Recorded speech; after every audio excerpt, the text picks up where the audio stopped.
Excellencies, ladies and gentlemen, dear guests. It's a great honor and pleasure for me to welcome you to the third edition of the Global Virtual Conference Future Europe. This time, the overall topic is sustainability. Today is the first day of Germany running the office of the Presidency of European Council. When we look for the timing of our conference Future Europe, it was found proper to let it start at the 1st of July. Ladies and gentlemen, the corona pandemic has changed our lives. It poses immense challenges to our health, welfare, the economies. So does climate change. It continues to threaten the future of our planet and is demanding bold as well as feasible solutions. Climate change is the biggest man-made crisis. We must step forward and openly attack the topic now. The corona pandemic offers opportunities for sustainable reforms. How should reforms look like? How can we shape future finance markets, green bonds, powerful equity and derivative solutions, M&A, health services, fiscal and stability funds? Just to name some core elements of a brave new world. Ladies and gentlemen, in the 2 days to come, our global virtual conference, Future Europe, will virtually connect more than 70 professional experts as well as high-ranking decision makers in sustainability from around the world. Join us in finding practical answers to this Mount Everest of questions. Join us in analysis and discussion how to build a sustainable new world hand in hand. At this juncture, let me express my sincere thanks to our premium partner, DZ Bank, and especially to you, Wolfgang and Frank.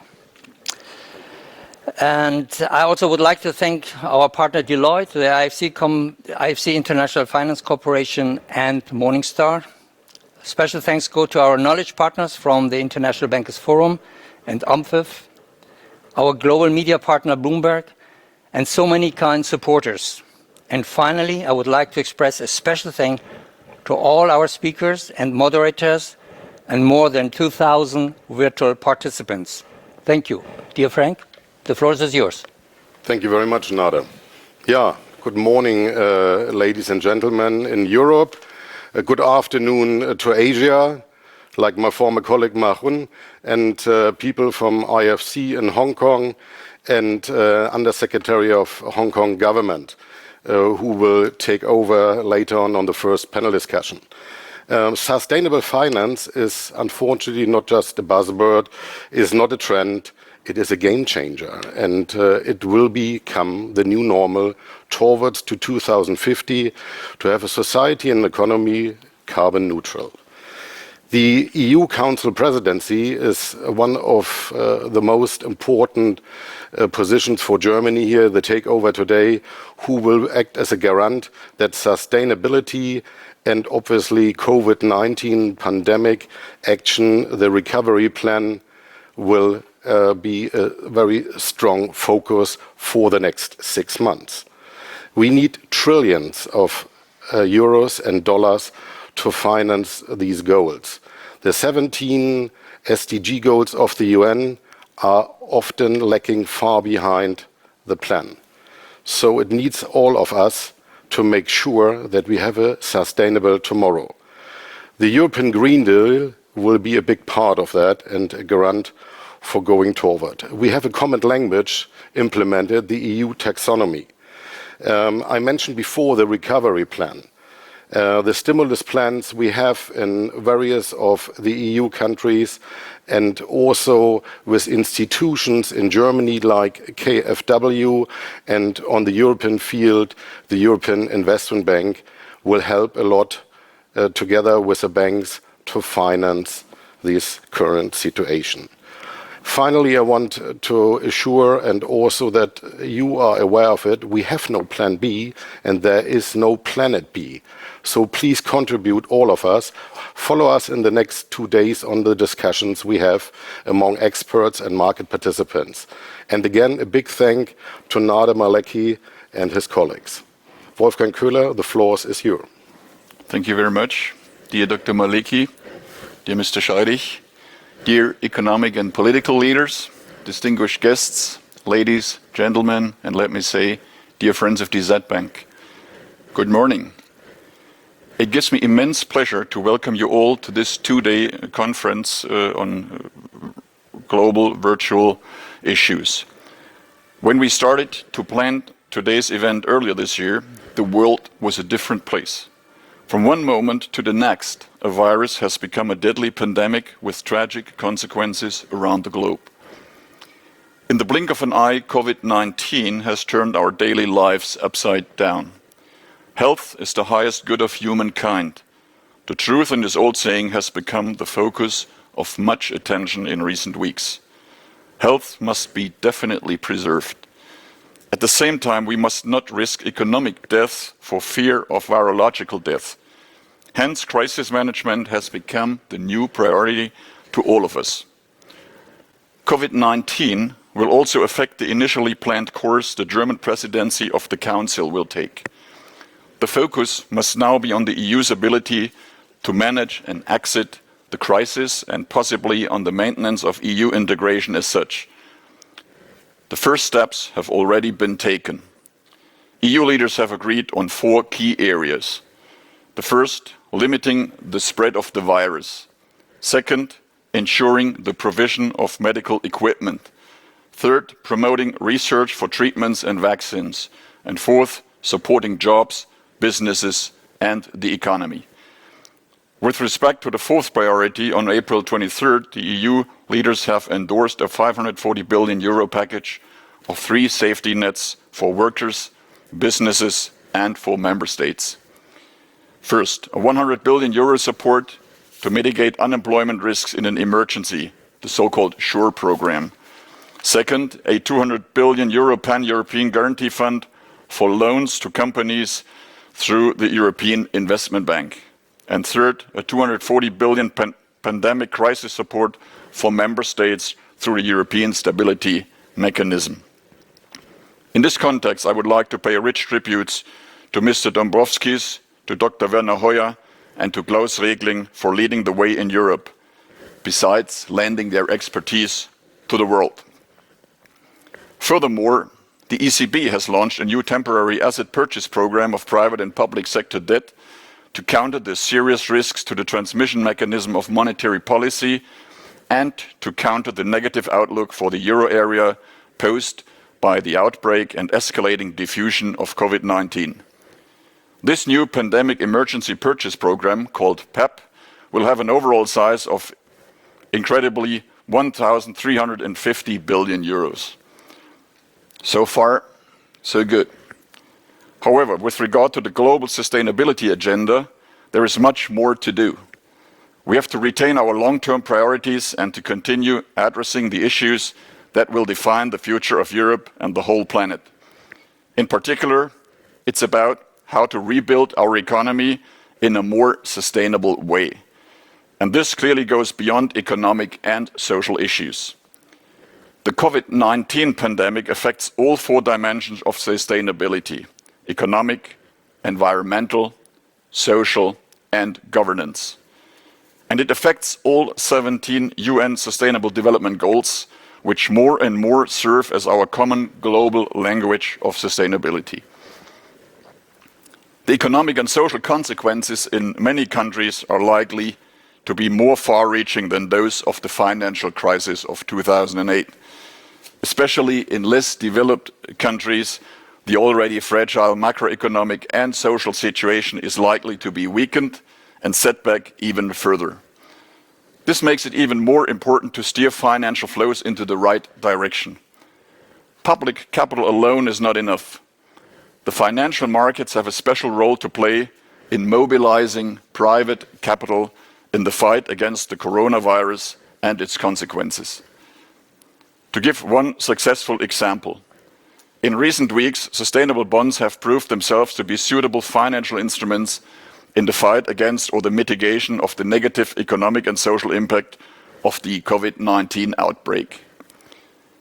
A number of supranational issuers, such as the Council of Europe Development Bank, the European Investment Bank, or the International Finance Corporation, with the help of DZ Bank, have successfully launched social and sustainable bonds in order to support countries, industries, and populations that are hard hit by the coronavirus and its fallout.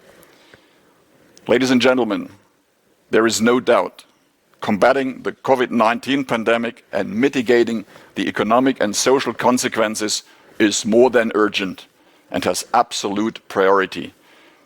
However, the COVID-19 crisis must not be used to ignore the environmental challenges still facing our blue marble in the long term. With life in many major economies being at a standstill, the climate is currently experiencing a period of short relief from human activity. The collapse of the world economy as a result of COVID-19 is likely to dampen the growth of global greenhouse gas emissions for the first time in years. The positive trend in greenhouse gas emissions, however, cannot be sustained. In fact, it can very well be assumed that there will be a rebound after the lockdown. Hence, in the long term, we must not ignore our climate targets. This would have serious economic, environmental, and social consequences that are far beyond those of the corona crisis. And moreover, most of them will be irreversible. In this context, I would like to mention that the Z Bank is planning to issue its next sustainable bond in the course of this year. Again, we will offer investors an opportunity to support our activities within the global sustainability agenda, underlining the strategic importance of sustainability anchored in our cooperative DNA. Finally, let us not forget good governance. Resolving the crisis can only work out if we all throw selfishness overboard and acknowledge our common budget to be at the heart of Europe's recovery plan. The announced instruments represent the biggest fiscal stimulus in the history of the EU. They are aiming at the deepest recession since the EU was founded about 7 decades ago. But it can only work if we all put together. Or to quote the former German Chancellor Konrad Adenauer, European unity was the dream of a few, it became the hope of many, it is now a necessity for us all. Ladies and gentlemen, the COVID-19 crisis should be seen as a historic opportunity for the European Union to build a more sustainable tomorrow rather than simply restoring yesterday. Relaunching the economy must not mean going back to the status before the crisis, but bouncing forward.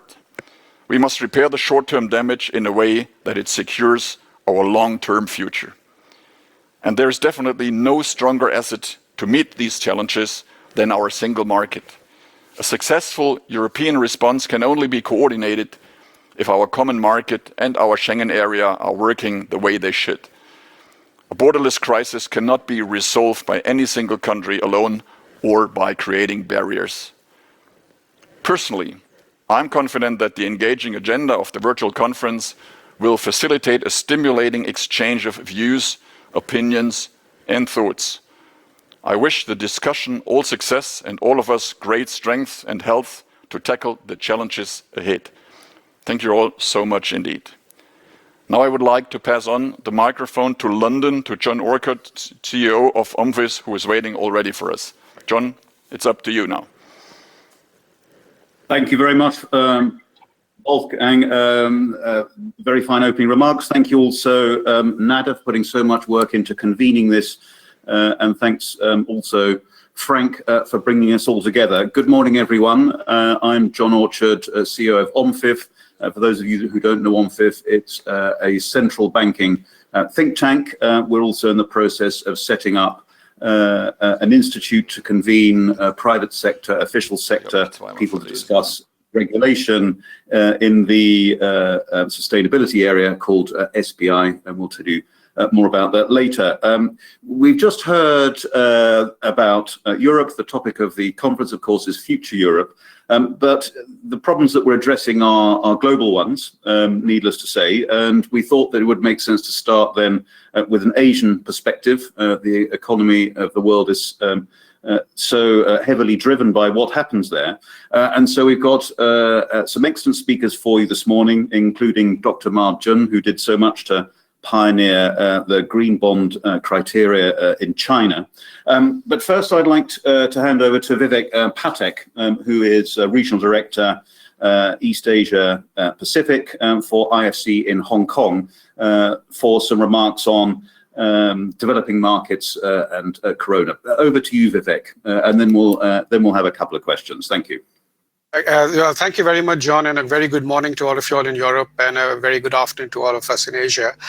Big thank you to DZ Bank, Mr. Kohler, and to the Maleki Group for inviting me to be in the august company of Dr. Ma Jun, somebody I look up to and who's done some really great work in Asia, starting with China, and of course, Joseph Chan, who is doing a lot of great work on the sustainability front in the city in which I live, which is Hong Kong. I consciously do not wear ties and jackets most of the time because I believe in keeping my air conditioning 2 to 3 degrees higher, which I think will save significant carbon emissions. So I hope in your next conference on sustainability, the dress code will be sleeveless shirts, at least no jackets. But I just want to lay the context. I mean, the impact COVID is happening is significant. East Asia or Asia, we could see job losses between 68 to 70 million, depending on how long the pandemic goes on for. Emerging markets have seen more than $100 billion flowing out since January. And according to the ILO, almost 1/6 of the global workforce works in informal sectors, which, as we all know, have been very hard hit by the pandemic. So the economic prognosis looks pretty grim. We've all seen the numbers coming out from our sister institution, IMF. This year does not look good. Next year we'll see some growth, but then you're talking about a much lower base. But we still haven't seen the bottom of the crisis in a number of the largest countries, I think. Yeah. So when we talk about the pandemic, what does that really mean? So the good news is, according to the International Energy Agency, carbon emissions should be down 8%. Yeah. That's not really good news because I think that's having a huge economic impact. Less economic activity, less industrial production, less travel. On the other hand, I think what really worries me is the high levels of waste that we're seeing. The PPE, just simply the face mask that each one of us wears is leading to very significant waste, which I don't think is being managed in a very efficient or productive manner. Second is that, yes, we've seen a huge pickup in online, the whole e-commerce space. We've seen a huge pickup in takeaways in restaurants, which is great for economic activity, but each packet that I get from Alibaba or Amazon comes in a plastic bag and another plastic bag and then in some paper. So when I look at all that waste, it genuinely starts to worry me. I've got a number here which says that in Wuhan, during the peak of the crisis, waste from hospitals went up almost 60%. Yeah. So that is just to set the context on there is not only a huge economic impact, but there is a huge environmental impact that I think this current pandemic is having on us. But at the same time, I think there is an opportunity. I think firms like us have learned to travel less. I used to travel 3 to 4 days of the week. I haven't been on a plane since the 4th of March. We started doing a lot more by way of virtual appraisals. Our clients have started doing the same. So we are seeing a lot more. We've all learned how to become a lot more efficient, how to become a lot more productive, which I think I sincerely hope that a lot of these will continue with time.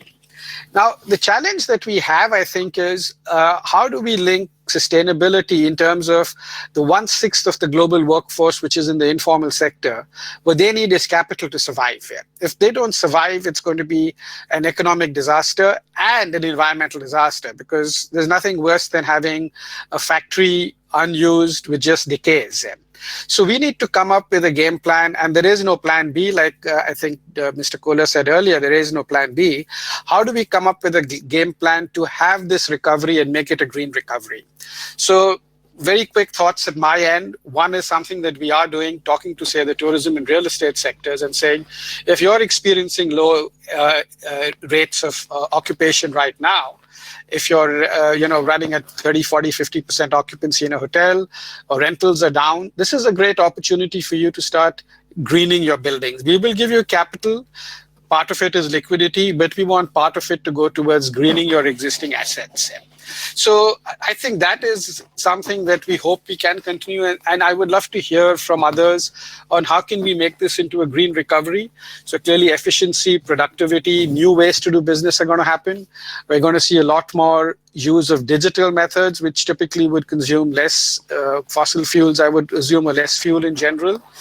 And how do we then convince the fund managers and the governments that if they have an option to finance a business which is brown, as I like to call it, versus green, that money should be directed towards businesses that are more leaning towards green. So I think despite all the gloom that we are seeing around us, this is a huge opportunity for us to shape the next few decades on having growth linked very clearly to sustainability and the green agenda being integral to those growth prospects. Thank you very much, John. Vivek, thank you very much. Just a quick question from me before we hand over to Dr. Marjun. You talk about the need for a green recovery, and we're going to come on to financial markets in some detail over the next couple of days. You just mentioned that they'll play or should play a key role. I want to ask first about business owners. If people are worried about, and employees, if people are worried about their livelihoods, especially in developing economies, do you think that their thoughts will turn first, for example, to the environment? No, I think you're absolutely right, John. When we talk to our clients, when we started talking to our clients, say in February, March, the first thing they said is we need capital to keep our restaurant running, the hotel running, to be able to pay our employees. And I think that is of paramount importance. But then over time, we've started talking to them as this is an opportunity. You need that capital clearly to sustain. But do you want to sustain in a green manner or a brown manner? And this is where we really need a lot more support at the masses to also identify what are the risks associated. See, so far we're looking at green as, if I may say so, a do-good kind of an approach here. This is a great thing to do. It's great CSR, but I think a lot of firms and banks have started looking at what are the risks associated with it. If you live in Indonesia, if you live in Philippines, you realize the economic damage that a typhoon or flooding costs here. You're seeing that happen in front of you. And what we've been trying to do is actually convey this to our clients with data and show them that it's not just about a green recovery, it's also about the risk and how do you manage risk if you're not running a business which in the longer run is not going to be sustainable. So if I was to prioritize, I said, yes, absolutely. You need the capital to come in first to sustain these businesses. But I think very close on the heels, we need to be stressing the importance of linking it to some of the broader sustainability goals. Thank you. Thank you. That's a communications job principally, and I think we'll have to find people to underwrite that. That will probably, I think, fall to governments ultimately. So perhaps we'll come back to that. Thank you, Vivek. I'd like to hand over now to Dr. Marjun. Dr. Mar, you and I met first when you were at the PBOC, and you just finished designing a taxonomy for green bonds in China, a hugely challenging issue that had been argued about for years, certainly in Europe, and you just got on and did it to your very great credit. Dr. Mar, we'd love to hear from you, and then perhaps a couple of questions. Over to you. Can you hear me, John? Very well, thank you. Great. Well, thank you very much, John, and good morning, good afternoon, everyone. I should thank ONFIP and other organizers for inviting me to join this very important discussion. It's my great honor and pleasure to be here. 5-6 years ago, I think most of the market participants were not familiar with the concept of green finance. At that time, it was what I call niche market. But in the last few years, green finance has become a mainstream concept and practice. A lot of countries have put out green finance policies and roadmaps and incentives, and many institutions have developed products to drive flows of green finance from the financial sector to the real economy. But last couple of months, we're seeing some change in the discussion. Earlier part of this year, I think there's a bit of silence as most people, most countries were busy with managing the COVID crisis. The last 2 months, I'm seeing a surge in global interest in this topic again, sustainable finance or green finance, largely because we now realize that the finance has to play a very major role to ensure that the ongoing recovery is a green one and a low carbon one. So let me spend just a few minutes covering a couple of issues quickly. One is what China has been doing on green finance, and secondly, some of the international initiatives which we are involved. And thirdly, the main topic for today is what we should do to ensure green recovery, especially from the financial sector perspective. Now, in China, what we did in the past few years, really starting from the time on the green bond taxonomy design, that was 2015, we developed 3 sets of frameworks. One is taxonomy. We now have 3 sets of taxonomy, one for green lending, one for green bond, one for green projects. And we are developing a system for disclosure requirement. Back a few years ago, we had a semi-compulsory disclosure requirement for the listed companies. And by end of this year, I'm expecting the regulators to come up with a set of requirements for mandatory disclosure for all listed companies and all bond issuers to disclose environmental and climate-related information. And the third set of systems is what we call incentives. From the central bank perspective, we're putting what we call re-lending facility for green, which means that the corporates can borrow cheaply from commercial banks, and the commercial banks were funded also with the central bank low-cost re-lending facility. And these systems, including taxonomy, disclosure, and incentives, promoted the development of many green finance products in China. As of now, we have about 11 trillion RMB worth of green loans. We have, in the last 4 years, issued 1.1 trillion RMB worth of green bonds and many other products, including green insurance, green funds, ABS, and so on and so forth. Now, the second topic I'd like to touch upon is the international initiatives, which we, China, have been involved. In the last 2 years, one major effort that China and other central banks collectively launched was the NGFS, or Central Bank and Supervisor Network for Greening the Financial System. I have the honor to chair the supervision work stream under the NGFS. And by middle of this year, in fact, probably later part of this month, the NGFS will publish 2 major documents on environmental risk analysis.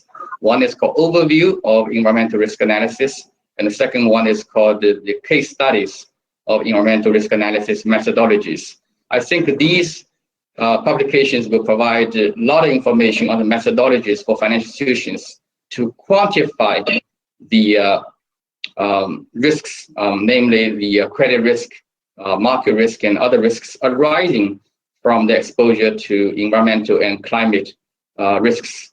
And just give you one example, we've been working within Tsinghua Green Finance Center, a model that can quantify the potential non-performing loan ratio of a bank which lends to coal-fired power generators. And we show that under certain assumptions, within 10 years, the NPL ratio of loans to coal-fired power generation may go up to 20%. So this kind of analysis is badly needed now to convince the financial institutions to switch away from high carbon activities, because they will become stranded assets going forward. The other initiative which China and the UK jointly launched about 2 years ago is called the Green Investment Principles for the Belt and Road.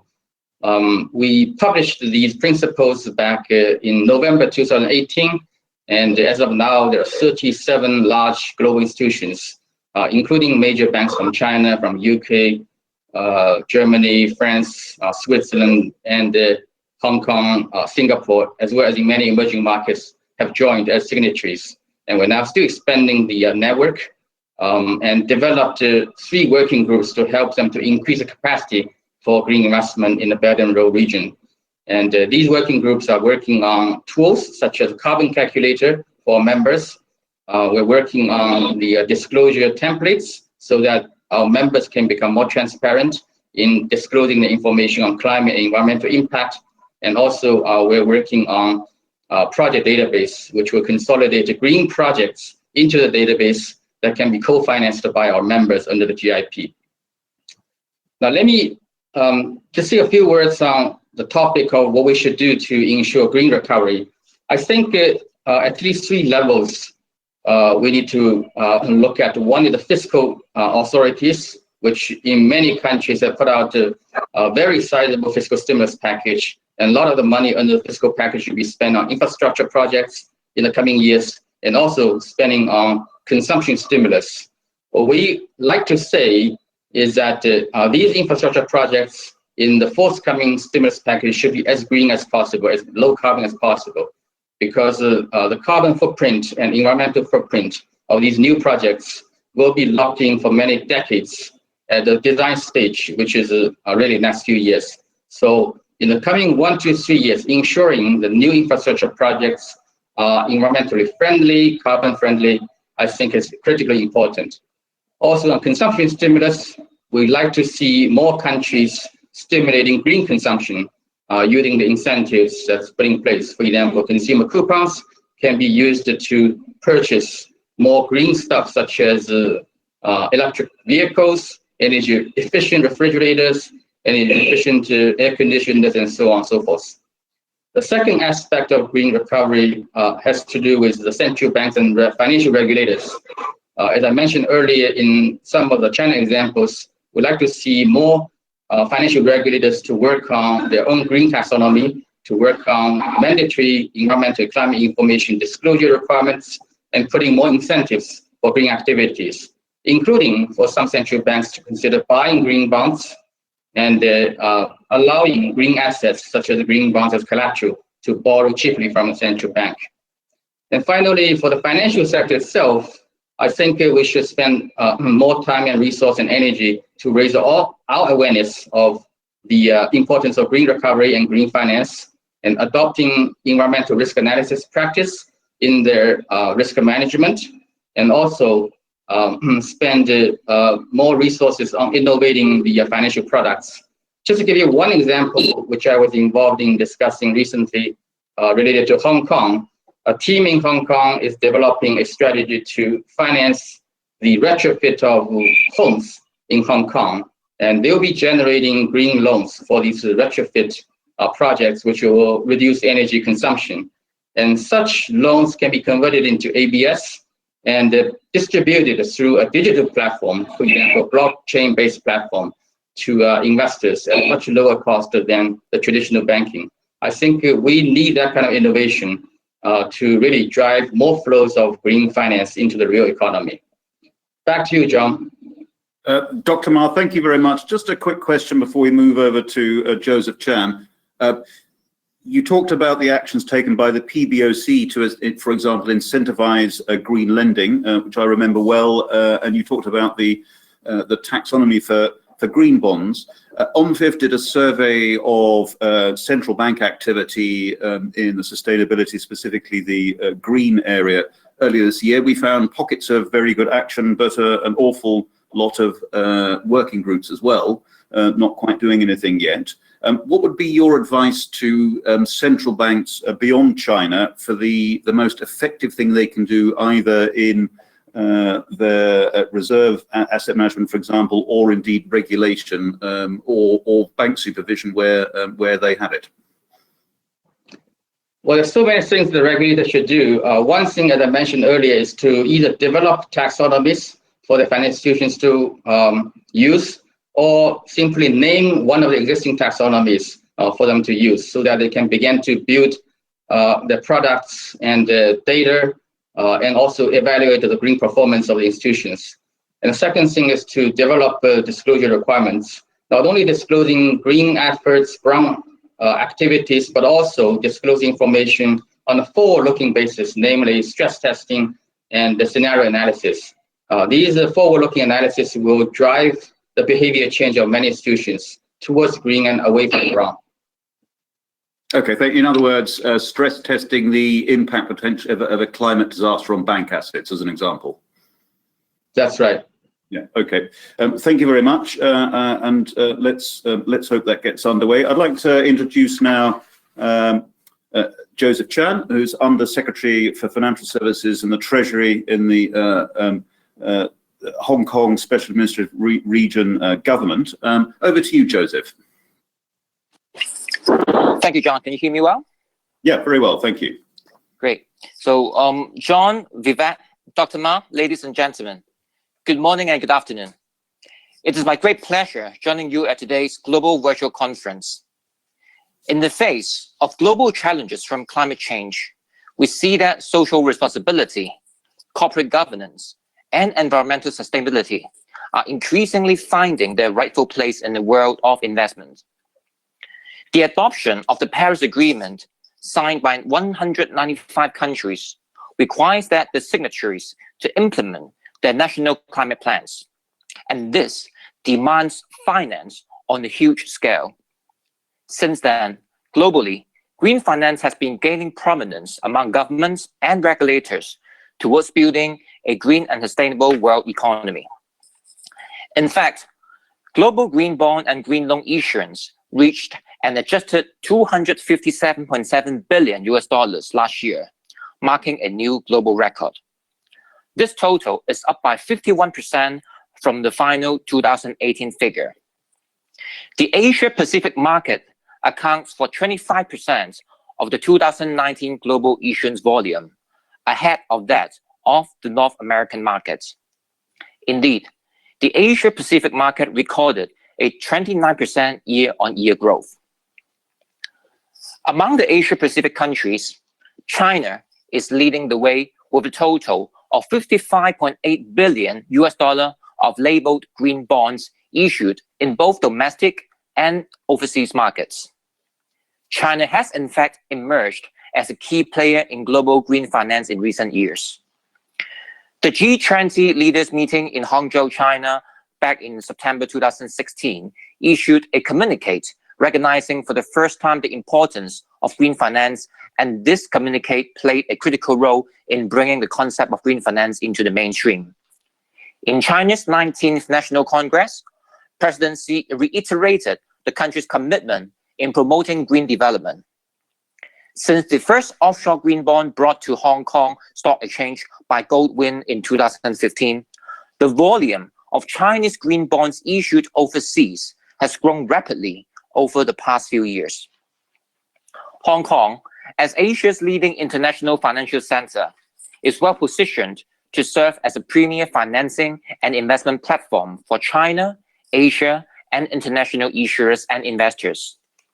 In capital markets, the Hong Kong Stock Exchange, HKEX, globally ranked first in the IPO funds in 2019, which is the 7th time in the past 11 years that it ranked first in the world.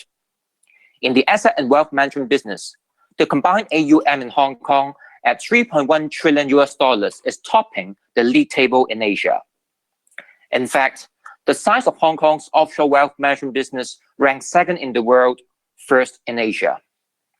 Hong Kong's core competitiveness, including free flow of capital, free flow of information, our common law legal system, and our transparent and low tax regime, has well positioned Hong Kong to be the green finance hub for raising green capital and offering green financial products in the region.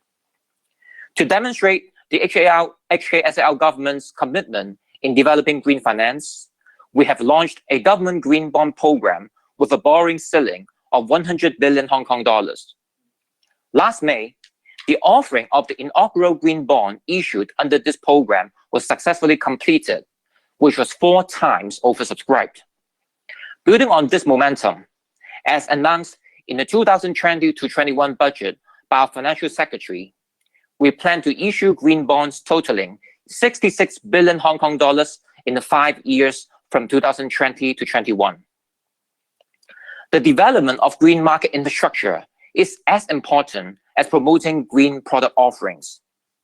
The Hong Kong Quality Assurance Agency, HKQAA, launched its Green Finance Certification Scheme in January 2018 to provide third-party conformity assessment for issuers on their green debt instruments, making reference to a number of national and international standards, covering both pre-issuance validation and post-issuance certification. Subsequently, the government launched the Green Bond Grant Scheme in June 2018 to subsidize eligible green bond issuers in obtaining certification under the HKQAA's Green Finance Certification Scheme. The full cost of attaining certification for eligible green bond issuances would be granted up to a maximum of about $100,000 per bond issuance. Indeed, we have seen green bonds gaining popularity and market traction in Hong Kong. The cumulative green bonds arranged and issued in Hong Kong in 2019 is 2.5 times of that of a couple of years ago. And the cumulative green bonds across the last few years actually amounted to $26 billion by the end of 2019. We have seen green bonds issued in Hong Kong by local, mainland, and overseas issuers. Multilateral agencies, including the World Bank, the European Investment Bank, and the Asian Development Bank, have also made use of Hong Kong's platform to issue green bonds. In terms of notable deals done in 2019, last March, the first green convertible bond by the global real estate sector was issued here in Hong Kong. Last September, a Chinese bank issued the world's first Greater Bay Area themed green bond in Hong Kong, which was also the largest offshore green bond transaction by a Chinese issuer was done here. And just last December, an European bank issued Asia's first green retail certificate of deposits in Hong Kong as well. Of course, the development of sustainable finance is more than green bonds and green loans. And the Hong Kong SAR government and our regulators are working on multiple fronts. Just 2 weeks ago, the Hong Kong Stock Exchange announced plans to launch the HKEX Sustainable and Green Exchange, we call it STAGE. This pioneering new information platform is the first of its kind in Asia and will act as a central hub for data and information on sustainable and green finance investments in the region. The online repository of sustainability, green and social bonds, and ESG-related exchange-traded products will be launched in the initial phase later this year. Separately, last year, our banking regulator, the Hong Kong Monetary Authority, HKMA, announced 3 sets of measures to support and promote green finance and sustainable banking in Hong Kong, and to collaborate with the industry and other stakeholders to combat climate change risks and develop green finance. These measures are namely: number 1, green and sustainable banking; number 2, responsible investment; and number 3, capacity building through establishing the Center for Green Finance. Another regulator, the Securities and Futures Commission, the SFC, in April 2019, issued a circular to provide guidance on enhanced disclosures by management companies of SFC-authorized ESG funds. SFC also provided a central database on its website to improve the visibility of these ESG funds as well. In addition, the HKEX and SFC have been working closely to enhance listed companies' environmental disclosure and risk management governance, with an emphasis on climate-related risks and opportunities. A new set of changes to the ESG rules for listed companies, including a new disclosure requirement for significant climate-related issues, as well as mandatory disclosure of ESG governance structures, has just come into effect for financial years commencing on or after the 1st of July 2020, which is today. Ladies and gentlemen, climate change is one of the major risks threatening the well-being of mankind. It must be tackled on a global basis and across different sectors of the economy. In fact, the Hong Kong SAR government signed the Green Bond Pledge last year, becoming the first Asian signatory to the Green Bond Pledge, which demonstrates Hong Kong's commitment to incorporating low-carbon, resilient, and sustainable solutions into the planning and deployment of infrastructure projects. The ongoing COVID-19 outbreak shows the critical need to strengthen the sustainability and resilience of the economy. And I am pleased to see that the European Green Deal announced a renewed sustainable finance strategy to provide a roadmap with new actions to create an enabling framework for private investors and the public sector to facilitate sustainable investment, with consultation currently underway. Hong Kong will continue to work closely with industry practitioners and stakeholders in Europe and around the globe to develop and promote financing activities for a sustainable cause, with the aim to reinforce the goals of the Paris Agreement. With that note, I thank the organizer once again for organizing today's conference. Thank you very much, and I pass it back to you, John. Joseph, thank you very much. Just a quick question before we move on to one or two other general questions for all of you. And I've had some questions into the audience as well. Joseph, you just mentioned collaboration and discussions with partners elsewhere in the world. Could you tell us a little bit more about that? Are you comparing notes with treasuries and regulators in other jurisdictions, and what kinds of discussions are those? Thank you, John. Indeed. In terms of collaboration, I might describe it in two dimensions. One is, as you mentioned, that I stated early on, we have different regulators, such as SFC, which is the securities and asset management industry, such as HKMA, our banking regulator, such as HKEX, our listing platform. Actually, just this year, we have formed a joint committee across on a cross-agency basis, including Government Policy Bureau, so that apart from different industry within the financial sector to promote green finance, we're doing a cross-regulators, cross-agency effort to promote green finance altogether. We just had our inaugural meeting 2 months ago, and we have set out a roadmap to push forward. And at the same time, international collaboration is very important as well. So our regulators and the Hong Kong government has also participated in different forums. And apart from Hong Kong participation, one thing I would like to highlight, and actually kind of echoing what Dr. Ma mentioned early on, is about taxonomy building as well. Because at the moment, internationally, we have different standards, different categories. As we see our green bond and green loans issue in Hong Kong, because Hong Kong is an international financial center, we see that the issuers usually would apply for multi-certification so that it would cater for investors or issuers for both Asia and Europe. But eventually, if there could be more alignment among different standards globally, that will make the whole green finance industry more efficient. And that's why we're quite encouraged to see that PBOC of China and also European Investment Bank are working on that. As I understand, since the joint launch of the white paper, which is titled "The Need for a Common Language in Green Finance Towards a Standard Neutral Taxonomy for the Environmental Use of Proceeds."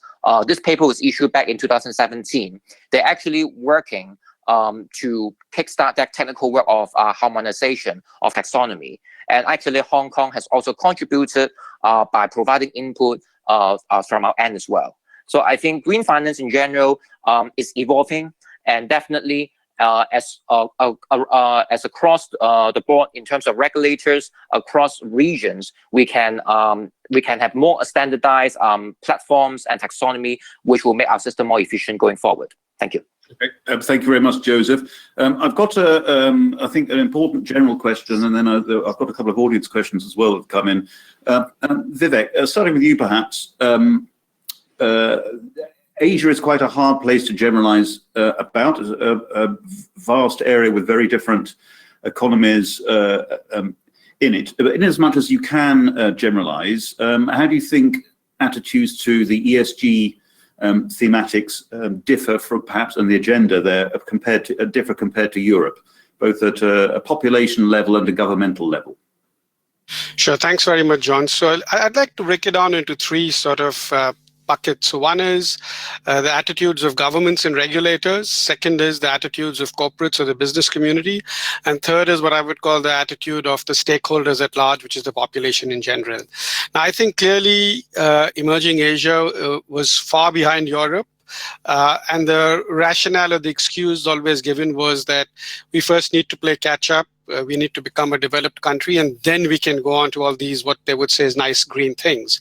I think that's where Asia got it wrong. I think, growth from an early stage, if it had focused on sustainability, would have made a lot better business sense. Having said that, we are where we are.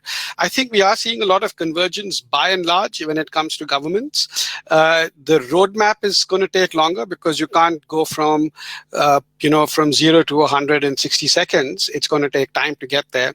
But the good news is that it's just not the large economies like China, but even a lot of the medium-sized economies, Indonesia, Philippines, India.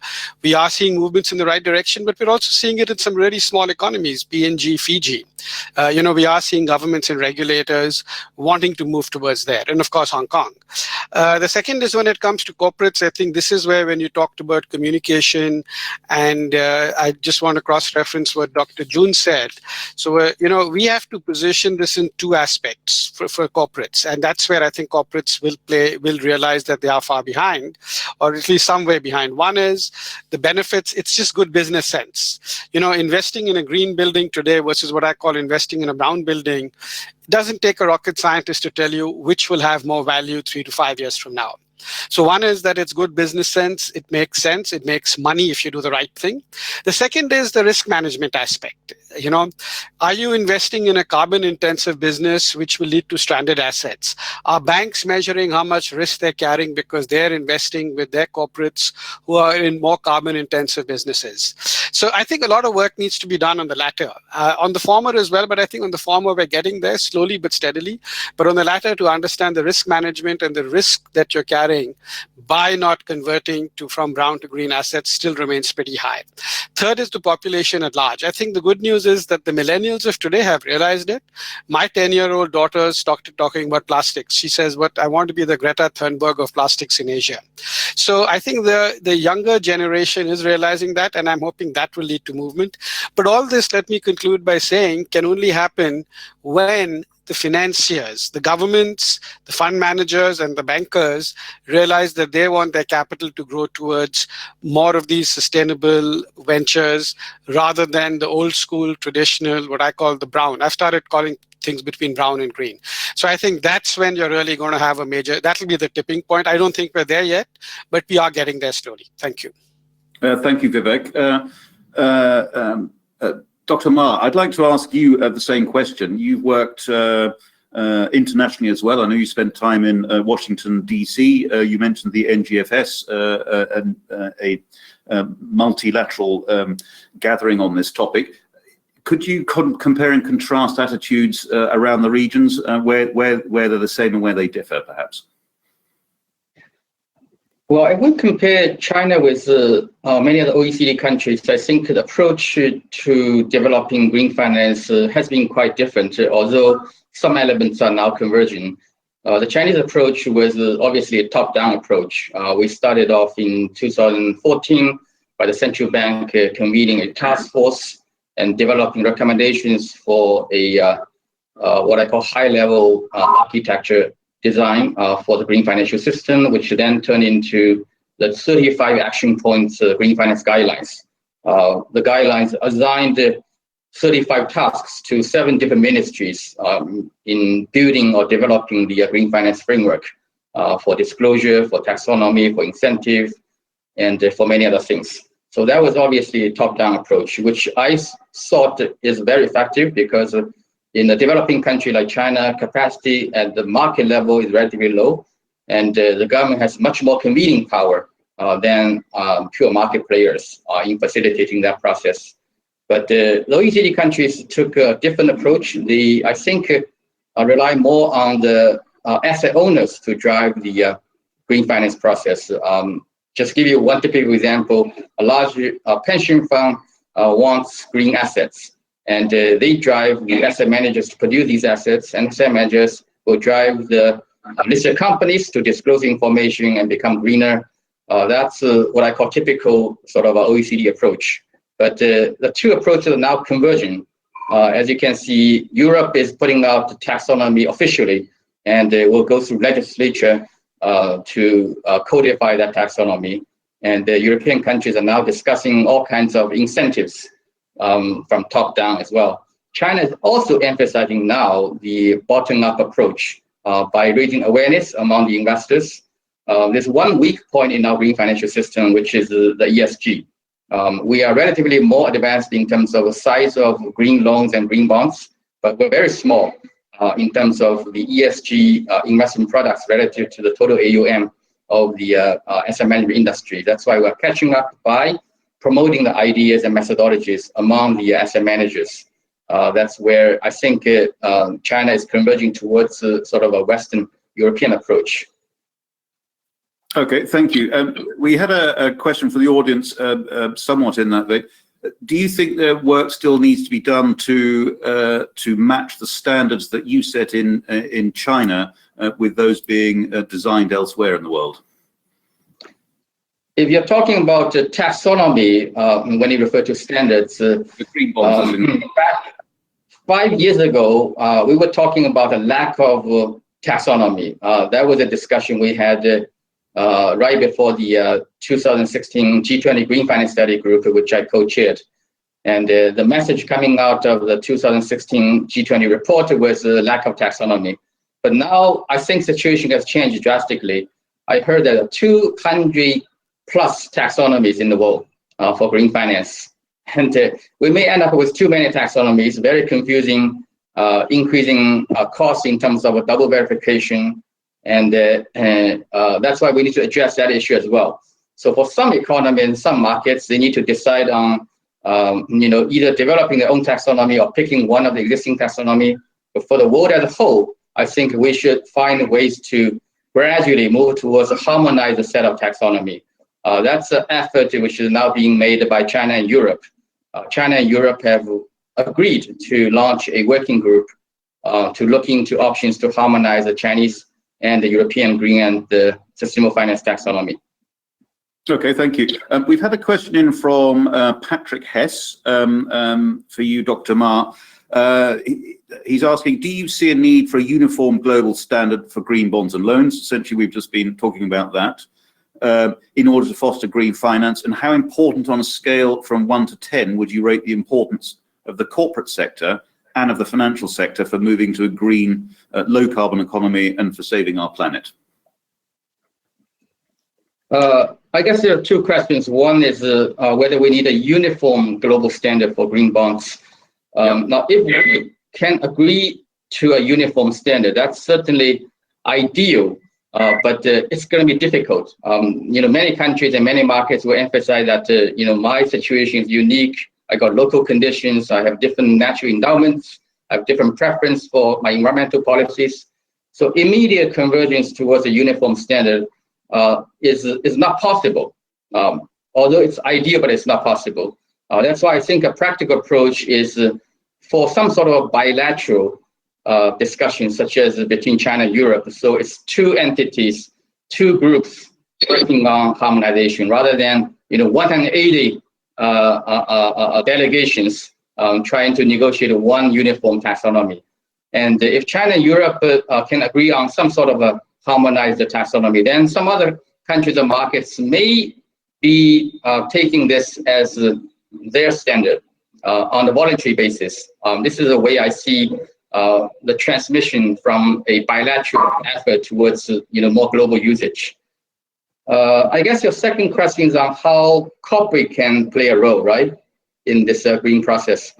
Now, obviously, green finance has to rely on green corporates.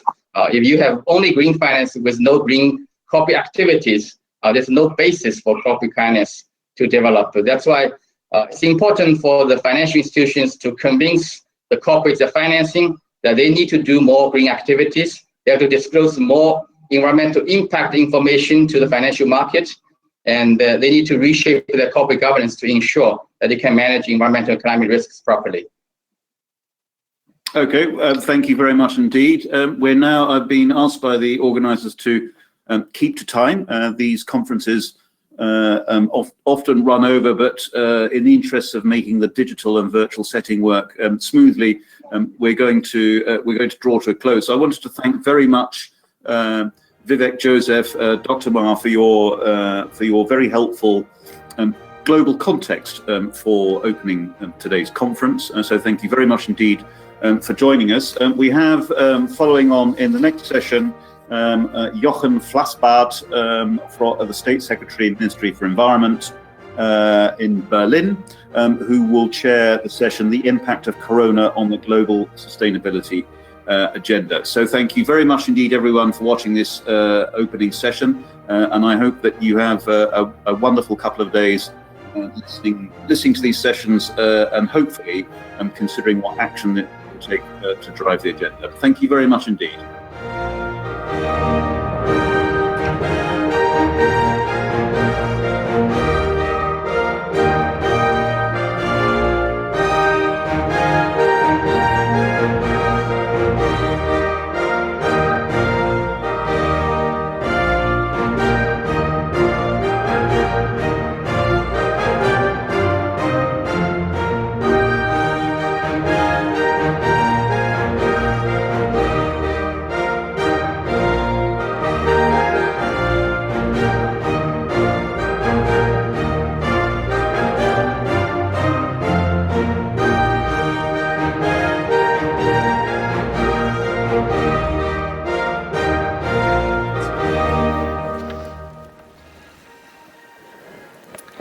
Welcome. I'd like to introduce you with a number today, and that is 17%. That was the reduction in daily CO2 emissions globally that we've seen at the beginning of April. Now, you and we have all seen pictures of blue skies. We have maybe breathed fresher air in the big cities. And you may have all seen pictures of wild boars, elephants, or even pumas roaming through towns as nature clawed back some of the cities. So we all agree that in the short run, there have been some positive effects of Corona on nature, at least.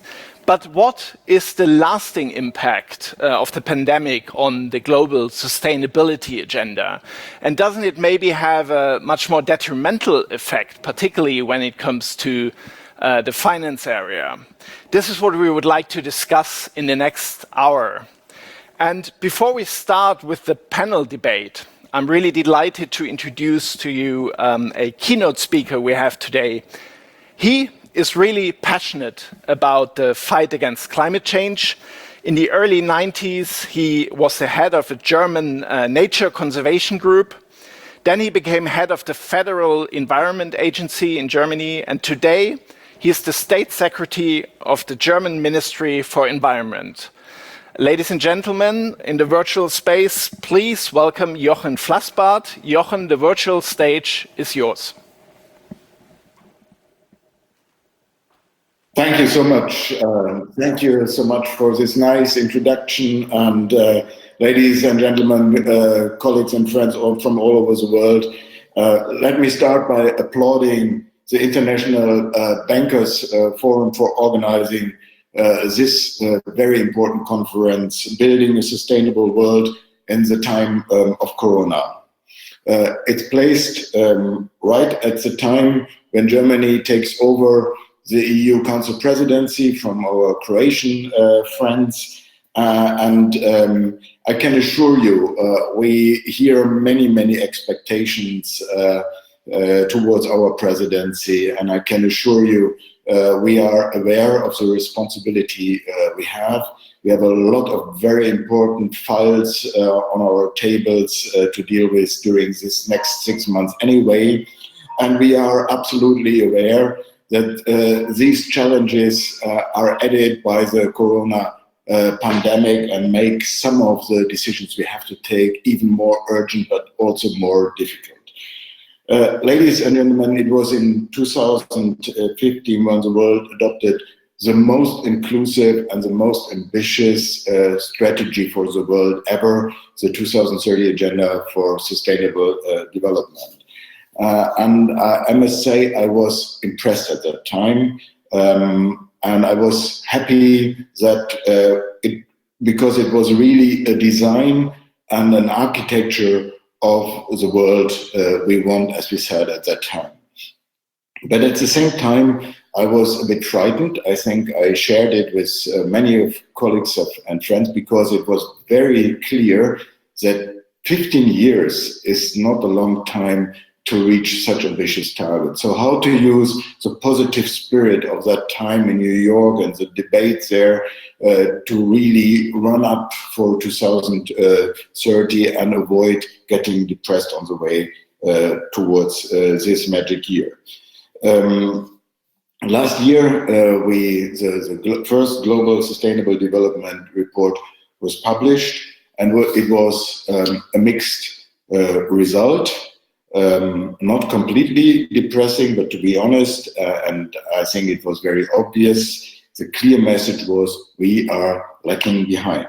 Yes, there are some targets with positive developments, some progress, slow progress, but anyway, for example, in the very important field of poverty reduction, ending hunger, education, all these fields with some positive developments. But we see also negative trends in the field of climate change, loss of biodiversity, but also in the field of inequality, equality all over the world. And also the Eurostat report from last year draw a similar picture for the EU. And this was all prior to the current unprecedented health crisis. Now, the pandemic brings us to a crossroad, maybe earlier to a crossroad than expected without the pandemic. The reaction to the crisis on the international level, on the regional level, on the national level, but also both in the public sector and in the private sector, will decide whether we will speed up our way, our road to 2030, or whether we will fail and might lose not only years, but maybe decades to create this world we promised to build up 2015. The risks are very clear. The poor are the ones who are more likely to be affected, to get sick by the pandemic.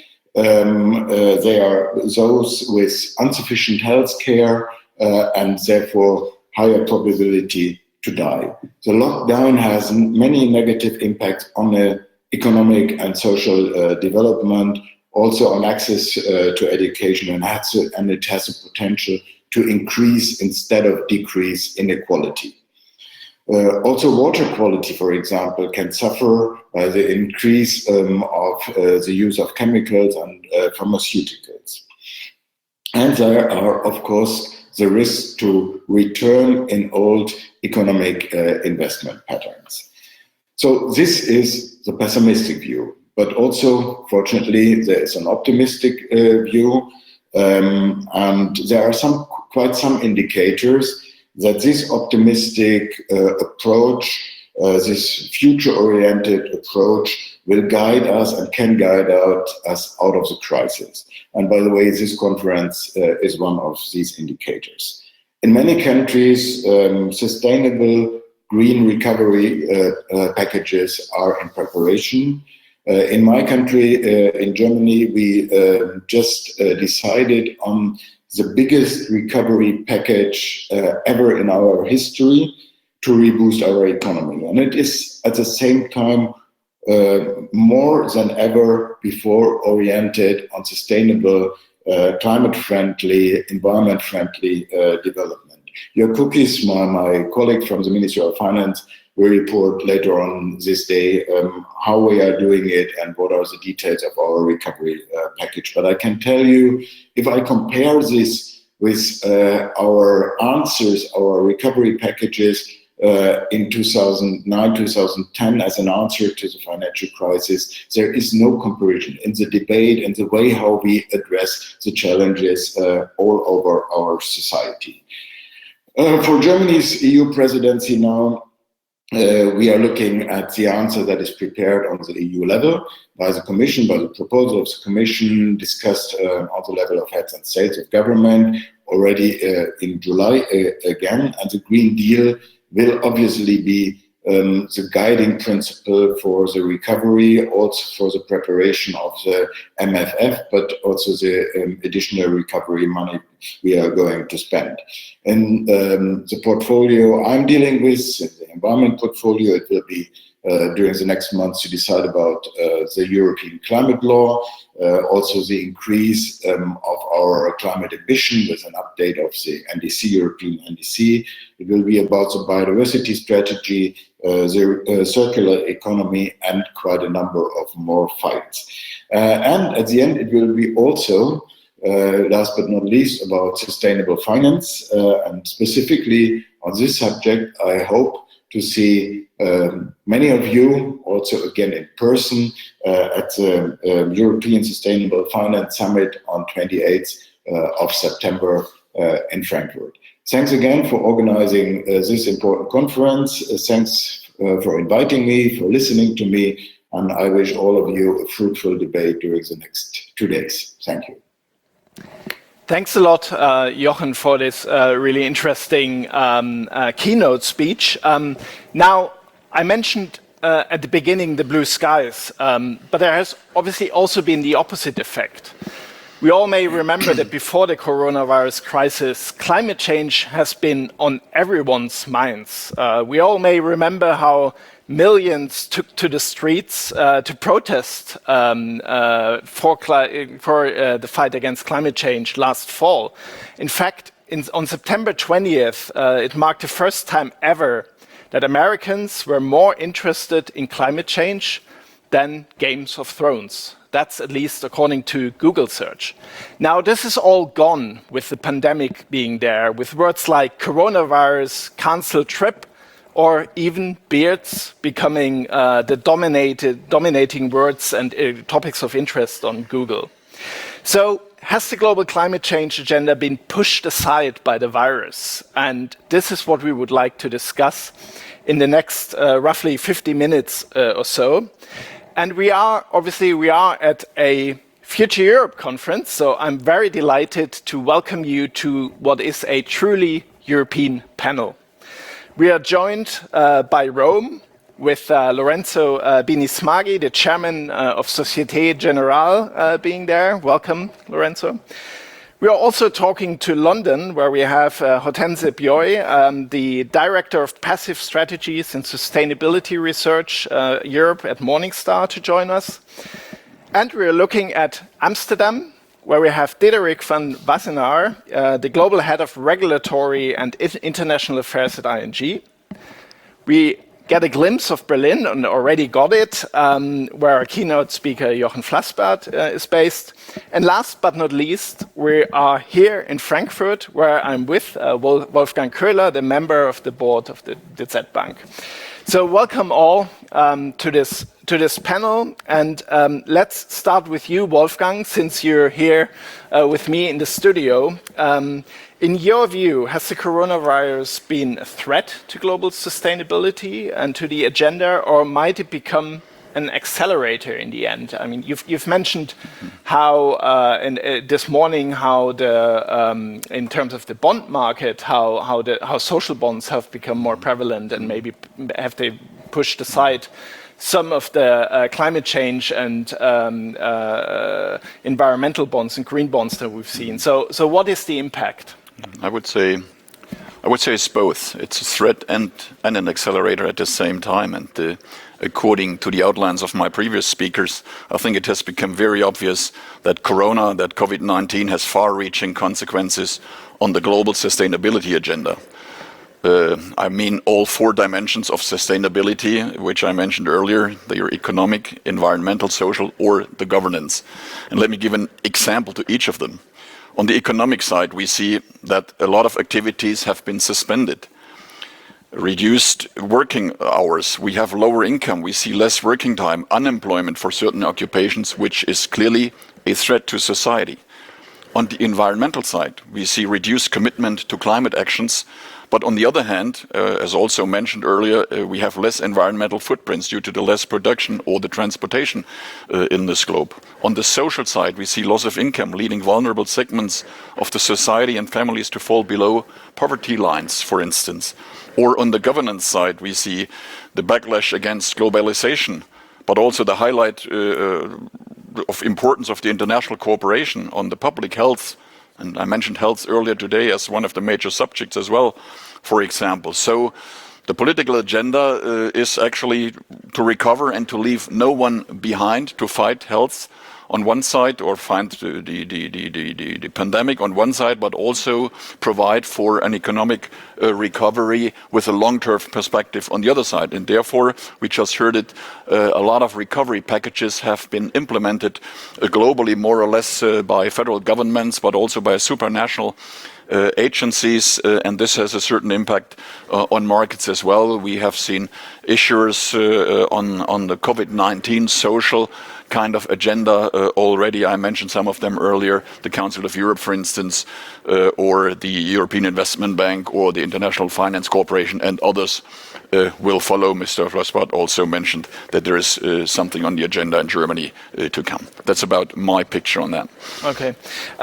Talking about the stimulus programs, Lorenzo, how can you square the fact that we have a global recession brought upon us by the virus? How can you square that with the sustainability agenda? I mean, normally all that governments, or most of the things the governments care about, mostly in this scenario, is to protect jobs and to help struggling industries, even if they are big polluters. So, Lorenzo, how do you square that circle? Well, thank you for inviting me, and good morning to everybody. Of course, it will depend on the actions. It will depend on several issues, the lessons that we will learn from this crisis. Of course, the miracle would be if we would find out that the regions that have been more hit by the virus were those where there was more pollution.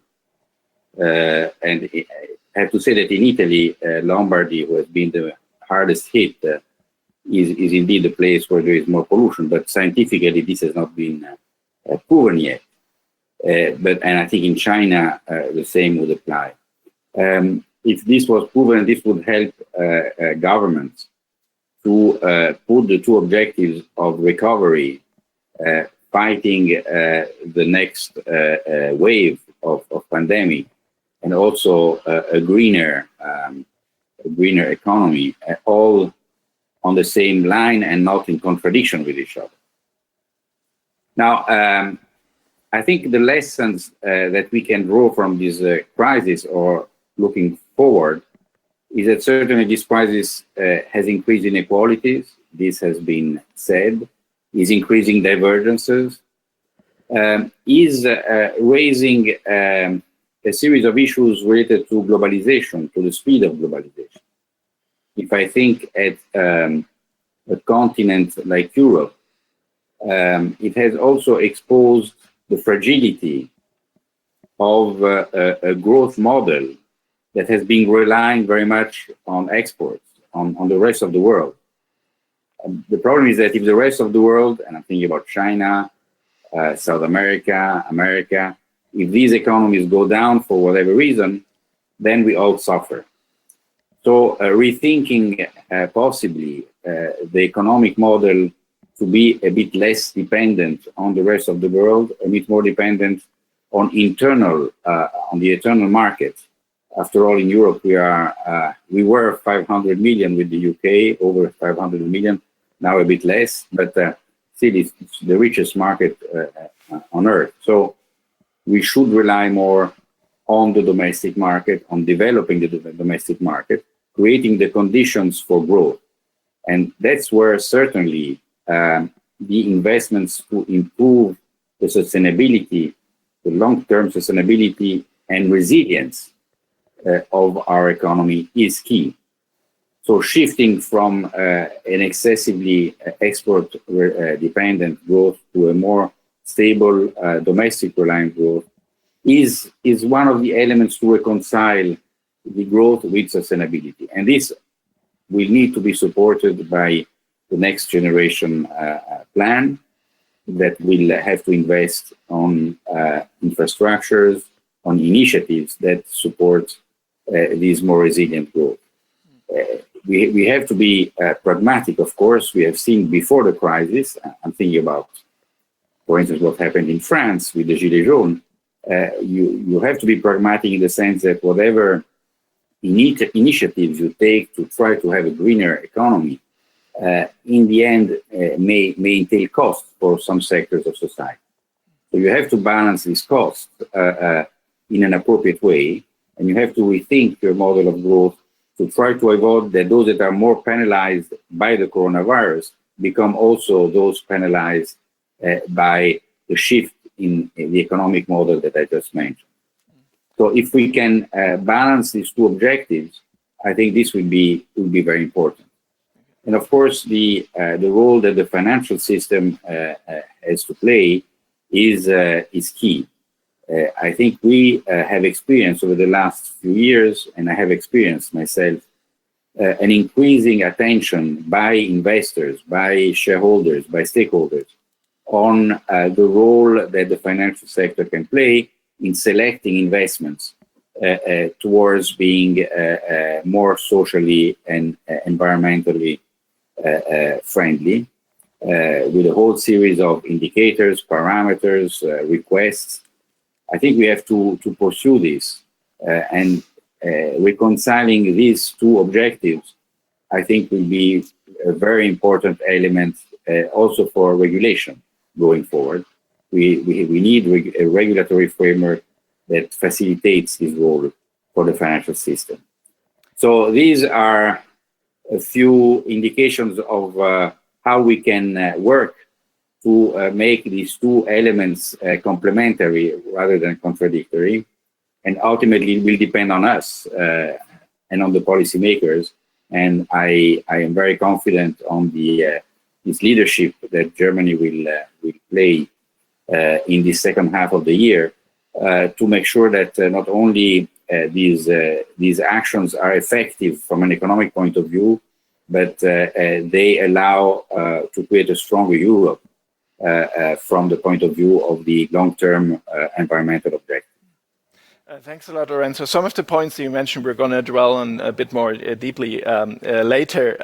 But before that, I'd like to ask Hortense, in the past, deep recessions have been followed by spikes in industrial activity that churned out far more greenhouse gas than was avoided in the downturn. So, for example, CO2 emissions dropped 1.4% in 2009, before rising 5.1% the following year when the economy started to bounce back. Hortense, do you think, will this time be different in that respect? I think it's probably too early to tell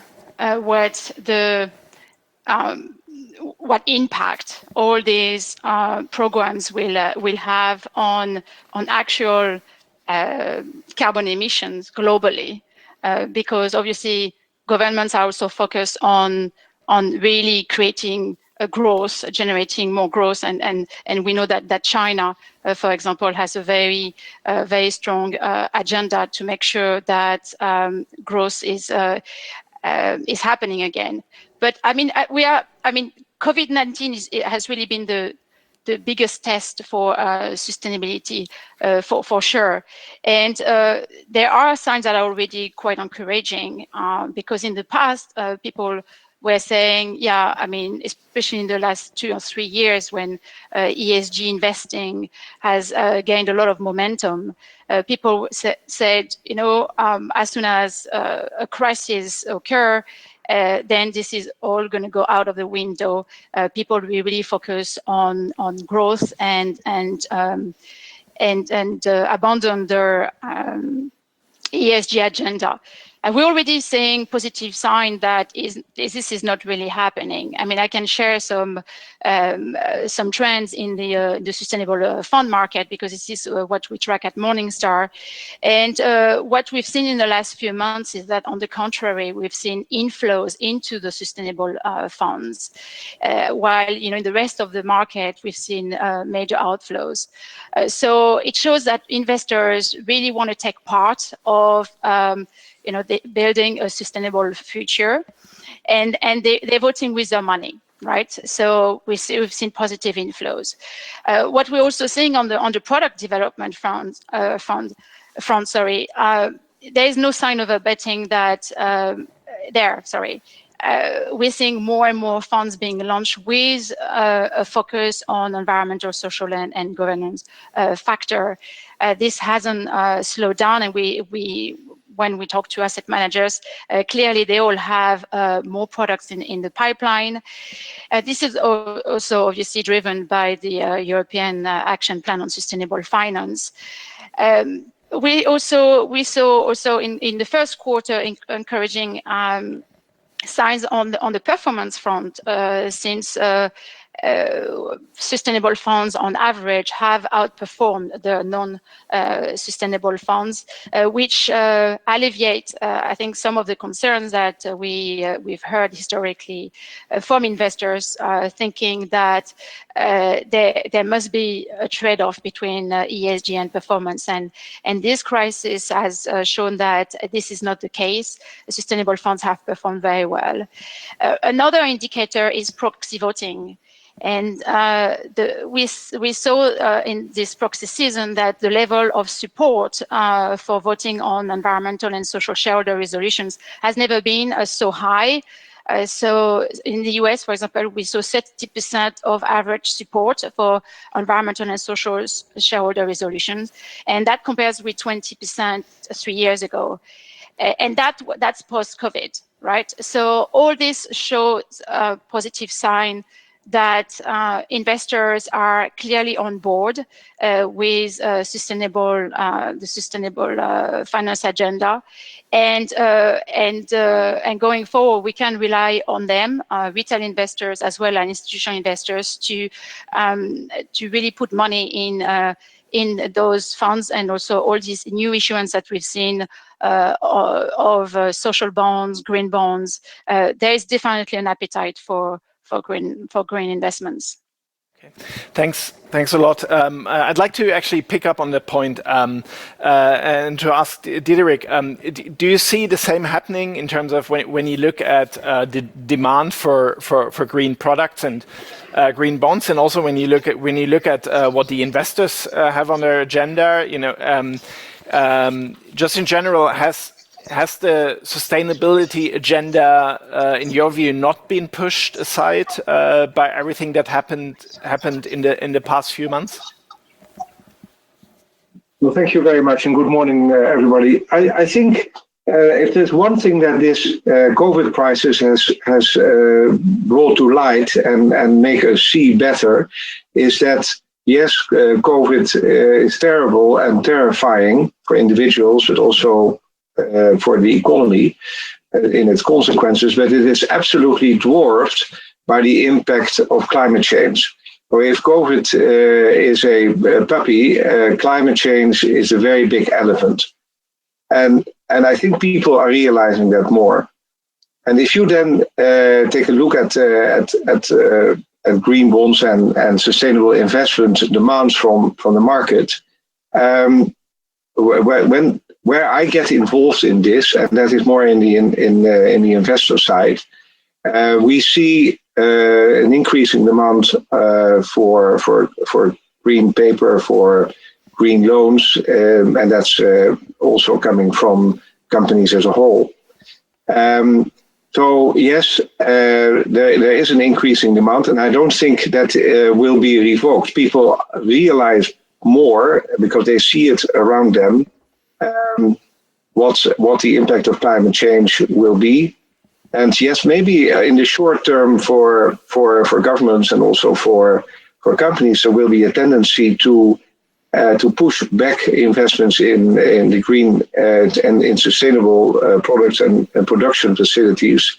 I personally think that's not a good idea, because this is a time to start investing, and in particular also in more sustainable production and sustainable life, I would say. But that should be short-lived, and I hope personally that it is, and that governments and industries will see that. Okay. I'd like to dwell a bit on the green bonds market here and what is happening there. Obviously, we now just heard that there is still huge demand there for it, but if we look at the actual numbers today, according to Bloomberg numbers, with $68 billion, the green bond market globally is still a fraction of the global bond market in total. So I'd like to ask this to Wolfgang. Why not more? What is still holding back the issuance? I mean, we've just seen Germany announce 12 billion this year, which is the first time they're going to announce it. Is this a sign that, what is holding us back? And is this a sign that all the stimulus programs will maybe give this another push, this market? Well, from a practitioner side, of course, there is a certain cool down in green bond issues that we have noticed, particularly during the months of March and April of this year. But in general, I would say that this market is intact and will be intact as well. However, we have probably also seen some shifts from the green segment into the other segments of sustainability, in the social, in the government segment, in the economic segment, more or less. The sustainable bond market has a tremendous growth, has shown some growth figures that are exorbitant as compared to last year. And the green bond market, again, it will recover. I mean, what we have seen in Q1 has been turned around, at least to a certain extent, in Q2 already. So the figures that we have seen by H1 are more than promising at the end of the day. And we expect by the end of this year the green bond market to come back. That might lead to a situation where we see that about 20% less of issues than last year. But it has to do with the shift into the other sustainable segments, also driven by Corona, more or less. You just mentioned that new issuers will come, and we see that in general, and this is the good news, neither investors nor issuers have turned away from the sustainable markets, from the green markets. There's a kind of holdback, but we will recover. You just mentioned also, Mr. Flassbart mentioned it, that the federal government of Germany will also come to the number of issuers as a new issuer in this market with a good size of 10 to 12 billion that have been announced to come in the second half of this year. So we think that the green bond market will recover as soon as all these social elements have been integrated. And we also see, if you follow the 17 SDGs, more or less, that the borders, the barriers between green and social, they are more diluting, more or less, and it has to do with the taxonomy. It has to do with the classification, more or less, and we are not aware, we are not concerned that this market will fail or will be put aside because other developments are on demand. I think they will also grow, and the green bond market is an integral part of the entire sustainable world and will make its way in the long term as well, definitely. Now, I would have loved to ask Jochen about the German plans for this, and also about the stimulus program and how ambitious it really is in terms of the green agenda. But unfortunately, he's at the moment he's not with us. But we're trying to reach him, so he might join the panel debate again later. But I'd like to talk about the political impact as well. Lorenzo, you've mentioned the need to balance the costs of these measures as well. And obviously France has seen its fair share of protests against some of the green agenda. We've just seen in France a so-called green wave in the municipal elections that we've just seen. Is the result of this, Lorenzo, a reason for Société Générale to accelerate its ESG efforts? And if so, how will you do that? Well, indeed, the messages which are coming are somehow contradictory. I think there is a political willingness to go in the direction of a greener, more sustainable economy. But when it comes to the cost of adjustment, we have to be very careful, and we have to help the transition. There is one issue I wanted to come to, which is very important, related. You mentioned the bond issuance. I think we, as Europe, being the leaders of these initiatives, we need to understand that we cannot do this without a true capital markets in Europe. You were talking earlier about the markets. In fact, in continental Europe, unfortunately, after Brexit, our capital markets are very small. And there has been an initiative in 5 years ago by the European Commission to try to relaunch the capital market. Some measures have been taken, but we are still really lagging behind. We still have 27 separate markets. I think, and it would be great if the German presidency could really push this, because a financial system like the one we have in Europe, which is based predominantly on banks, on bank credit, ultimately cannot support by itself, with all the initiatives that we can take, cannot support the creation of a true capital market where bond issuance, environmentally friendly bond issuances really can have a boost that we all expect. We need these issuances to and the financing of these initiatives to be done in a capital market, bringing together issuers and investors that are very interested, but we need these instruments to be liquid, to be traded, to be available also to smaller companies, for instance. So we want to play, and we are playing a very important role through our own balance sheet, if you want, using the capital. But the overall amount of capital of the banking system is limited. We need to use more the access to a capital market directly. And I have participated recently to a high-level forum which has provided the European Commission with a series of suggestions, 17 recommendations. I hope the European Commission translates these recommendations into real action proposals for the European Parliament, and that we can move quickly in that direction, because this would be the biggest boost for a true policy, a financial policy aimed at financing environmentally sustainable economy.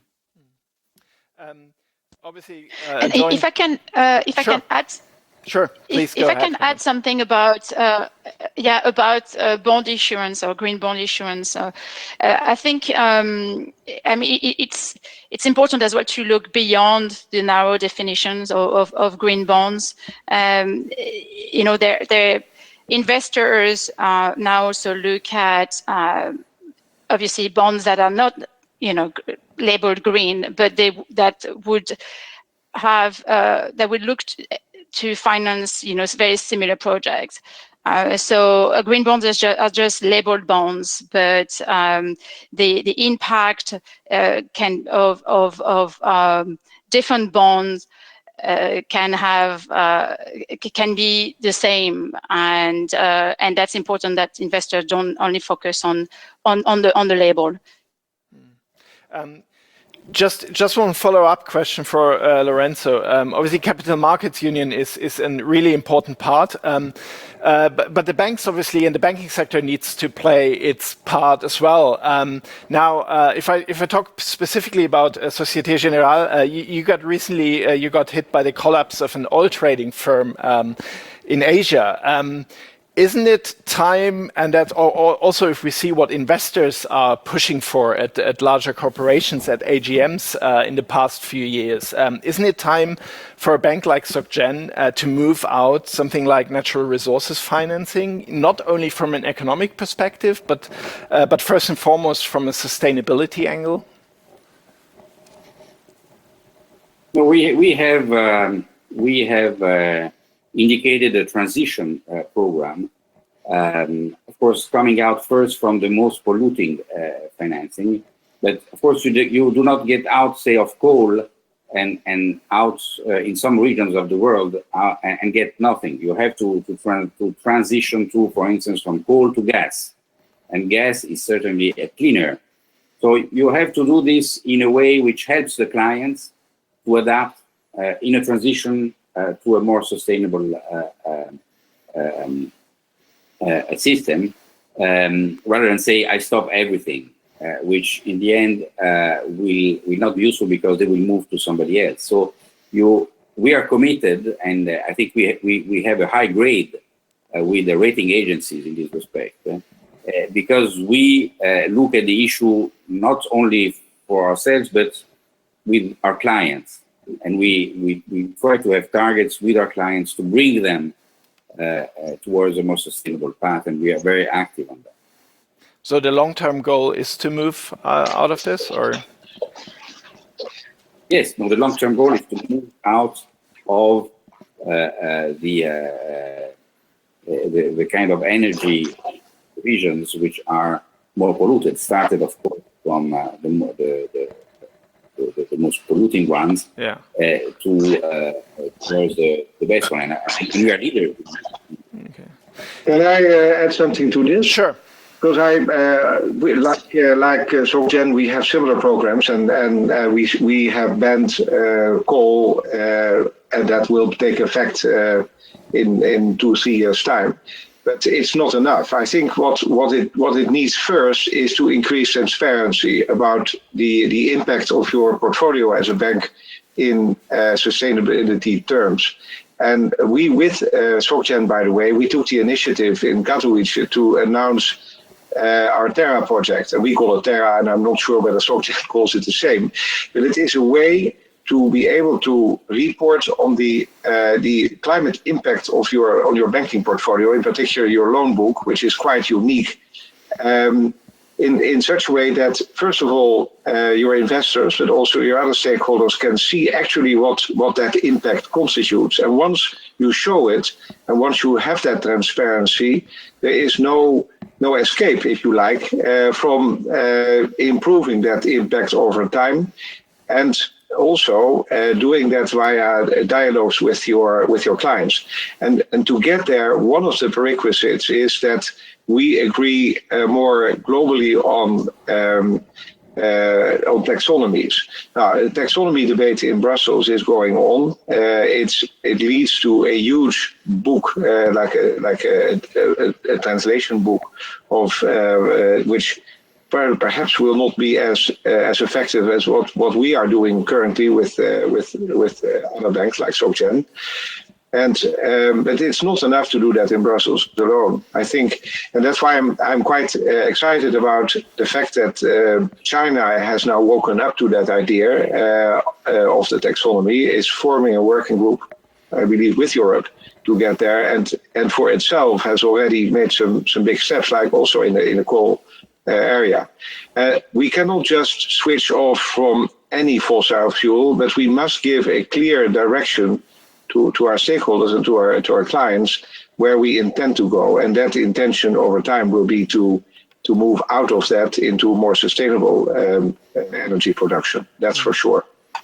That's a really important point, and SocGen and ING might be at the forefront of that, but yet there has been the ECB chairman Christine Lagarde, who recently complained that, following the Task Force on Climate-Related Financial Disclosures, which I guess most of you know, which came out in 2015 with a rule book for companies to declare their climate impact, that Lagarde complained that only 5, and I presume ING and SocGen are among those, out of 26 European banks partially disclose the impact of their financial assets, and none of them provide full disclosure. So, Diederik, maybe if I can take that again back to you, have banks in general, has the banking sector so far failed in this respect?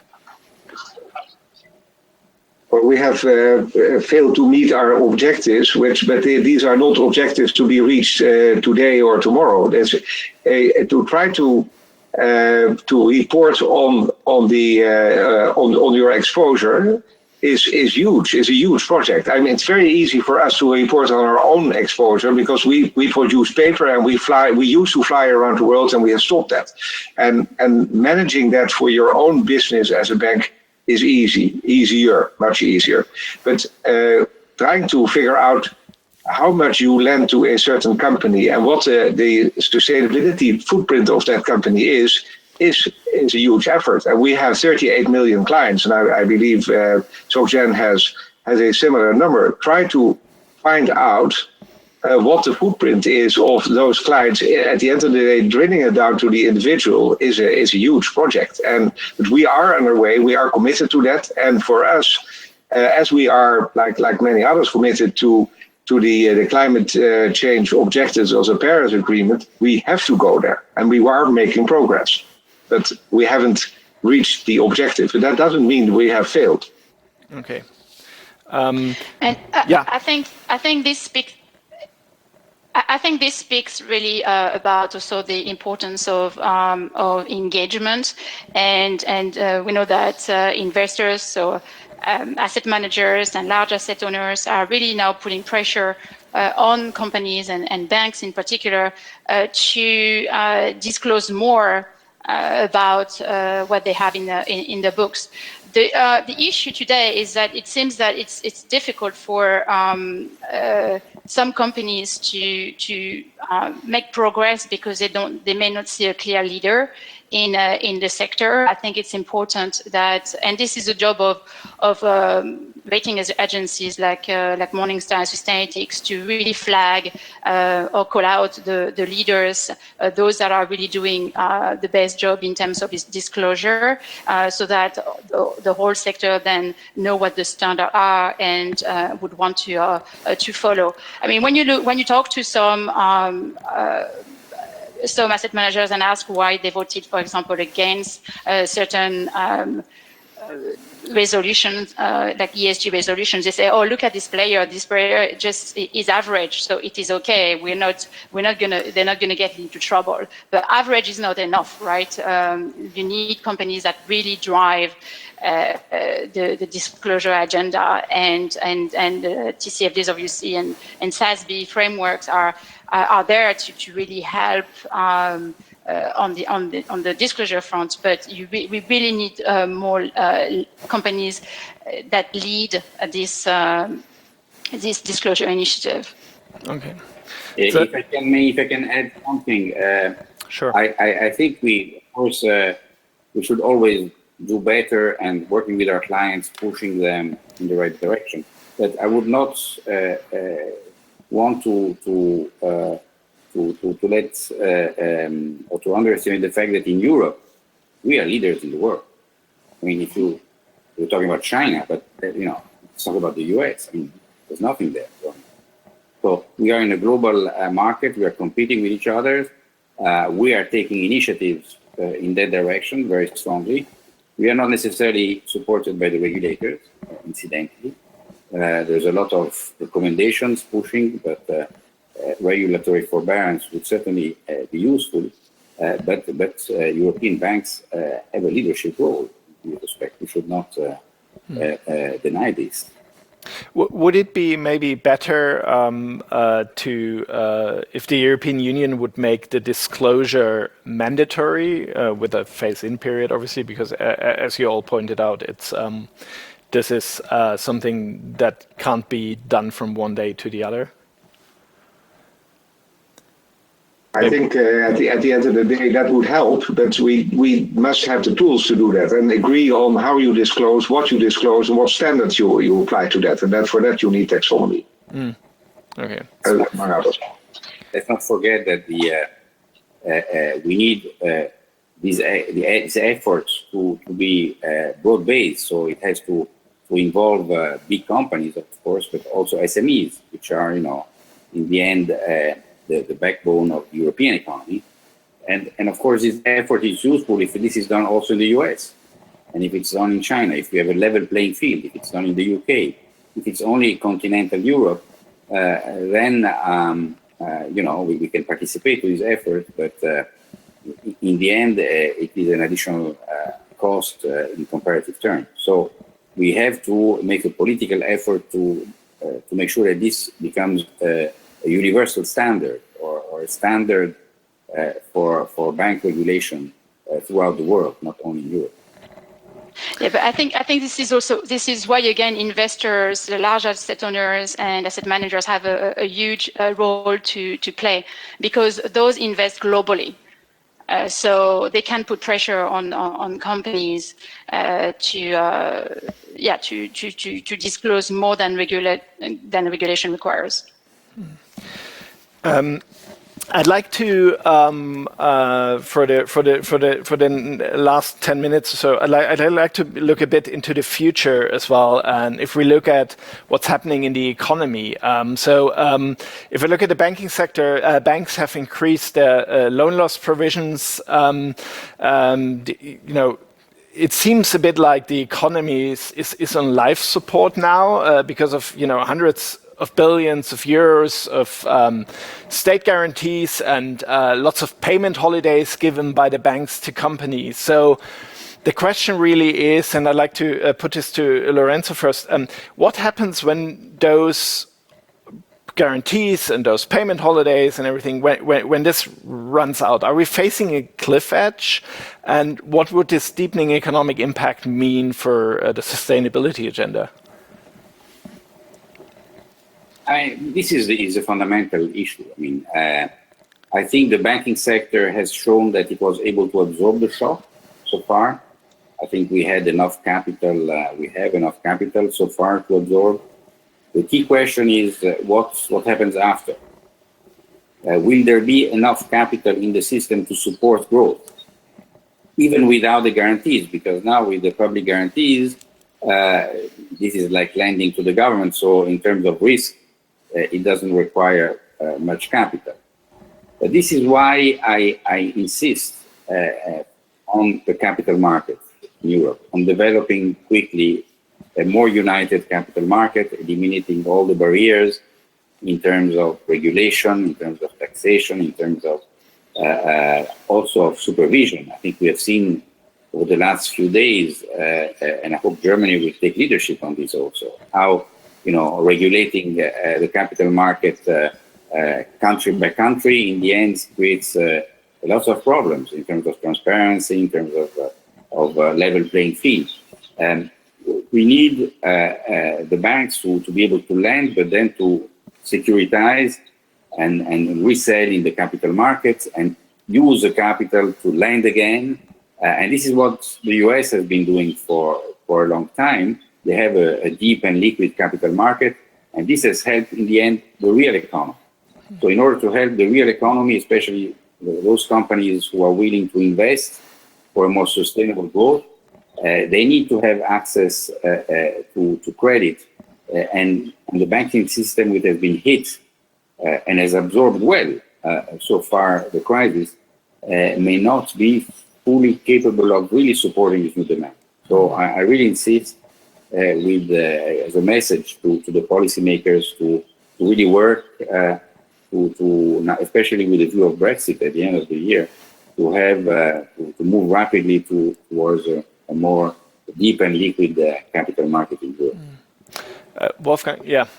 Maybe to add up on that, I fully agree on what Lorenzo said, but to add up on this, I mean, the financial sector, the banks in particular, but also asset managers and other participants, they have certain functions to perform in this case.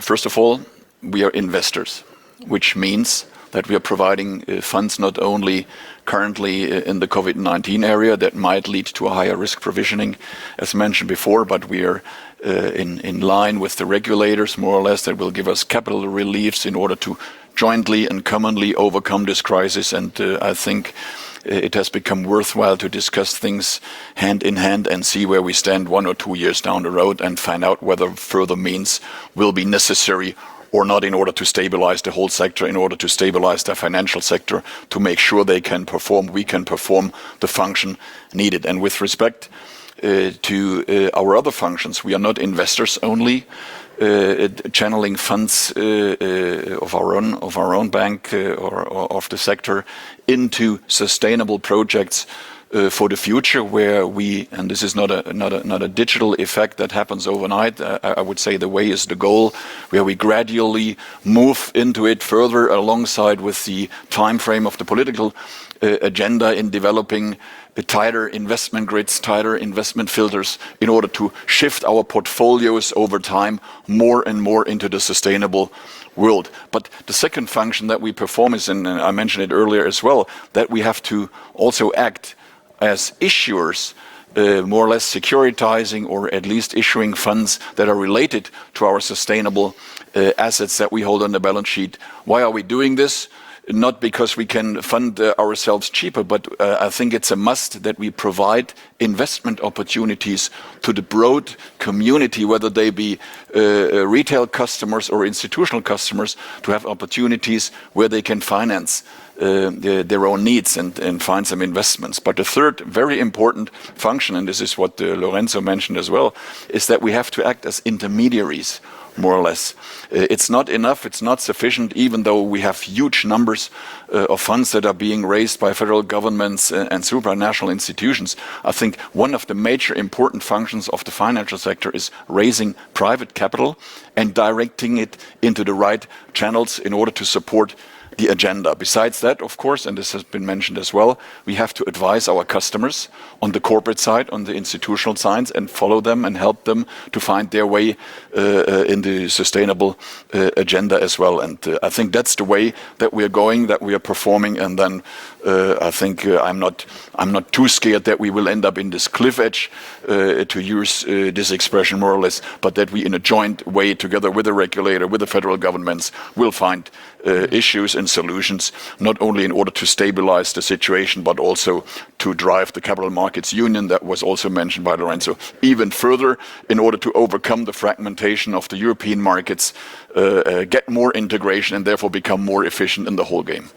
Thanks a lot. One issue that was that has been a big factor of COVID has been that we've seen a lot less travel. Obviously, we're all joined here on a virtual basis. Apart from Wolfgang and us, we're in the same room. But the question is, I'd like to answer as the last one with please a really short answer from everyone. How much of that will stay? How much will you cut back travel, and how big will the work from home ratio be in the long run? Really short answer. Lorenzo, if you want to start, please. Well, I've started to travel back maybe 50%, but I think in banking, in the end, is about meeting people, knowing people, working with people. So I think gradually we'll have to move towards maybe not 100% of what we were doing earlier, which was maybe too much, but around 80%. That would be good for the end of the year as a target. In terms of work from home or in terms of traveling? 80% traveling. Traveling. Okay. All right. Diederik? Well, I used to travel by air once a week on average, and my wife was working as well also. So we were big heavy hitters in travel, and we haven't been in a plane since February. And I intend to largely keep it that way. I used to take for granted that you go to Frankfurt for a meeting of 2 hours and you take a plane and you fly back. And I'm not going to do that anymore. And many of my colleagues have come to realize that this is inefficient and impractical and not the right thing to do. So I think, and apart from that, I love working from home. I've been back to the office a few times, and I think for big brainstorm meetings, yes, you have to be with people in the same room. But we have come to realize that with the new technology, you don't need to do that all the time. So I spare myself a commute of 2 hours a day, and I spare myself sitting in a plane for I don't know how many hours a week. And I'm happy with that. And I intend to continue it. And I'm sure a lot of my colleagues are likewise disposed. And we are heading towards an occupancy rate of perhaps 50% as a starter for our offices. And that's a token of this. Hortense, how is it at your firm in Morningstar? Just a really quick answer, please. Yes, I think, I mean, more people will be working from home.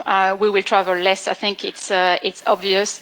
I think the impact will be more evident on the way we work. People will travel less for business, that's for sure.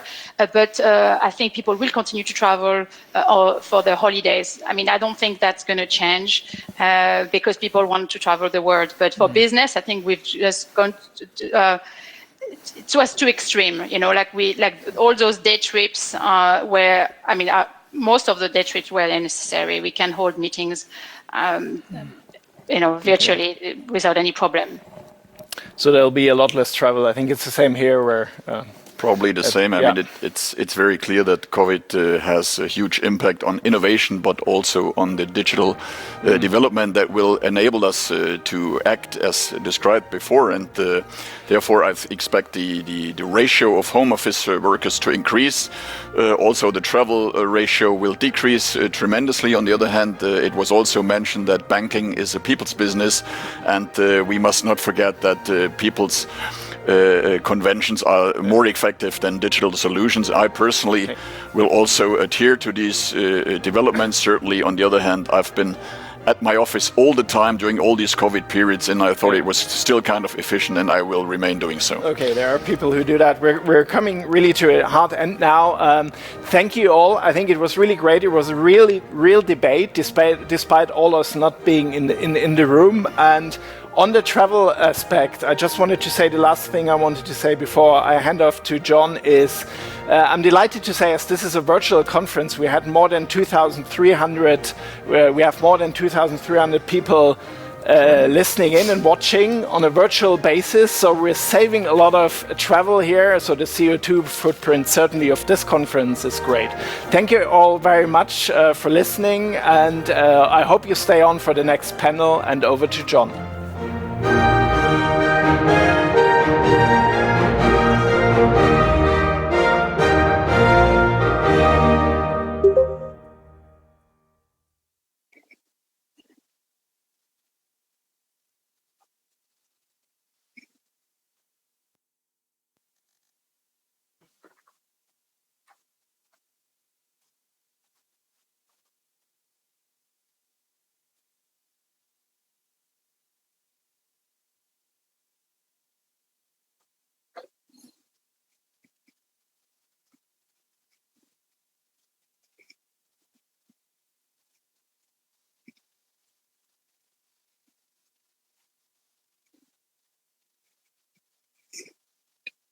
John, I guess we are being muted, or I cannot hear anybody. Yeah, there was the ode to joy last time. I can't hear it this time.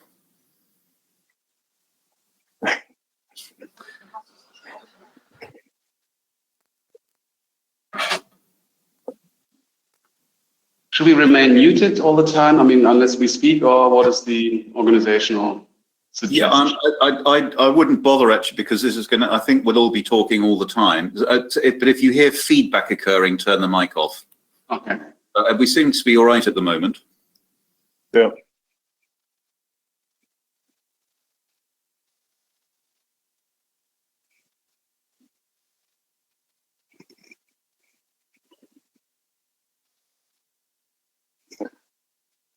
I think we'll start when I can see Ludger and Jochen. I think is when we should start.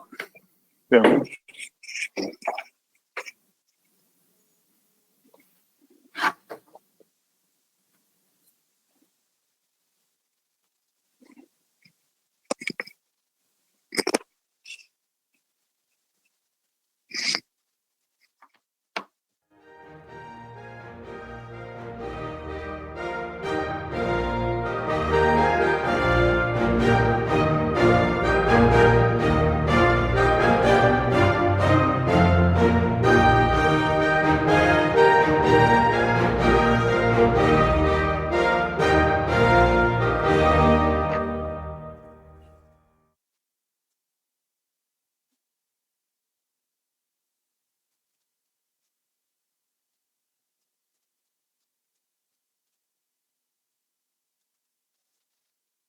You are mute, John.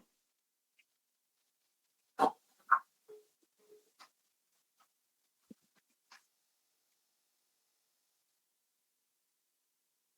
hear us. Good morning. Good morning. Good morning. Do we have got Ludger and Jochen there in the studio? Ludger is here. Jochen's also here. Can you hear us? We can hear you loud and clear. Thank you. Great. We can't see, but we can hear you. And now we can see you. Good morning, everyone. Thank you for joining me again. John Orchard, CEO of OMFIF, the central banking think tank. And welcome to those just joining now for this panel. We're talking this morning about shaping sustainable financial markets and real economy in the face of the pandemic. We've been talking about that already today and have heard the importance of making financial markets fit to support easy investment into this area. And there are plenty of stumbling blocks to make that work more efficiently, and we'll cover those today. Before I crack on, and do please, by the way, send in questions as they occur to you through the platform. They're then sent to me, and I'll put them to the panels, to the panel. But before that, let me have our panelists introduce themselves, starting with you, Richard. Thank you very much, John. My name is Richard Foppen. I'm CEO of a company called 123 in Berlin, Germany. And we basically do sustainable forestry and agroforestry, sustainable agriculture for large-scale institutional investors. We operate, we invest, we manage, and we operate as well. Super. Thanks very much, Richard. Over to you, Dr. Nimmermann. Philipp Nimmermann, currently State Secretary in the Hessian Ministry for Economic Affairs, Energy, Transport and Housing, and I'm in charge of everything concerning economic affairs, including all the regulatory things, something like regulation of the stock exchange, but also everything else with economic context. Before that, I used to be chief economist for a private bank in Frankfurt. Great, thank you. Over to you, Ludger Schuknecht. Yeah, hi, John. My name is Ludger Schuknecht. I'm Deputy Secretary General at the OECD in Paris, where I'm responsible for trade, education and tax. But in my previous life, I was chief economist of Minister Schäuble, and in that function had to do a lot with macro financial stability and green finance issues. Thank you very much, Ludger. And then finally in the Frankfurt studio, to you, Jochen. Hi, John. My name is Jochen Thiel. I'm country head for Germany and Austria for Morningstar, obviously with a clear investor focus and with particular focus also on ESG-related topics. Before I joined Morningstar, I spent many years in the exchange industry, working in senior management positions, both at Deutsche Börse AG and Munich Stock Exchange. Super, thank you very much. A very useful combination of regulators, former and present, multilateral institution represented here, a corporation, and the investment community. So I think a very good combination of people to discuss the themes today. Something that we've raised already, and I would like to hear your views on, which is whether the sustainability agenda has been set aside because of the crisis or not. The playwright Bertolt Brecht once said, "Erst das Fressen, dann die Moral," roughly translates as sustenance before morals. And I want to know, in your own experience, whether you've seen the economic crisis diminish or increase engagement with the sustainability and ESG agenda, especially in private sector activity and investment. And I'll start with you, Richard. Yeah, for us, this quote from Bertolt Brecht is actually very real, and I would sometimes even change it to "Das Fressen ist die Moral."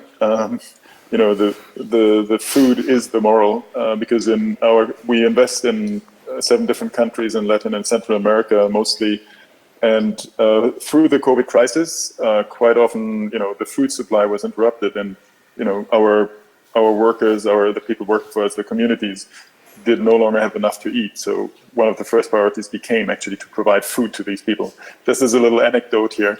And whilst we laugh at these anecdotes, it is definitely reality for some of them out there. So yeah, I cannot, you know, I can subscribe definitely to this metaphor that it is actually really, really important to care for the basic needs of people before we look at, you know, before we look at any kind of higher tiered concepts, you know, that are relating to the environment, to social impact issues, etc., etc. that if you do not have enough to eat, you do not worry about climate change. Ludger, do you think that the crisis, which puts an emphasis on worrying first about the economic here and now, has set aside the sustainability agenda, or has it reminded us that it's especially important? Yeah, thanks. No, I mean, our anecdotal evidence confirms that corporates were placing less emphasis on environmental and social issues during the kind of imminent crisis phase. But more recently, interest has come back. And also, perhaps an interesting finding from our research at the OECD, ESG funds and indices performed less badly than traditional investment products during COVID. So perhaps those who kind of stuck to their guns, profited from it. Good, and we'll come back to that theme of sustainability as good business later on. Thank you. Jochen, what, if anything, have we seen in the investment world? Yeah, sure. I can just emphasize what Ludger just said, and I just draw some numbers here. We've done a study in the first quarter looking at the investment flows, and it was quite interesting. Number one is the ESG fund universe pulled in $45.6 billion in the first quarter when the pandemic came imminent, compared to an outflow of more than $380 billion from the overall fund universe. I think that clearly states where the money is going when the crisis started. And another interesting figure here was that in the first quarter, sustainable fund assets got a hit by 12%, whereas the global fund universe took a much bigger hit by 18%. So this really shows both sides. The ESG funds are less hit by an economic downturn, and obviously at the same time attract more investors. So this is just, let's say, one picture of the first quarter. It will be certainly very interesting to follow these figures for the second quarter, which is basically over yesterday. Okay, thank you. That's very interesting and maybe I can counterintuitive. Please, Richard. Could I just jump in? John, excuse me for interrupting. What we saw on this particular question is actually working with large corporates, like very big energy companies, very big food companies, that the only projects surviving right now, before their internal investment committees, are strategic sustainable initiatives, like sustainable sourcing, sustainable carbon, building up, living carbon stocks. Those are the only ones being funded within these big corporations right now, and everything else is on hold and waiting, for further, taking a breath, waiting for later, basically. But these are continuing on completely unstopped, and that's what we see with our clients.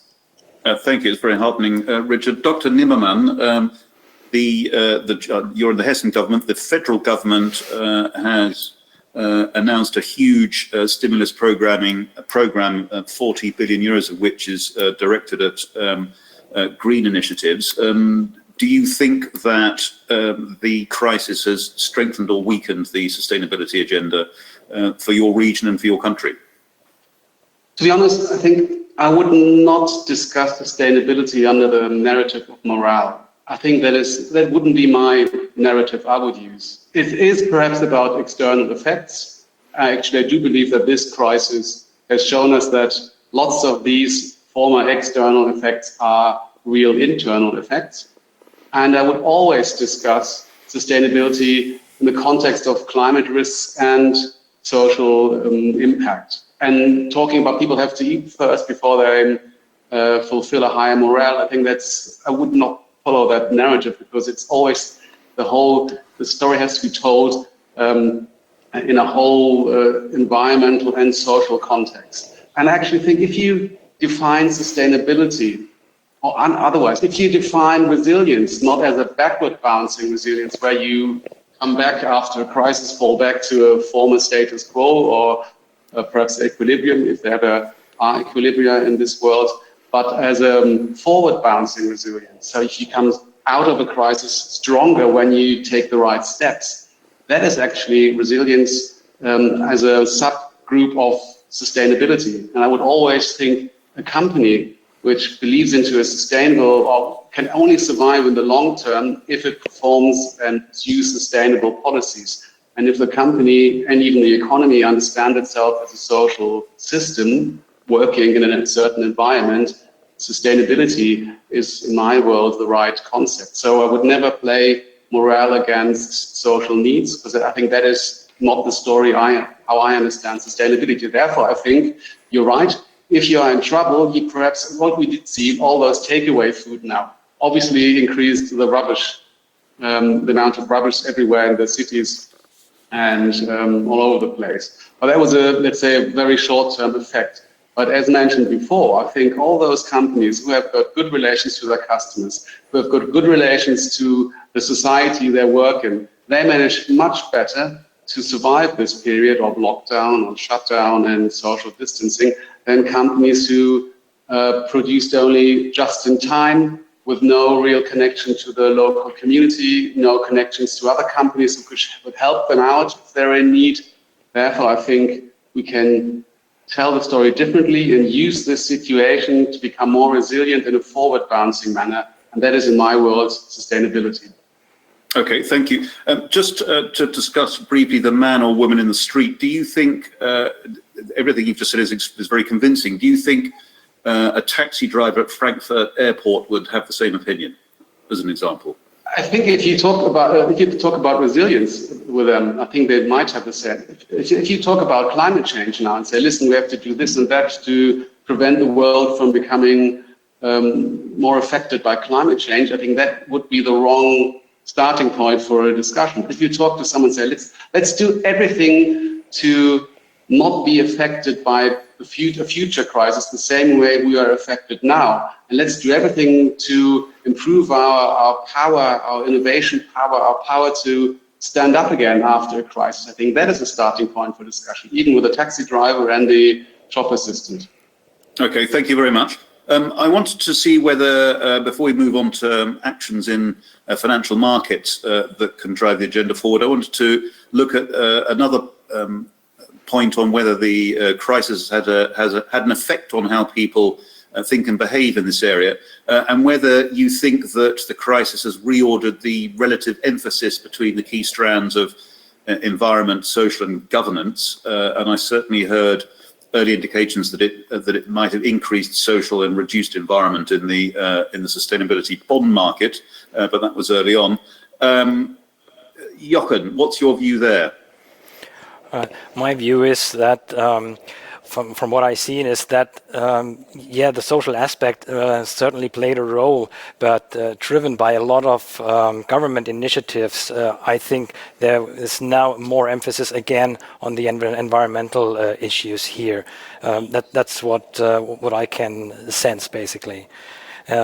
Maybe another thing, we also asked about how the assets were performing in that area, and it's quite another interesting fact here. We've done a study comparing 21 ESG indexes with their traditional non-ESG equivalents, and interestingly enough, especially in market downturns, 17 of these 21 or 17 ESG indexes performed much better than their traditional non-ESG equivalents. So another interesting aspect here, that economy and ecology are no longer a contradiction in terms, and I think this is the way to go forward.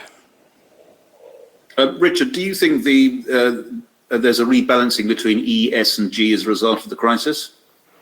Or changing of priorities? I think that, yeah, I mean, this is only my gut feeling from, talking to corporates and institutional investors, but my gut feeling is that the G is coming out stronger in the long term here, that the governance and the question how things are done is becoming much more important. And finally, on the crisis and its aftermath, We haven't seen the economic damage fully unfold yet. Certainly in the country that I'm in, people have been on a, cynically people say, paid holiday by the government. We haven't seen the true effects on unemployment and so forth. And if that economic damage does become more visible and governments start to worry about debt to GDP ratios, we get reduced spending, higher taxes, increased risk aversion. Do you think that may yet challenge this arena? Ludger? Yeah, I think that's a very important question, because there you go to the basics, to the prerequisites for this whole ESG agenda, to my mind, to succeed in practice. And because we will need a stable macroeconomic environment, we will need functioning markets. Otherwise, governments will not be able to provide the environment in which climate change, governance issues, resilience will be mastered. And if we impede the functioning of markets, I mean, more broadly, I'm not talking only about financial markets, but there's so much debate about renationalization and so on. If we interfere here too much in a manner that undermines growth, undermines markets, it will not only, so to speak, pull the rug from underneath our feet in terms of our economies, but it will also introduce uncertainty, and it will introduce instability where the financial actors will not be able to form good expectations about where the future policy course is going to go, and that will make it more difficult for them to anticipate how they should invest on this path to decarbonization, for instance. So I think this all plays into each other. This is all very interdependent. And I think that striking a good balance between maintaining macroeconomic stability and supporting the recovery will be really key. Okay, thank you. Richard, you're involved in everyday risk allocation decisions from people that invest in you and your companies. Do you think that the risk climate may change as the economy potentially gets worse and governments also come under strain? Not necessarily in the area where we are active, in kind of nature-based investments, if you want, because this is already considered reasonably risky, and I think we are seeing real progress in de-risking that. And the more the climate crisis is progressing, the higher carbon prices are getting, the more this will be automatically de-risked. So, just taking a fairly narrow view here for our part of the world, in sustainable forestry, agriculture, I think we will be benefiting from that, and we will see a lower risk perception actually as this unfolds. Okay, thank you. Dr. Nimmermann, do you see problems ahead where the economy comes under greater strain than it's been already? We've had a health crisis which runs on, an economic crisis may well unfold. We're unsure of the shape of the recovery at the moment, maybe V, maybe W, maybe L, maybe U. Do you think that will then create problems for sustainability markets and sustainability investment? I mean, nobody of us can really tell how the economy will end up. It looks like it's going to be the worst hit after the Second World War, but nevertheless, we have to find out every single day. And if you, for example, look in Germany, the Bundesbank has a weekly activity index, which actually improved this week, and it perhaps is bad, but not as bad as the Great Depression. Who knows? We will find out. We don't really know where we are going to be landing due to all those supporting measures, like the Kurzarbeitergeld, the short-time employment benefit, or to translate that into English, which still, that covers up a lot of economic impact, which we would see otherwise. And I think the actual interesting thing will be what will happen next year, because this year I think is so complex, cannot really tell anything and cannot stabilize expectations, but it's all about next year and the year after. And I think this is a great opportunity to improve sustainable policies and strategies, because it actually shows that climate risk is extremely complex and non-trivial and almost impossible to assess with normal risk methods. And the pandemic, like the coronavirus pandemic, is also very difficult to predict. We all learn about that. Every second day we have new indicators and new information. But that is the world. Our world is extremely complex, and we can pursue similar scenario analysis regarding climate change and other risks. I think that's about understanding that this world cannot be measured by simple risk assessment. We are in a world of radical uncertainty, at least when we have climate risk and other natural risks or health risks. And I think we should change our view from believing we can figure out everything with mathematical models, and then we're, because of the value at risk, and we are pretty sure that nothing happens beyond the 99%. I think that's the wrong attitude. We need more scenario analysis and see whether a company can survive a certain scenario which people might think is quite plausible. And in fact, we have to live with this new situation, and that's the great opportunity for sustainable strategy. So everyone who has already employed those strategies, I think, is quite well fit for the future. And I would always suggest that all politicians should follow and support this transformation into a sustainable economy. Thank you. I wanted to explore this topic of the relationship between what state agents can do and what the private sector can do. They clearly need to work in concert in the sustainability area. We've seen huge recovery initiatives from governments and supranational organizations focused on sustainability. We've had the European Green Deal. I mentioned the climate infrastructure spending from Germany. Do you think these initiatives, starting with you, Ludger, do you think these initiatives will make a material structural difference to the sustainability of the European economy?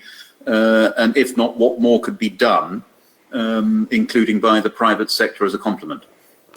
I think these initiatives are very important and very important contributions to the achievement of our objectives, and but it links with a question that's coming later on. We still need to provide the right environment, the right metrics, the rating needs to function, etc. We'll come back to that point.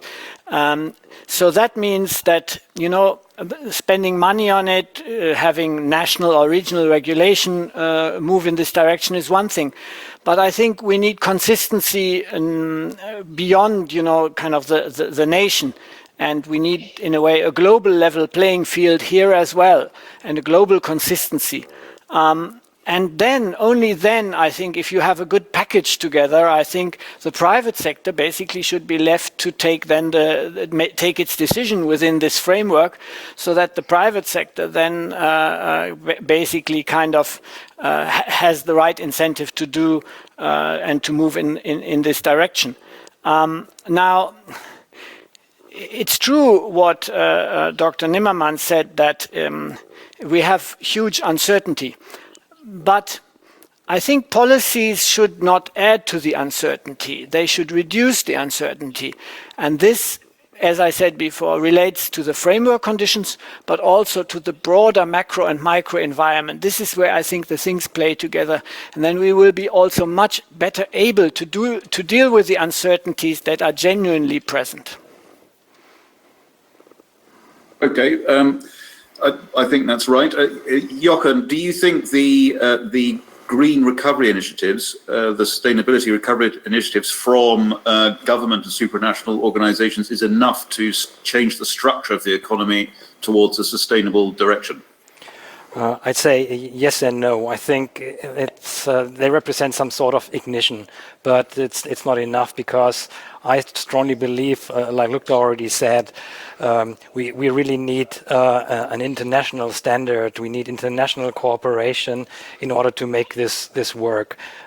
Just to give you an example, right now, many asset managers, insurance companies, advisors, they all work with their kind of proprietary, self-developed models in order to be able to advise their clients on ESG investments.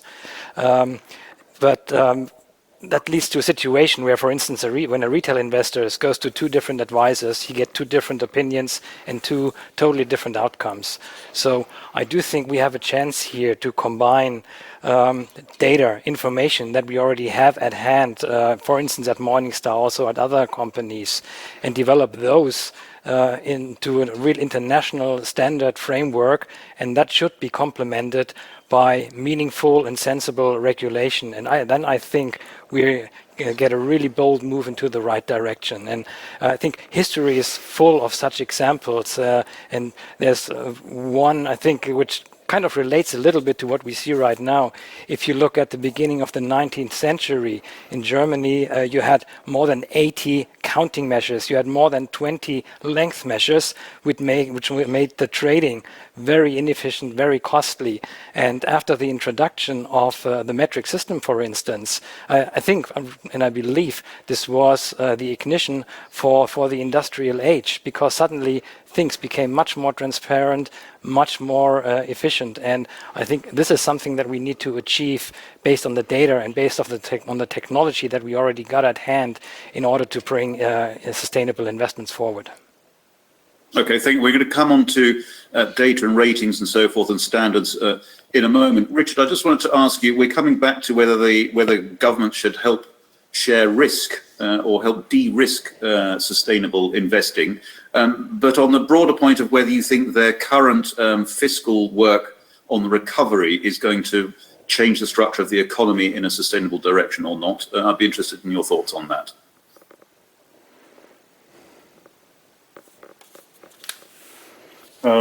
Yeah, I would take a different stance than Jochen here. Of course, any movement in that direction is great. On the other hand, I think our government and most other governments have spectacularly failed in grasping the implications and the size of the problem in climate change mitigation. And we've seen a lot of this usual more of what seems to be good rather than, a more dramatic, change or measures that would provide exponential improvements. So to me, I think it's really important to change the mindset actually of our first-class institutions that we have the people who are actually supposed to. I find in working with them, I think not daring to step outside of their classic thinking and always the risk management aspect is always paramount. There's for me the key is to try to put people in charge within a government and our institutions that are actually responsible for the action that have real economic or that can think economically and that think change actually and that are not afraid to fail. That is my answer to that question. Okay, thanks, Richard. Dr. Nimmermann, just quickly on that, if you look around Hessen at aspects of infrastructure, for example, that you might want to change in order to change the structure of the economy, have you got everything that you would like there? Is there more that you would like to be able to do with public funds if they were available? When we took over the office 6.5 years ago, we looked through every single measure the ministry implemented and made sure that everything, every subsidy, every credit which we hand out or guarantee, because capital markets are sometimes imperfect, will help the goal of sustainability. So they're applicable. Sometimes we had to change some regulations. We made sure that also companies from the social entrepreneurship side or sector are also eligible for those programs. So we support, I think, sustainable transformation within the state of Hessen due to all our instruments we do have. Yes, one could always need more instruments. That's why we also in our current budget discussion increase the spending for sustainable projects, but always based also on the aspect of resilience and the forward bouncing resilience. So that's really important at the moment. We're doing that. We've always been doing that before as well through our Green and Sustainable Finance cluster, where we actually organize the community to come up with a common language, this taxonomy. We might be talking about that later on. And we foster scientific research and projects where artificial intelligence might help us to understand those complex systems we're living in better and help us with solutions by estimating data which we're lacking to see at the moment, things like that. So that is very much our focus, and everything we're trying to do at the moment, even if we don't have put the sort of sustainability price tag on it, follows the do no harm principle. We are looking at everything we do as not harm our long-term goal of a transformation towards a more sustainable economy. Okay, thank you. We've had a question from the audience that's somewhat related to this and quite interesting. Ludger, I want to direct this perhaps first at you. We've had a question from Alexander Watson, who asks, are there lessons from the ESG fund performance? We heard about that a while ago from Jochen. During the crisis for governments, for example, can governments mitigate the impact of fiscal spending initiatives on credit ratings by implementing bold ESG policies immediately? So we talked about the fiscal strain and the impact that might have on financeability for governments through debt to GDP ratios, credit ratings, and so forth. Could that be ameliorated by quicker work on ESG policies? That's a good question. I have to reflect for a moment. I think, the government liquidity and solvency are ultimately very fundamental issues. And I do not really see how, so to speak, governments issuing, for instance, their own green bonds or so has an effect on their ability to finance themselves. But I'd have to think this through. Looking at the instruments governments can apply, you can apply more direct instruments, taxes, expenditure, or indirect instruments, regulation, or indirect financial instruments like guarantees. Now, of course, a government that is in trouble may feel more tempted to issue guarantees and work through regulation to then continue with its ESG agenda. Whether that then results in the better policies, I'm not so sure. That depends. So I would say the question is a good one, but the answer is not a straightforward one. I would say that in a way, a solvent government has more choice to do the best policies.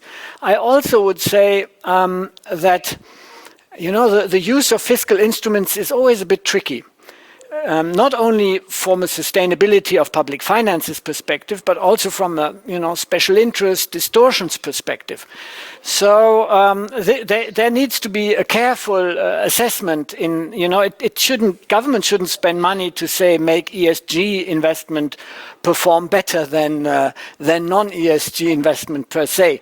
But of course, the effect of underlying policies, if the result is more sustainability of companies that then perform better, that is a good result, and perhaps that's what we are seeing. So I'm perhaps a bit less negative about what Dr. Nimmermann said about, not Dr. Nimmermann, sorry, Mr. Richard Focken said about governments having failed. One always has to see governments acting within a lot of constraints, special interests and voters, and you need to convince voters that what your policies aim at is actually good for them. And sometimes in a democracy that takes a bit longer than the technocrats and the experts would hope for. But at least it happens, unlike in other types of government. So I think, yes, we may not be totally happy about what's happening, but I think in other forms of government, what we are seeing now happening here would not have happened at all, probably. Thank you. Thank you, Ludger. Jochen, what do you think about this question we had from the audience, that there would be a read-through from the performance of ESG funds through to essentially ESG governments? I don't think so. When I said earlier on, I think that the government gave some sort of an ignition in the beginning of the crisis, and going forward, they should continuously define the framework in which we operate.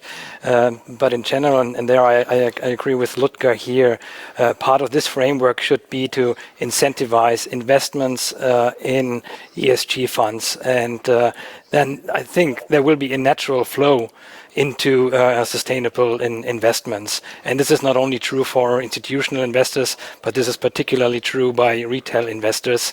They need incentives in order to put their money where the ESG is. Apart from that, excuse me.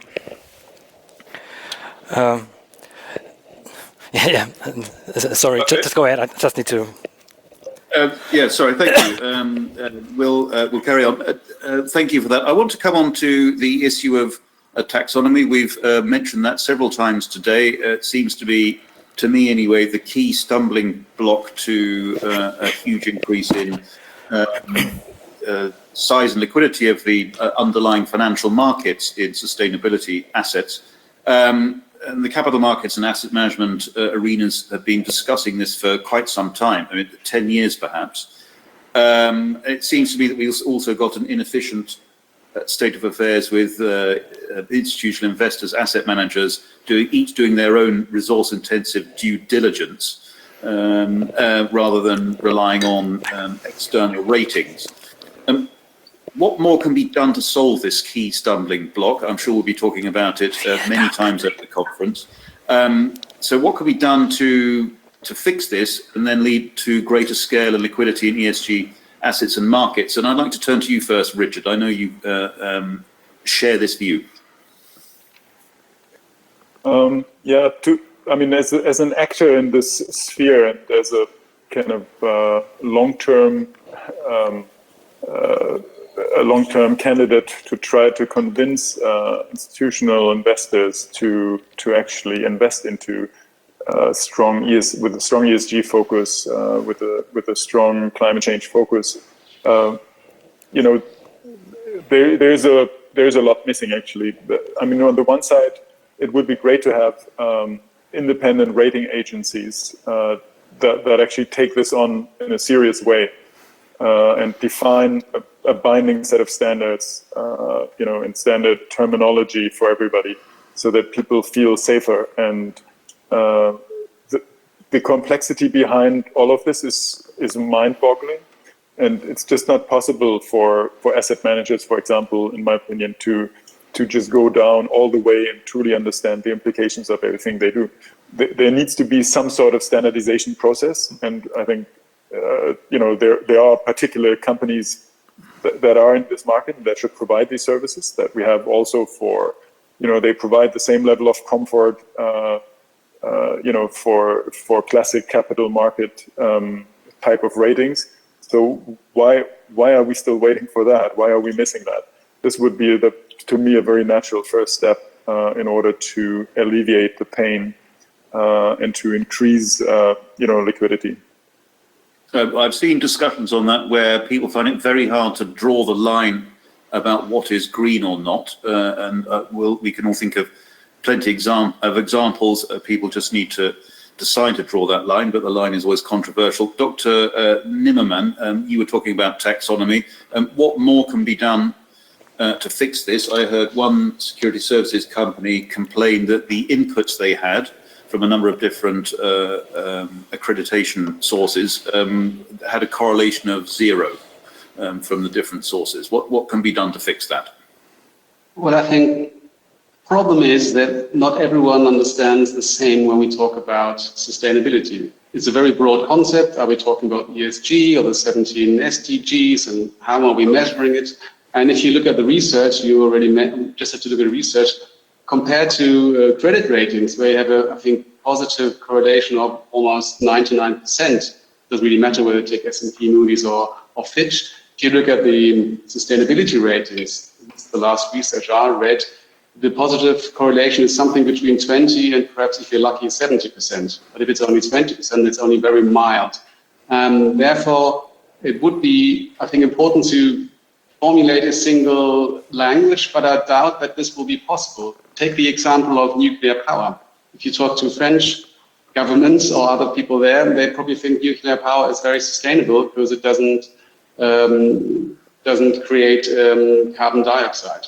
I would say, from a German perspective, that it's not a sustainable one, because in the long term, nuclear power can be extremely dangerous because that risk is almost not able to be insured. Therefore, it is definitely not a stable and sustainable energy source.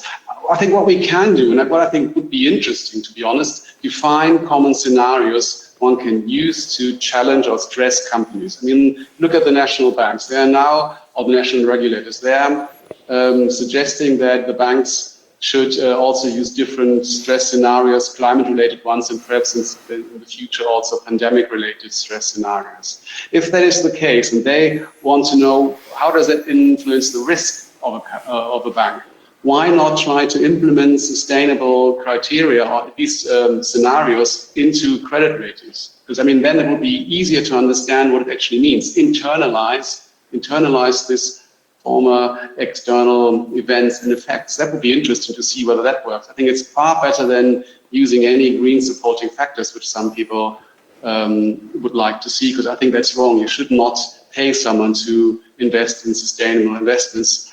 You could try to explain to them why it is a very wise move to do that from the risk perspective. And that would be good if one can define a similar set of scenarios. That's what we are doing with our cluster in Frankfurt and Hessen, try to define for different type of investors scenarios they can use to understand and estimate the risk they're being confronted from the climate side, but you can also take that for other natural disasters or for pandemics, because basically it's the same logic within complex systems. Thank you. Richard, you want to comment? Could I gently disagree with just one part of that discussion?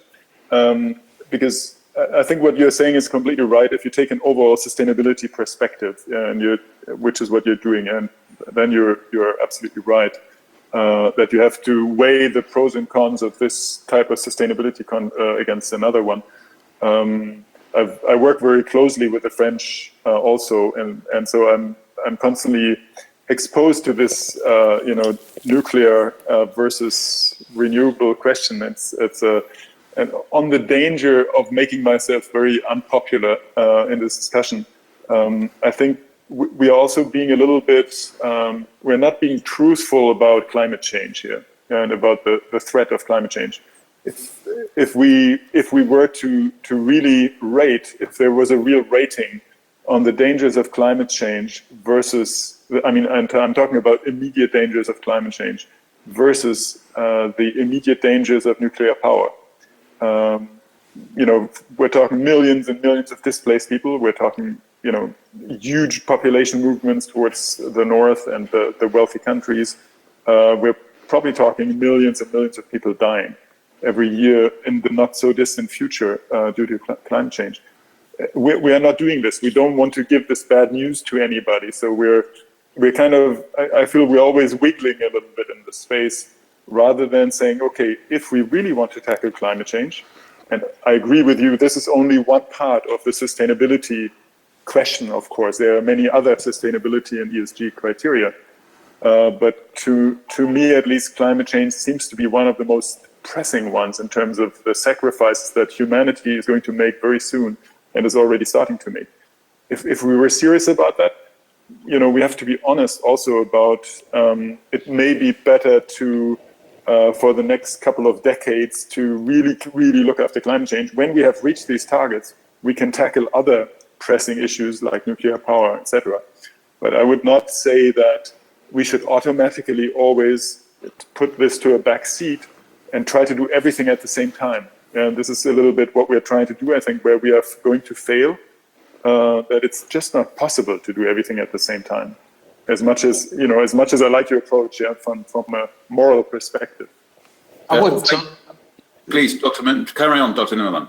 I think I would disagree, obviously, but I would disagree because I think you cannot disconnect the climate risk from social risks. If you look who is living in poor housing, who is really going to be hit hard if the temperatures increase or lives in areas where they cannot protect themselves. Elderly people. You will always have the connection between climate change and social impact. So if you say you can only take one side first and don't think about the other, we will not convince the majority of people to follow us. And at the end of the day, it is the core of democracy that the majority, and hopefully a large majority, agrees what you do. And therefore, I would always think one should balance it, not because one is more or less important, because everything is interconnected. And I don't see the difference, especially if the argument, let's carry on perhaps with a few more years with nuclear power and then see what happens in 20 years. I think that is not a sustainable approach. I think you have to, we should always keep in mind that there are tipping points, and probably the tipping point for the climate catastrophe is closer. But we also saw how close the tipping point within a pandemic can be. Some countries missed the tipping point and have got lots and lots of deaths at the moment, and other countries managed through perhaps sometimes luckily, but perhaps also wise strategic political decisions to flatten the curve, to not run into the tipping point, which is almost impossible to act afterwards. So I think this is all the same story, the very complex world, which is an interaction, non-tribal interaction between economics, social and environmental issues. Okay, thank you, Dr. Neumann. I wanted to look just to come back to this issue of taxonomy. We just had a small example of how difficult it is, whether you classify nuclear power as assisting sustainability or standing in its way. Very hard to solve that. The OECD is a herder of cats, and I think these cats seem quite hard to herd. What can be done in order to facilitate markets to solve the problem, which I think you'd be in favour of, in terms of multilateral efforts to set standards or encourage people to set standards that can save time for investors on due diligence? Yeah, this example of nuclear is in a way, to my mind, a great example that, all search for the indicator will be in vain.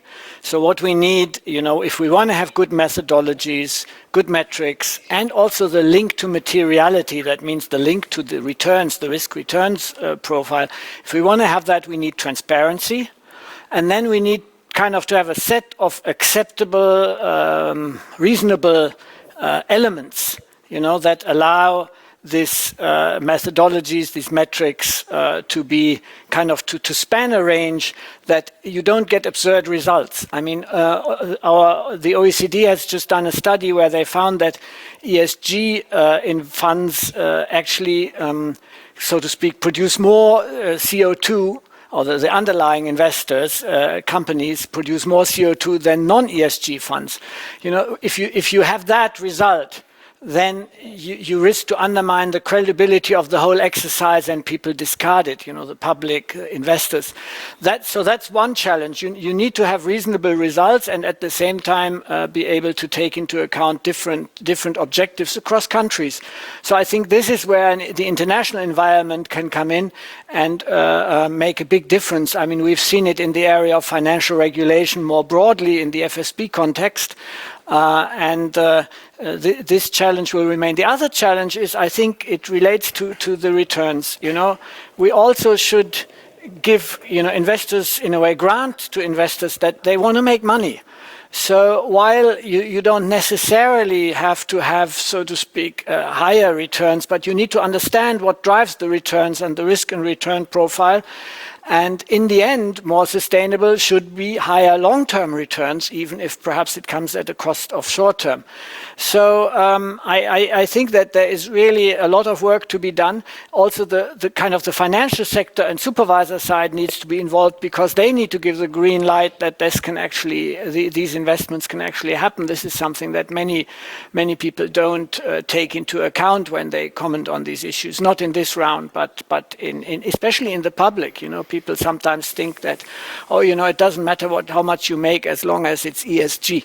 So I think here we have, it's very important on methodologies, metrics, and materiality, as we call the 3 M's, to get an acceptable framework that produces also reasonable outcomes. Thank you, Luca. Jochen, I'd be very interested in your view on this. It sounds like the taxonomy issue is almost impossible to solve. We've already had today a discussion about Chinese green bond standards and whether they're fungible with standards in other parts of the world.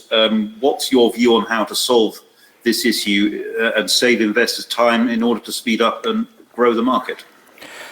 I think the main point really is providing transparency, and based on the disclosure and transparency requirements that are getting in place right now, we can come up with appropriate risk models, risk figures, to give investors as much information as we can, to allow them to make sensible investment decision. And I agree with Ludger again here. This should mostly be done with a long-term perspective and not with a short-term sight here.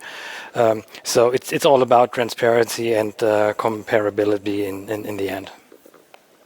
Okay, thank you. I want to go back to the theme that Richard and Dr. Nimmermann were just discussing, which is whether we need to act or should act on all of the ESG strands in concert at the same time, or whether that's too broad. The UN Sustainability Goals umbrella is laudable but very wide. Do we think it's realistic to try and act on the whole ESG agenda at once with respect to accreditation and regulation? Over to you, Richard. I'm a huge fan of the 17 sustainability goals, and I think what people don't realize that they describe basically the new moral backdrop of business development. Yeah? In the world of tomorrow, what the UN has done, they've given us a great definition of where our companies need to evolve, yeah, where our capitalism has to evolve to, and the marks to reach basically. Yeah? So for that, I think it's absolutely fantastic. If we look at the kind of the planet, it was originally people, planet, profit trilogy, of the triple bottom line. I think most companies still have gotten carried away by the profit piece, not taking the people piece very serious. And people is probably the most important one. I would completely agree with my colleague here in the discussion. What needs to happen now is that companies, CEOs, and regulators have to understand that the profit piece in this is no longer the old profit piece. It's no longer maximizing shareholder value. It's no longer trying to. It's no longer personal greed. It's working for the common good, basically. Or you can make profit, and yes, investors have to make a return, but the profit needs to be fair. It needs to be fundamentally serving the common good, basically, if you think about in the context of sustainability. And for me, this is the real, this is the shift in mind. The mind change, or the mindset that has to shift a little bit into this direction. And how can regulators and our representatives of politics, they can help us see the light, basically, when it comes to this fundamental mind shift. Dr. Nimmermann, thank you. Dr. Nimmermann, do you think the ESG umbrella is too broad to act on at once, specifically on a practical basis from the standpoint, say, of institutional investors doing due diligence? To be honest, I don't think it's too broad. Because I think if you focus on the one single aspect of it, that's always too narrow, because there's always interaction between the different goals. Perhaps if you want to fulfill all those 17 SDGs, that's quite difficult because not all those SDGs apply for every situation. But if you take an overall approach, one should always follow this. Look at the current situation. We found out due to this pandemic how vulnerable we are, especially with social or working conditions, and what effects it can have on a local community, even in a wider range, and even even with regards to football teams. That we're getting aware if something happens somewhere which is not sustainable policy or sustainable strategy, it has an impact on society. Therefore, I would always follow all aspects, perhaps not at the same speed because you have to start with something, but always bear in mind whatever you do on one side has an effect on the other side because our world is extremely non-linear and complex. Okay, thank you. In the interest of time, I'd like to finish up with a brief answer from each of you, if I may. I want to ask each of you, if you could remove one impediment to sustainability investment, what would it be? Ludger, what would you remove? One, okay. I mean, ideology. I think we should treat this as a very rational exercise. I think in linking it to your previous question, I think that yes, we will not have a metric and a methodology that covers everything, but investors should be able to know what they are facing and what objectives, so to speak, are met with these metrics they are facing, and then they can take a rational decision. And that will then allow to achieve ESG in a certain type of way. Ideological considerations, you know, that put ESG over profit, that etc. I think that is a big risk in achieving what we want. Okay, thanks. Very clear. Thank you, Jochen. What would be the one thing you would remove or change? What I would change is the tax regime. What has always proven to work in the past was providing tax incentives, both for institutional and as well as for retail investors.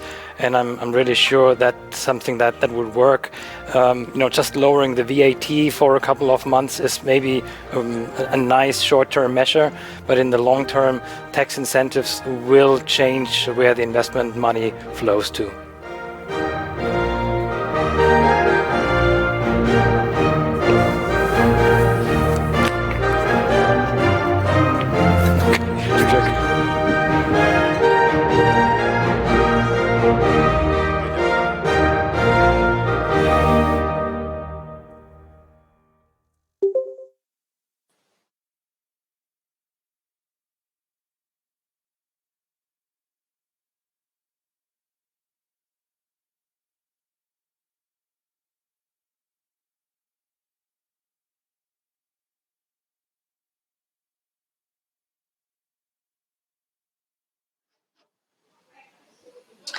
Welcome, everyone. My name is Akshat Rathi, and I'm a reporter with Bloomberg Green. In the next hour, we'll be exploring the themes of ESG investing and building sustainable companies. I'll be your moderator. Let's start first with Adeline Diab, head of ESG at Bloomberg Intelligence. We'll try to unpack how the COVID-19 pandemic has changed our understanding of social responsibility and what impact it has had on ESG portfolios. Hi, Adeline. Hello. Let's start with the basics. What is ESG and why is it relevant right now?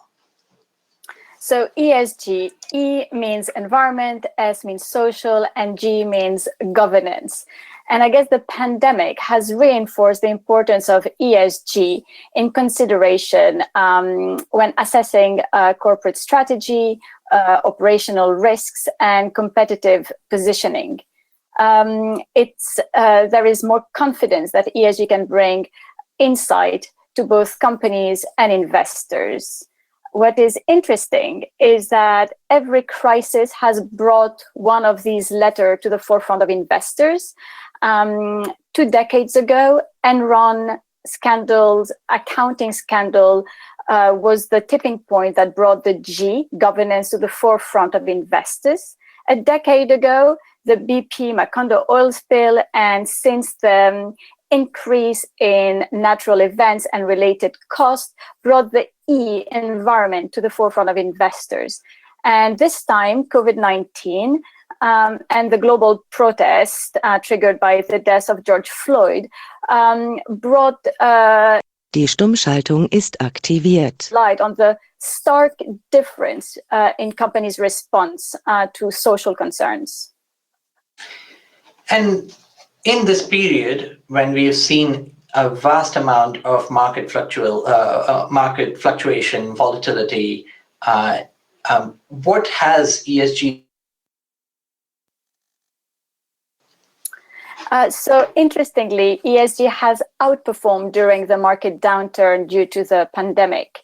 It has outperformed significantly, but it also, it's the only asset class that, or one of the only asset class with gold that has seen inflows. That means people have also more confidence in investing in ESG funds, in ESG ETFs, to secure and future-proof their savings and their investments, which is a very strong signal. But historically, in any case, ESG has usually outperformed during market downturns because of the inherent quality and resilience of stocks that are invested in. And usually when markets turn and become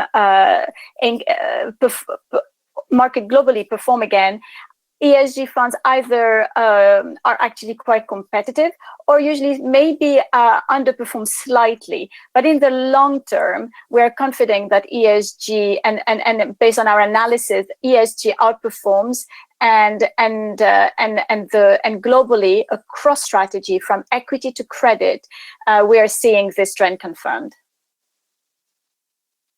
And we also know that a lot of money has flown into ESG, not just during the pandemic, but more so in the past decade, which has been a bull run for the market before the crash. ESG, as you said, has performed well historically. It has mostly done so in a bull run. How much do we know now that we are 3 months into the big market crash? How much can we say that ESG can truly perform in a bear market too? So it outperforms in bear markets because, so for instance, of its positioning. ESG funds have a natural tendency to be underweight energy and overweight tech, pharma, and utilities, which was the perfect positioning, for instance, for this market downturn. And in general, these sectors are defensive and in the long run perform rather well. It's also about cherry picking stocks across sectors where ESG has a quality tilt in terms of factor, where again, inherently you have more resilient companies that are more innovative and are managing their costs very well. They are more aware of environmental liabilities. They have invested ahead of their peers, so they don't have to catch up, and their margins are more secured. And one of the things that is likely to happen, and tell me if it's not happened, is that, you know, ESG criteria are quite big and broad. Yes, they try and focus on certain aspects, but they are still quite big and broad. Can there be competition between the E and the S and the G? So currently in this economic downturn, we are losing jobs. And the first thing that is on a lot of people's minds, is on the minds of governments, is to try and maximize jobs, which is probably focusing on the S. Does that mean we will do that at the cost of not paying attention to the E, to the climate agenda that is also quite important? Yeah, so that's a very interesting question, and definitely in the midst of the crisis, there was a bigger concern, a more short-term social crisis, which was exactly unemployment and inequality. And during that time, we saw an increase of what we call social bonds and pandemic bonds, which have experienced a meteoric rise. And for instance, green bonds, the number of issuance have declined by over 30% at the same time of the year 12 months ago. So indeed, governments and companies have issued social or pandemic bonds to respond to the crisis, for instance.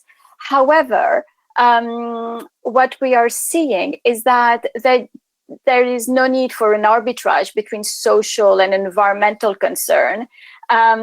So for instance, the best illustration can be the green recovery we're talking about, especially in Europe, where governments are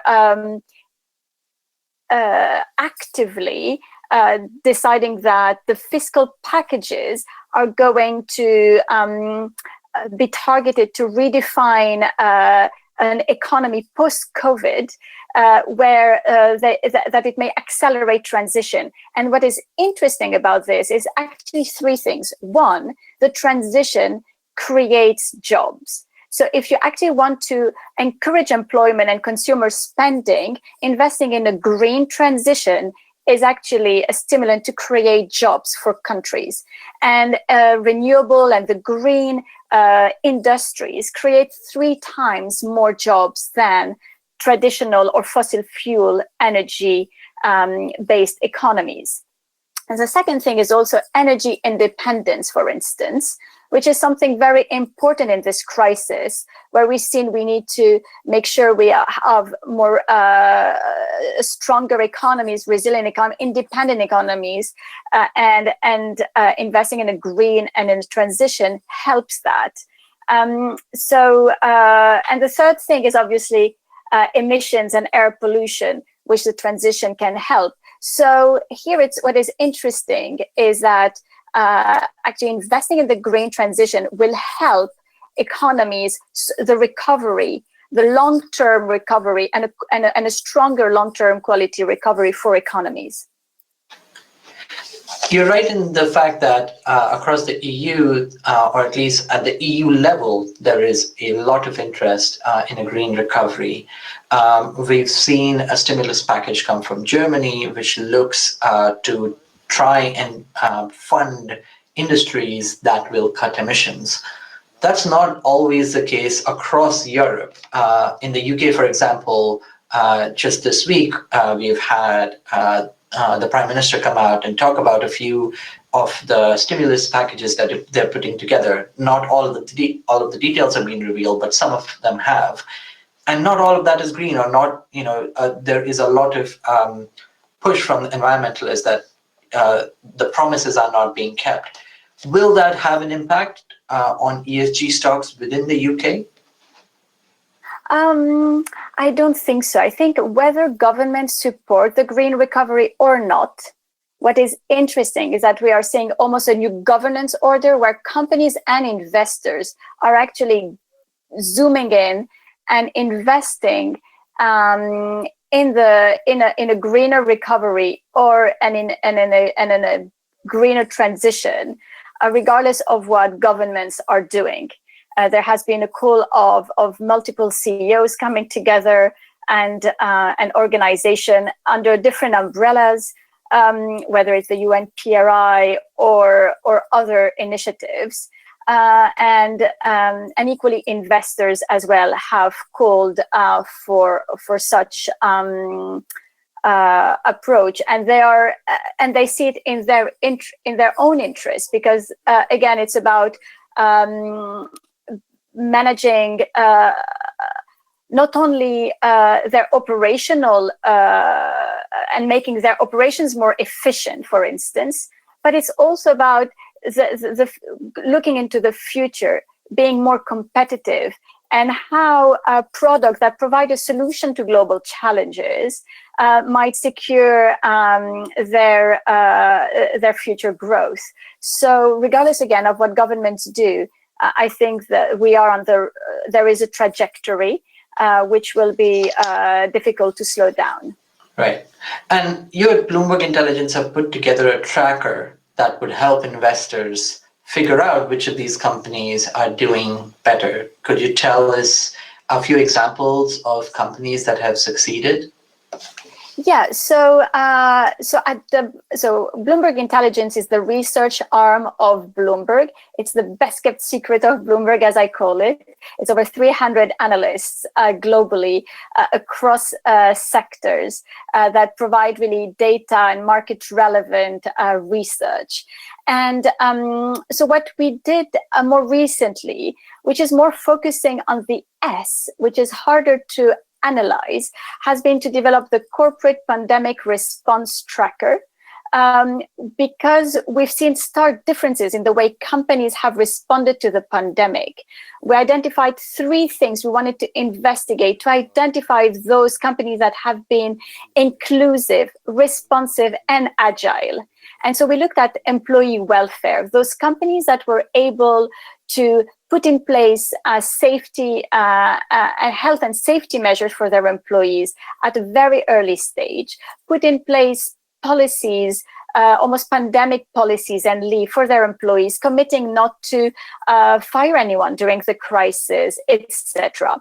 And for instance, a company that is interesting, and I will mention US companies mostly because these companies are, we focus on that market initially.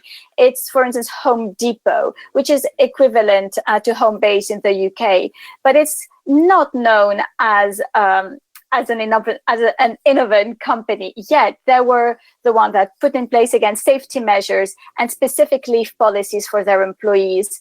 And we realized over time that those companies that were able to do so, not only obviously in financial sector, services sector, where people could work from home, but in industries where you actually had to be physically sometimes on site, it will create more productivity and secure churn in the future. The second pillar we looked into was community engagement. So these are companies that have donated money for to fight the pandemic, or that have donated in kind, either food or committed not to cut the electricity of anyone who couldn't pay for their bill during the crisis.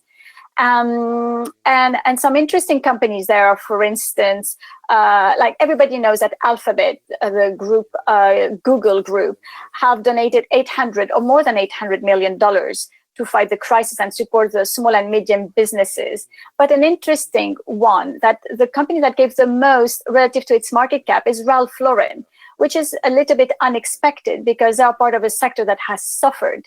Yet they've been giving a significant amount of money given their size. The third thing we looked at is operations agility. This means companies that were able to rethink very quickly and repurpose their operation and manufacturing lines to produce new needs that society needed: ventilators, respirators, gowns, masks. And there we've seen several companies really shining, whether it's 3M or General Electric producing respirators and ventilators, but again, Estée Lauder or Ralph Lauren producing, repurposing their production lines to produce gowns and masks or hydroalcoholic gels. So that's been quite interesting to track, and we will continue to do so in the future. That's great. I mean, one thing that sort of emerges from what you're describing is a slightly different world. We used to think of governments as bodies that would make companies do good, that they would regulate companies to do the right thing, because companies, their main goal was to maximize profit. And so in this competition, somehow the world was okay, but clearly it wasn't. And so now we have this move where companies are taking a stance. What do you make of it? And how do you think about the future of a company's brand in these times?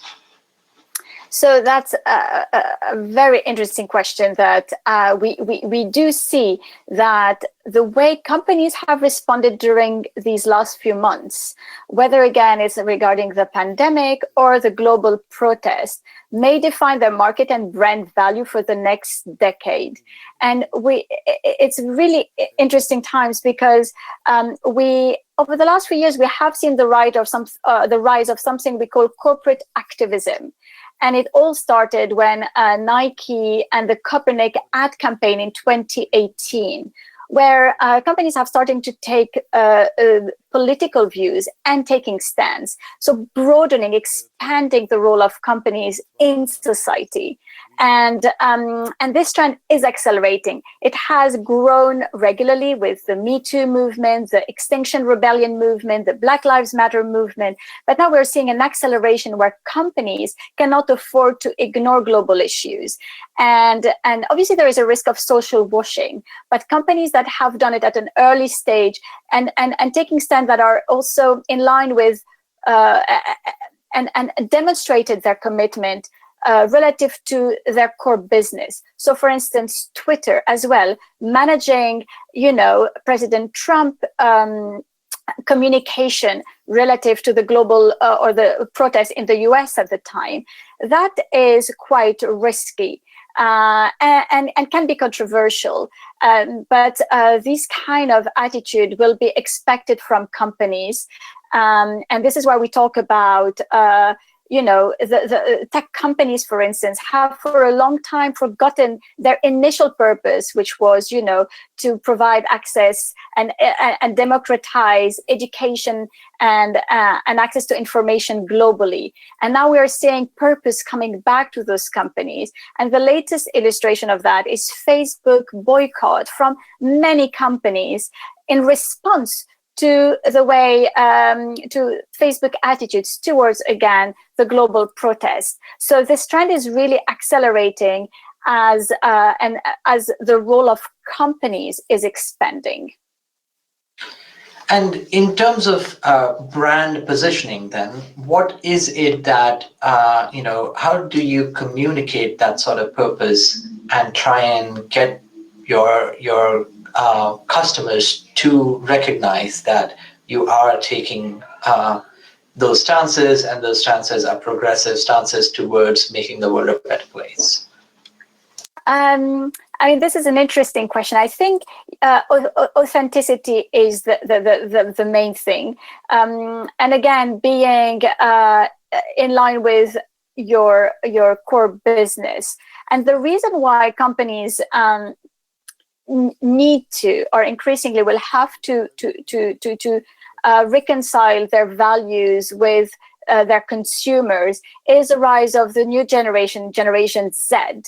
Generation Z are a consumer group that is between 10 and 25-year-old today, and they're extremely different from millennials, which are obviously the consumer group or the segment of the population everybody refer to when you refer to a younger person. But there is, again, a big difference between those two consumer segments. Millennials have been born with at the beginning of the rise of the social media and have used it more for entertainment, while Generation Z is extremely engaged and is the most activist generation we have seen in decades. And the reason behind this, or one of the reasons, is that it's a generation that has already experienced two crises: the 2008 financial crisis and now the COVID crisis, which are dramatic crises. And such crises at a certain age shape a generation, and they are more conservative, and they are really concerned of inequalities, and they will reconcile their shopping with their values, which are strongly aligned with environmental and social concerns. So companies need to respond to this generation, and which is also a generation that is more wealthy than many previous generation, or influence purchasing also household purchases. So this is where companies need to respond and position or listen to that rising trend.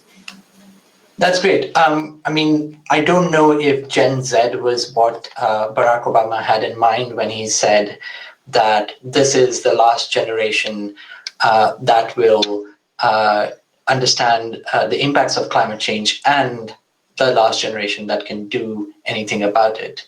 But these were great thoughts. Thank you very much, Adeline.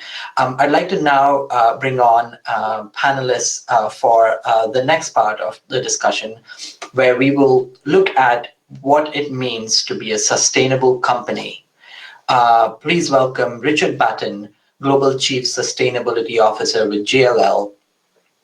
Frank Schedig, Global Head Senior Executive Banking at DZ Bank, and Alice Steenland, Chief Sustainability Officer at Dassault Systems.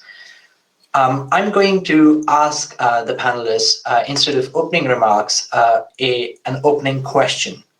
And in that, I would hope that they'd give you a little bit of an insight into what their role is at their companies. And then we can explore the theme of sustainable companies.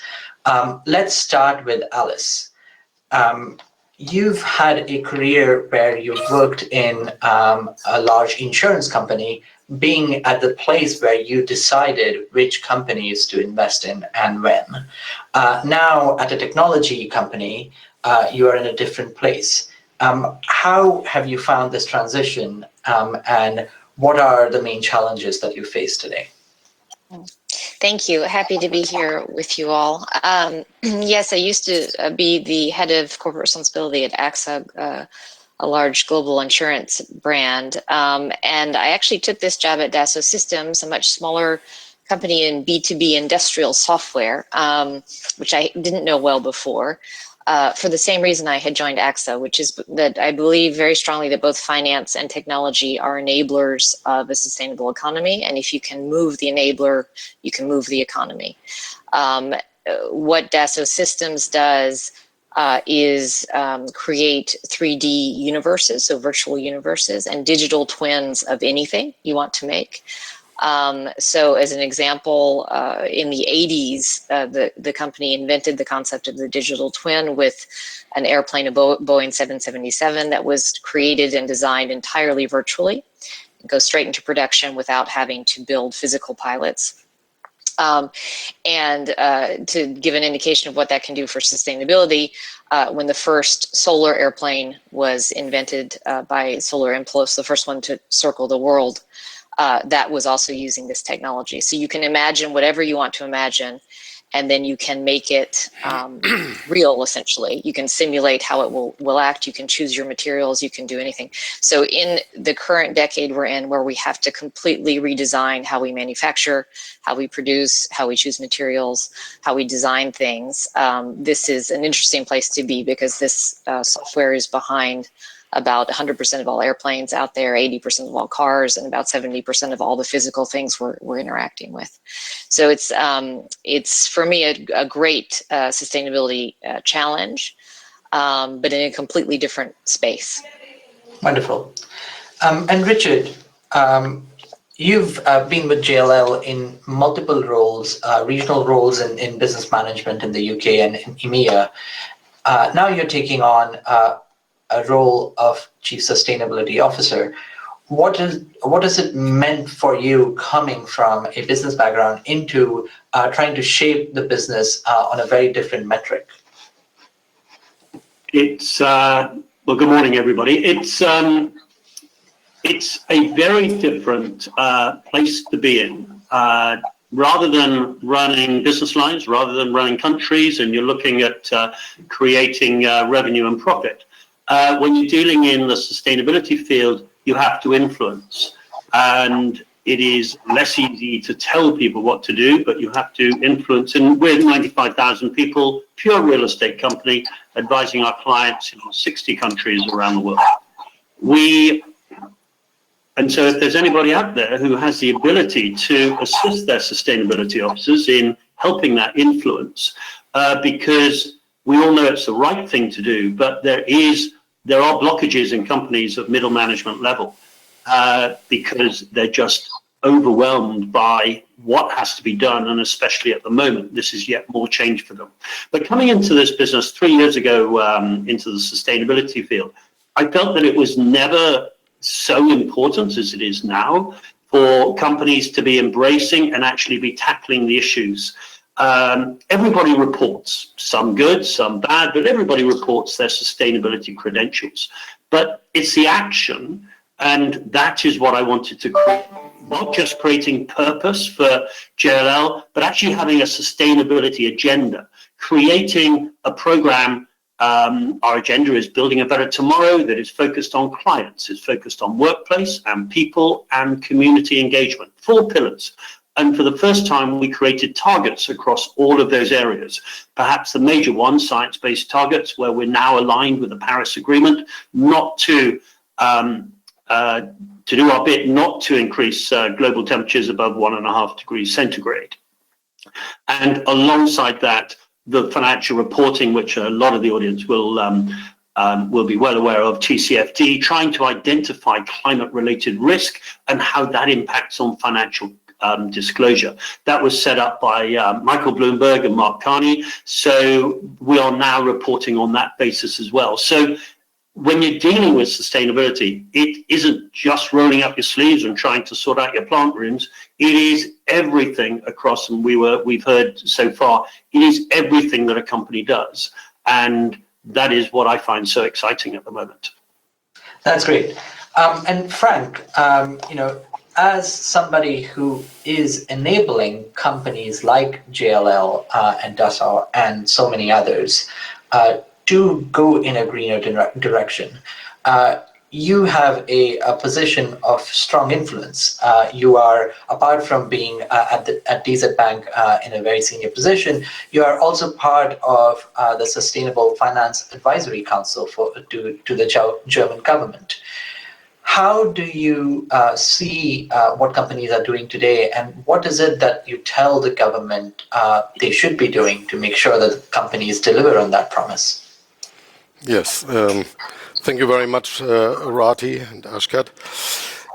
Well, we obviously work very close together with the German government as well as with the real economy, with the people of the science side as well as our colleagues in the financial industry.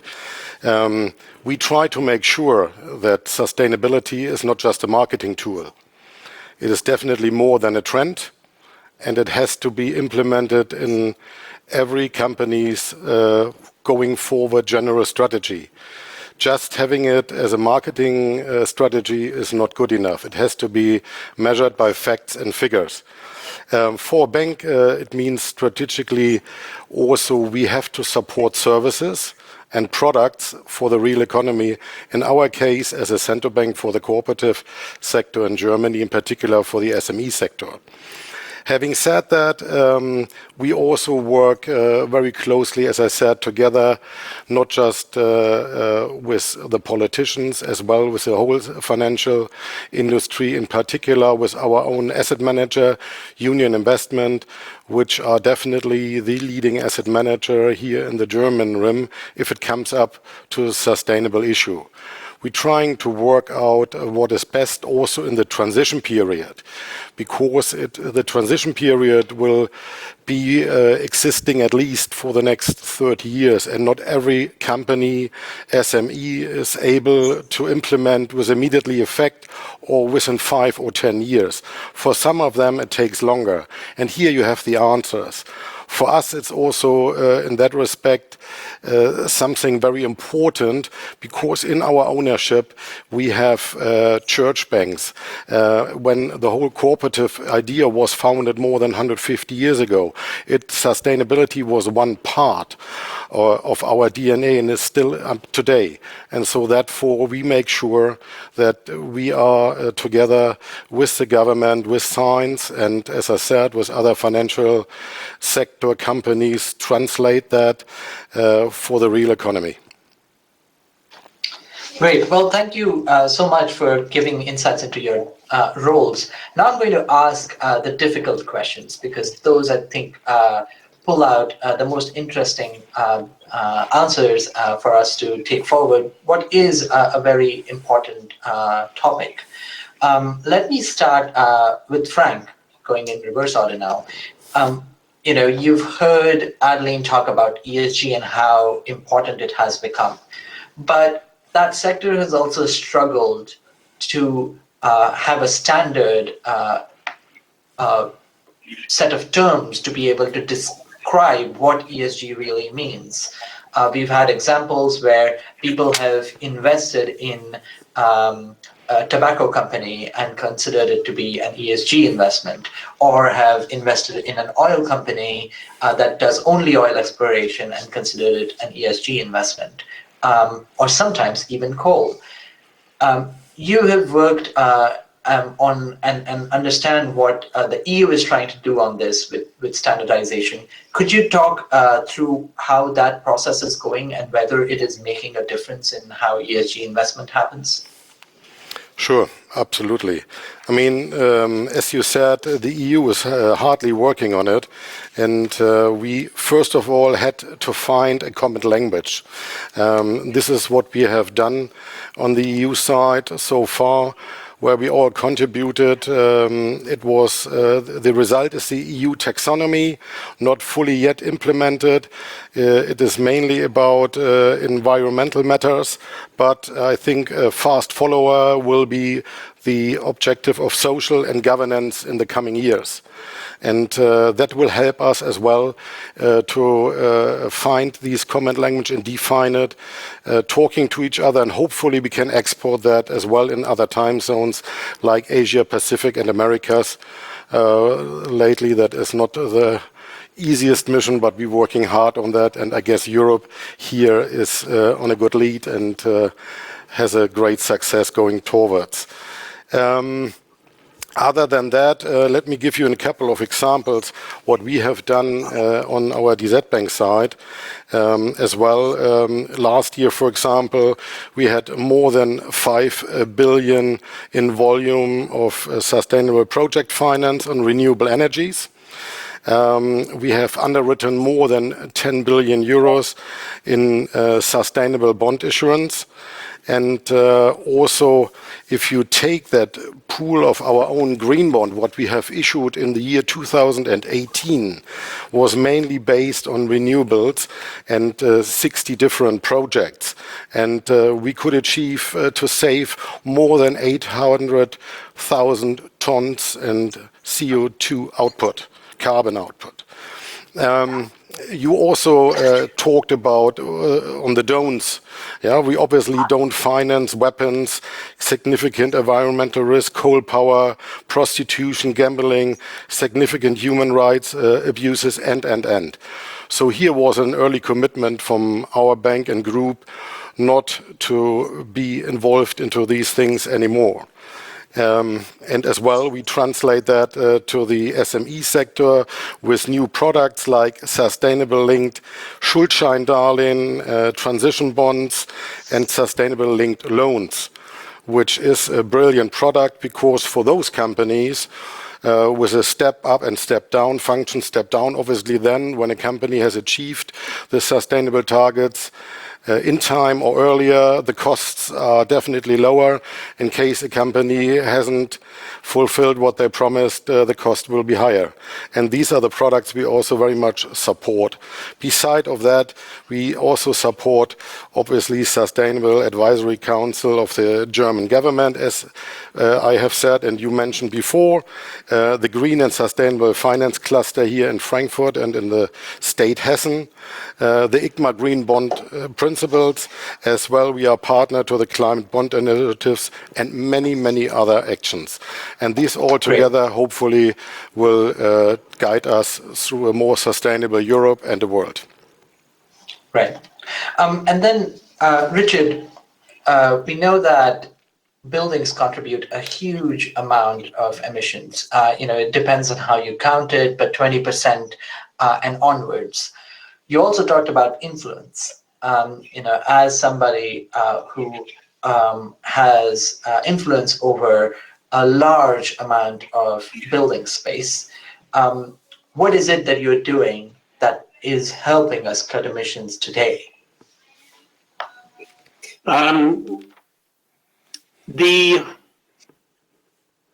The built estate, real estate is actually, we calculate, closer to 40% of all emissions. If you take into account, you're exactly right how you define it, not just operational emissions, but also the embodied carbon that sits in every building.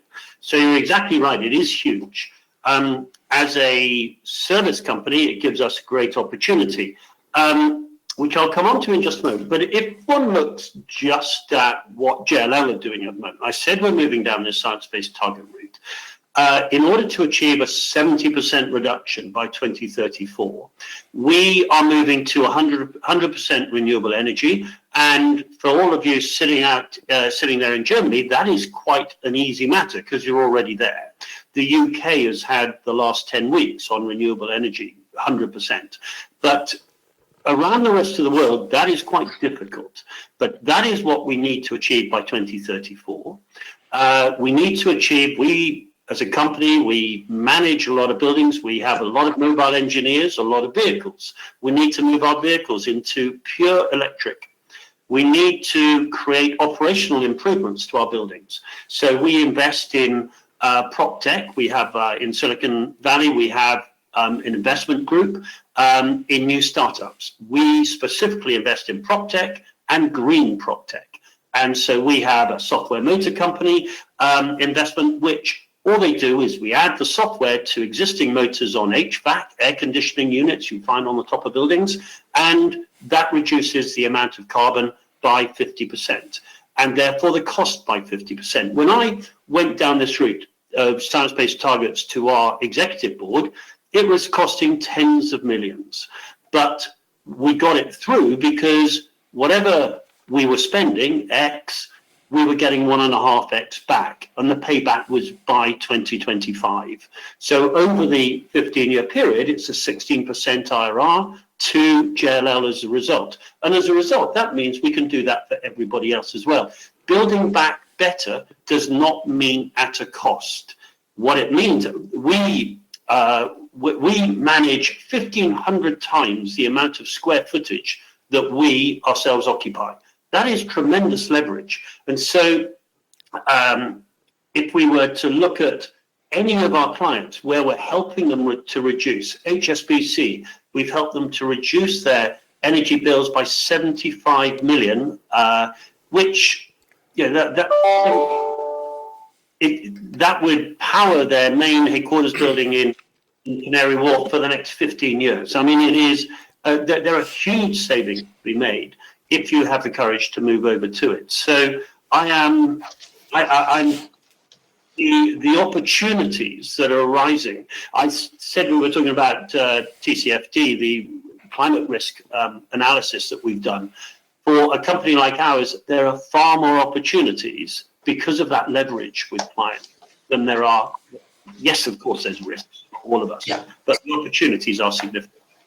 Great, thank you. And Alice, as companies, as technology companies, we have all these sorts of pressures being put onto the company to be more sustainable, be that shareholders asking the companies to reduce their emissions because they see that is the way to have higher returns, as Richard explained, or we have employees wanting the companies to not work for certain clients. An example is Microsoft, where Microsoft has a goal to be carbon negative, to try and reduce all the emissions from when it was founded, but it also provides software to oil and gas companies to optimize extraction of oil and gas.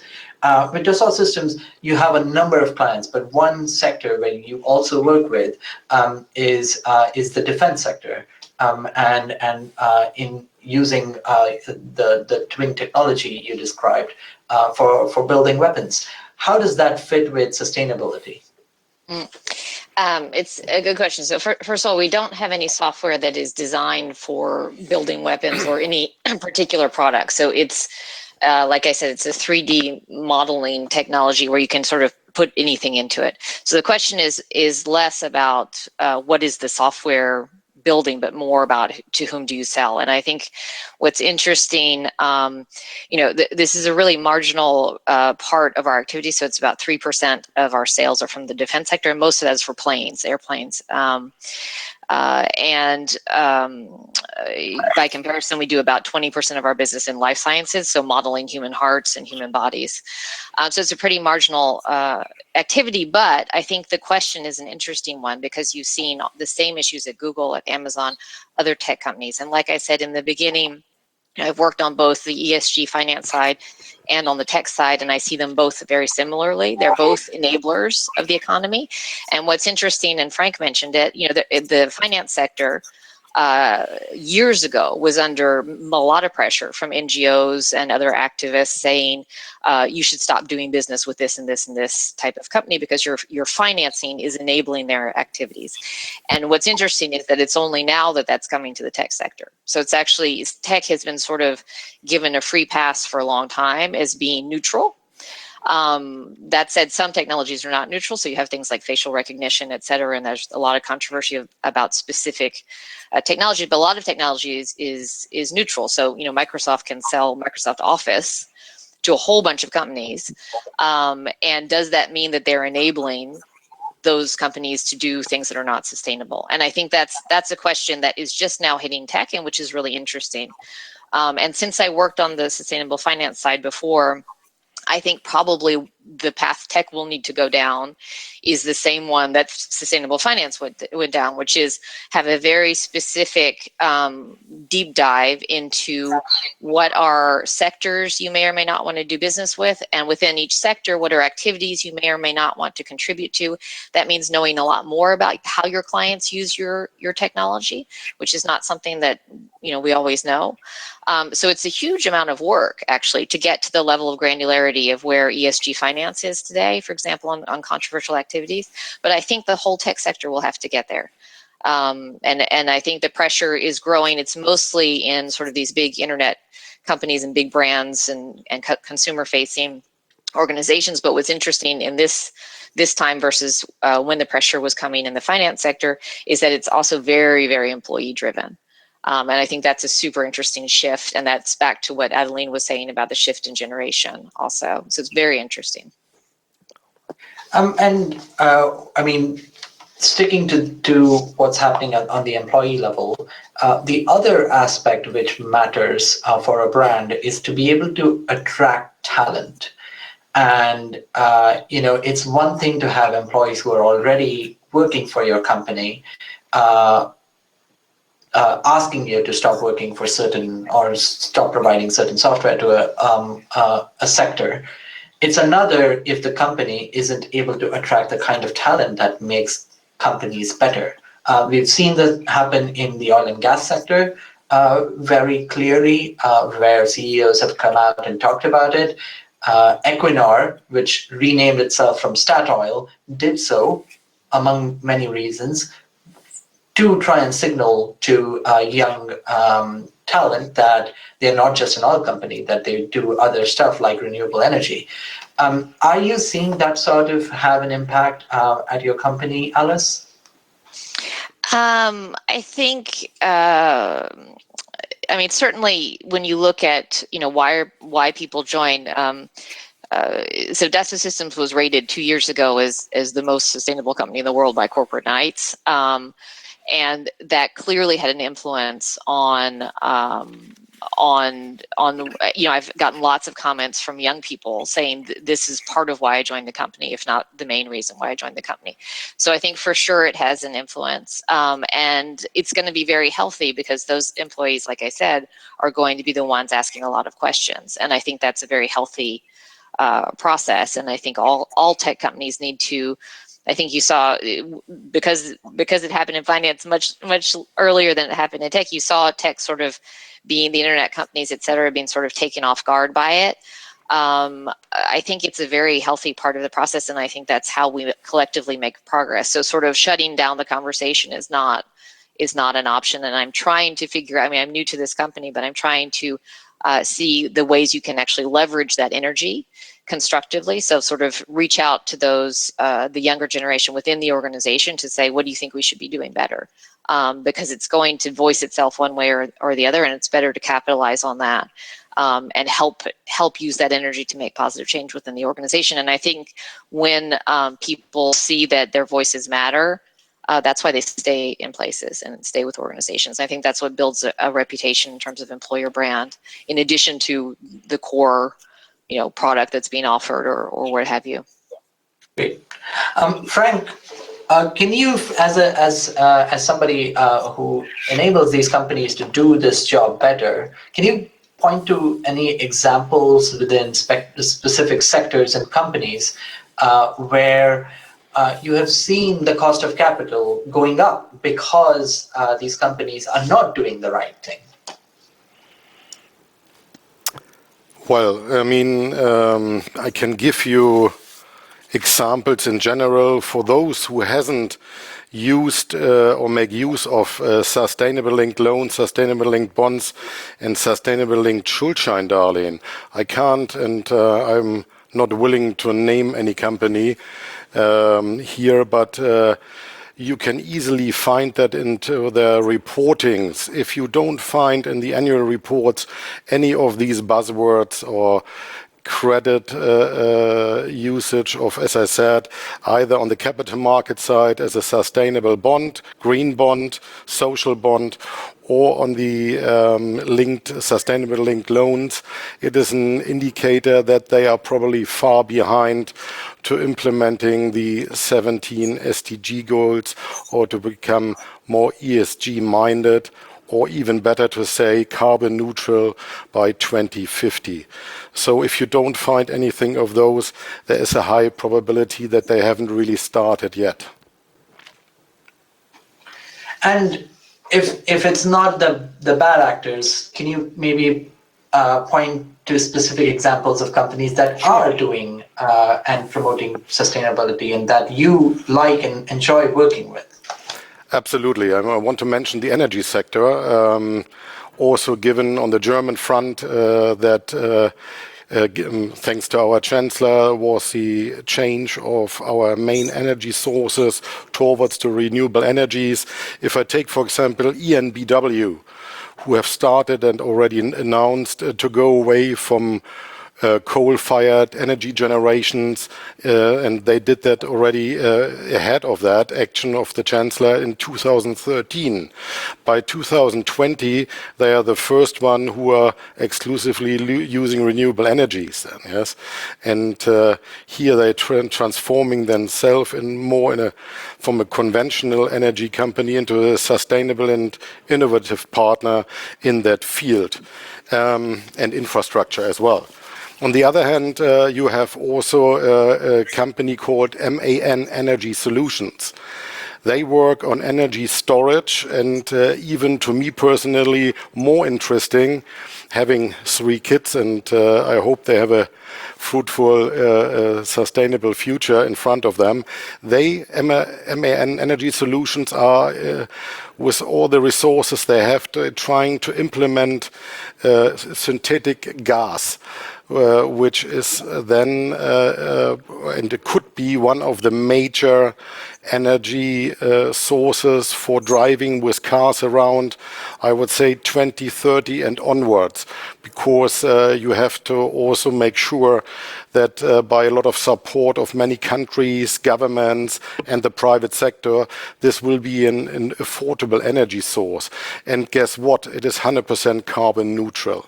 And these are, for me, 2 very good examples and companies we very much like to work with also in the future.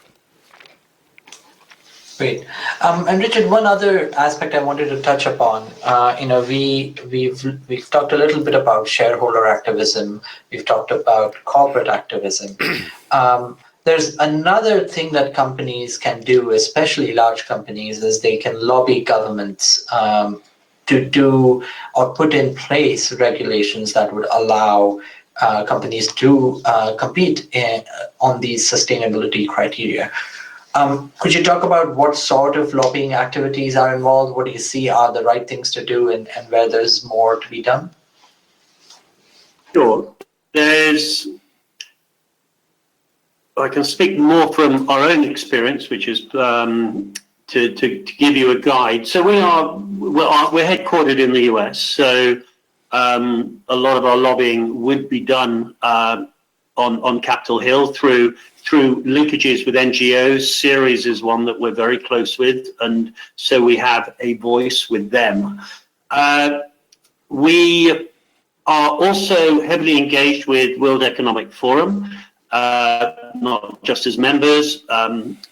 We haven't really mentioned it, but if you want sustainability to work in a company truly, it has to be driven from the top down.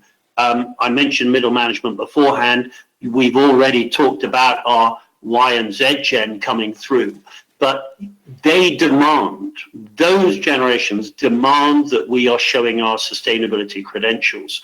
And our CEO is part of the World Economic Forum CEO Climate Alliance, which is a very focused group within WEF that is addressing the issue. The COP series, COP26, that was due later this year, has now been deferred a year. We have seconded people onto the planning program there, so that real estate is properly figures properly within it, and within the announcements that will be coming out in Glasgow in now 21. And I suppose things like this are important. You know, we are one of the founding partners of Bloomberg Green, sitting with you, with other companies like Amazon, etc. So being a partner with you on these sort of programs are really important for us to be getting the real estate message out. Wonderful. We are coming to towards the end of the panel. I'm going to do a very quick lightning round between our panelists.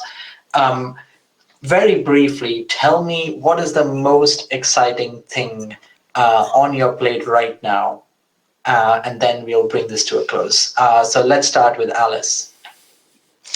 I would say, well, internally in Dassault Systems, integrating sustainability data across the design process and helping all of our customers to design for circularity is the top of mind right now.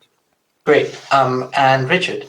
I think in my case, it is to ensure that we don't go back to where we were at the beginning of this year. We have a great opportunity to build back better. I think that we have an opportunity to actually make a difference going forward. And we've spoken about Y and Z gens. They demand it from us, and we have to leave them something better than we have at the moment. Let's not go back. Let's make sure we go forward and reshape for the future. Great. And Frank? Well, it is what I mentioned before. It is to translate the transition period towards to a carbon neutral time, hopefully earlier than 2050, together with our customers, partners, owners. That means mainly the real economy, and help them with services and products to become a more valid and sustainable company. Great. Well, thank you very much to all our panelists and to Adeline. This has been a fascinating conversation. We'll now go into a brief break, and then sharp at 1 p.m. Please join us for the virtual fair. Thank you. Thank you, Ashley. Thanks, Ashley. All right, thank you.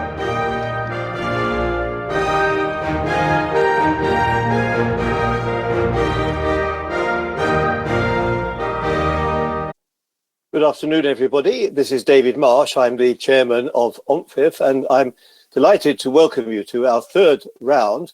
We're going to be taking a look at the big picture now in Europe. We've heard a lot this morning about the green agenda, and this is very germane to what we're going to be discussing this afternoon, but we're going to be putting it into an international context. Europe is in a terrible mess, like most of the rest of the world. We are facing an unprecedented slowdown. Different countries are growing at different speeds to get out of this. And the idea is, can we use this crisis to put it to a good purpose? And we've got four renowned gentlemen. Yes, they are all gentlemen on this panel. And they're all from Germany, which is not a bad thing, bearing in mind Germany does take over the presidency today, to discuss this in the wider round. And so I'm going to introduce, first of all, our two speakers who are going to be making relatively short keynote speeches to put this into context. These are two people who've been around the European circuit for quite a long time. Klaus Regling, who's going to speak first, who's the head of the European Stability Mechanism, and Werner Hoyer, who is, again, speaking for Luxembourg as the president of the European Investment Bank. And you seem to have a very nice picture in the background of a port or a dam or something that you've financed there, Werner. So welcome to you both. And after that, we will have Clemens Fürst, who is the boss of the renowned IFO Institute in Munich, who's taken over from the immortal Hans-Werner Sinn, and Jakob von Weizsäcker, who's taken over from the also immortal friend who we had this morning speaking, Ludger Schuchnecht, who's now at the OECD. So we've got a lot of meat to pack into this 1 hour. I'm going to start with you, Klaus, to put us into the big picture. And also, when is somebody going to use the ESM for their new recovery plans? It would be a great shame. You've set up this wonderful instrument. It would be an enormous shame if nobody actually used it. Over to you, Klaus. Welcome. Well, David, thank you. And you are again raising questions. Typically, when I'm in a panel that you chair, you think Europe is in a mess. That's normal. So maybe I can explain a little bit that we are doing lots of things to get out of the problems that we do Europe have. and the rest of the world, I did say, just to put the record straight. Yeah, but maybe we are doing actually a bit more here, and quite structured and I think very well coordinated. So it's very good to speak on the first day of the German presidency. And Jakob, I wish you and your colleagues a lot of strength for the next 6 months, because there is a lot to be done. And of course, one of the most crucial goals for Europe at this moment is to address the deep social and economic fallout of the pandemic crisis. The magnitude of the damage is unlike anything we have experienced in our lifetime. Forecasts expect a decline in growth somewhere between 9 and 12% for Europe this year. And the recovery, which has started, the low point was in April, so this moving up again, will lead to a bounce back. But big debates whether it's a V or U. But most forecasters for next year expect growth between 4 and 6%. Putting that together means that GDP is unlikely to return to its 2019 level before 2022. So there's a problem. It will take several years for Europe to rebuild its economy. We know that some countries have been more affected by the crisis than others. There's a risk that living standards in the EU could diverge and undermine the social, political, economic, and financial stability of our union. Of course, politicians have realized that. We all know it. The summits, the leaders, they have expressed their concerns about such a scenario, and they agree on the need for extensive EU support to prevent that from happening. They don't agree on all the details, but they agreed that we have to do something, and I will talk about that. The proposal to put Euro back into the road of recovery has been referred to as a new Marshall Plan. And David, you actually asked me also to talk about that, comparing what we do now with the original Marshall Plan, which was US funded, implemented from 1948 to 1952. It helped revive production in Western European economies after World War II. Financial assistance at the time was transferred to 16 countries. It amounted to around 8 to 9% of their GDP in 1950. And it was provided mainly in the form of grants, but also some loans. The plan contributed to political and economic stability in Europe, and also, importantly, stimulated cooperation and integration in Europe. So when I hear calls for a new Marshall Plan today, I think, in my view, it calls for Europeans themselves to come up with a recovery plan that may share some of the features of the original Marshall Plan.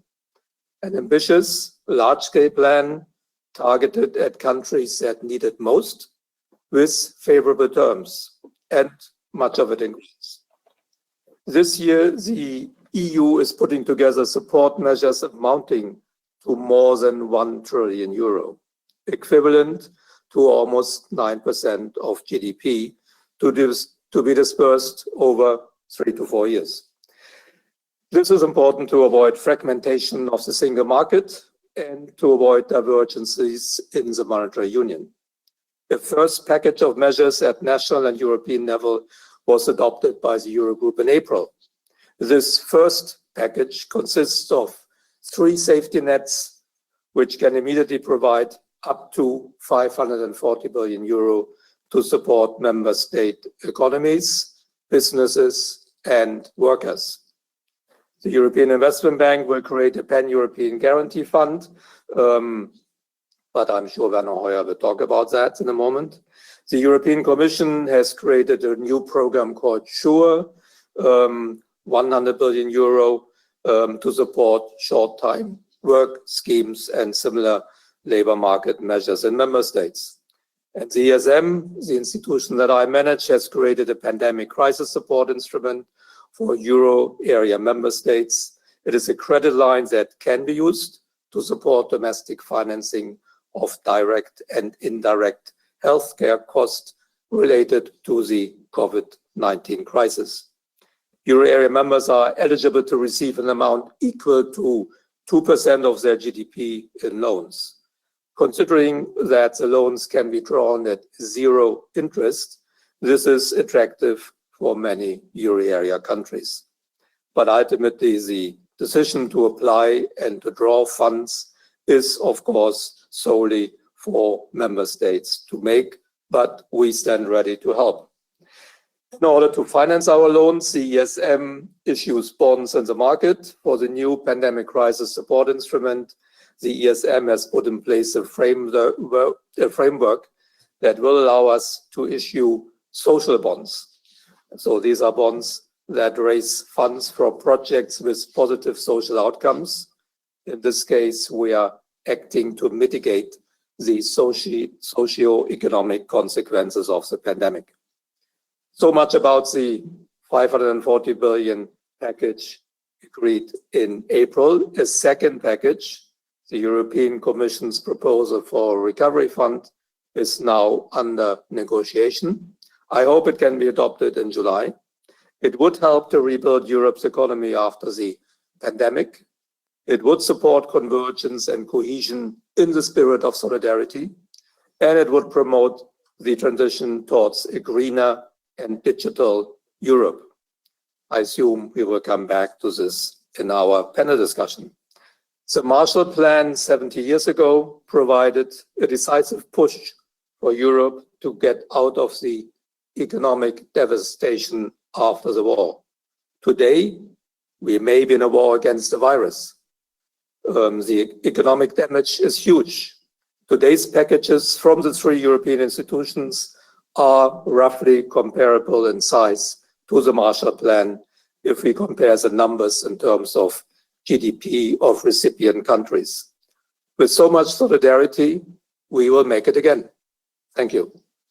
Thank you very much, Klaus, and thank you for mentioning the Marshall Plan, which is in fact shining through what we're talking about today. Just before I go over to Werner, could I just ask you one small question which touches on the Marshall Plan? That was, of course, a very, very serious moment for Europe after the Second World War, when all the continent lay in devastation and ruins. Do you think we've got the same spirit, the same kind of get up and go spirit of solidarity as we had in those days when Europe was really at rock bottom? I think it's interesting to compare the two, and it's really interesting that the size is actually quite similar in terms of the GDP at the time. But I think there are also limits to this comparison. I don't think we should compare today, despite all the damage, the human cost, the health problems. Many people died, GDP dropping. It's all terrible. As I said, it's the worst economic situation in our lifetime. But I think after World War II, it was a different dimension. Coming out of a war that lasted 6 years with millions and millions of dead people, I think, and in the infrastructure and production capacities in ruins. I think that was a different dimension of the problem. So interesting to compare, but there are limits. I think what I see today in Europe, there is indeed a lot of solidarity that I find really reassuring. Despite all the disagreement on some of the details of the recovery fund, all EU member states agree that we have to act together. And they already agreed on the first package, which I mentioned, 540 billion euros. So that is already available. Money can flow this year and will flow this year. On the second one, we still they need to find an agreement, but they agree that there will be something. And that is quite remarkable because also countries that traditionally have not been in favor of grants or providing any assistance apart from the EU budget, in this situation do agree that they are prepared to do more.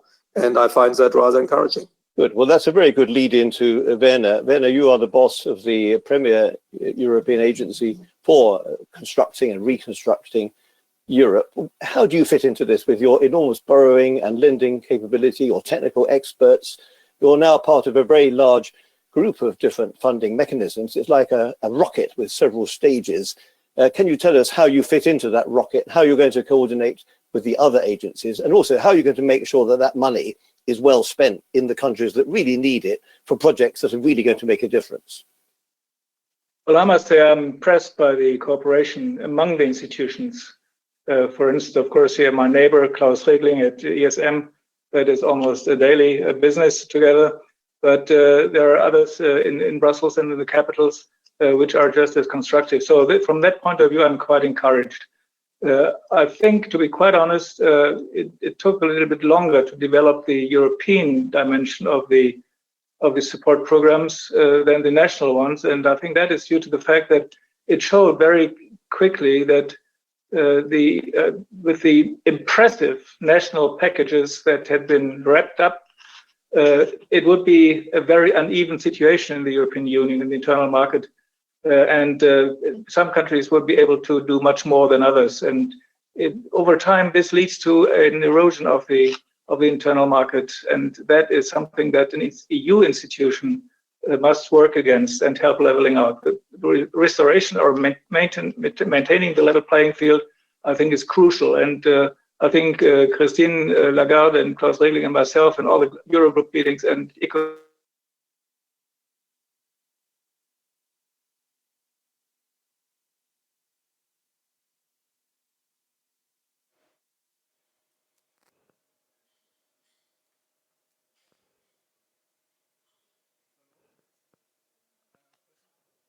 David sollte.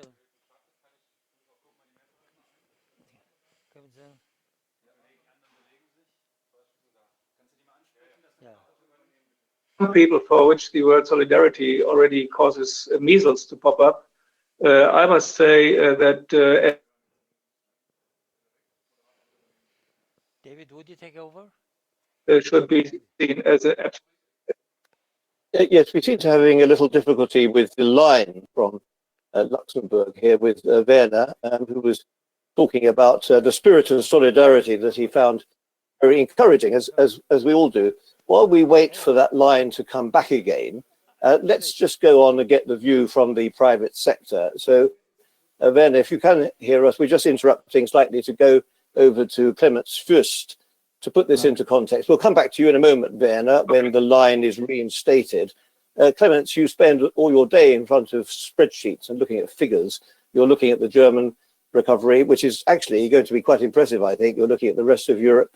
Can you tell us how the public sector support packages that we've been hearing about from both Klaus Regling and Werner Hoyer fit into the private sector-led recovery, not just in Germany, but across the whole of Europe?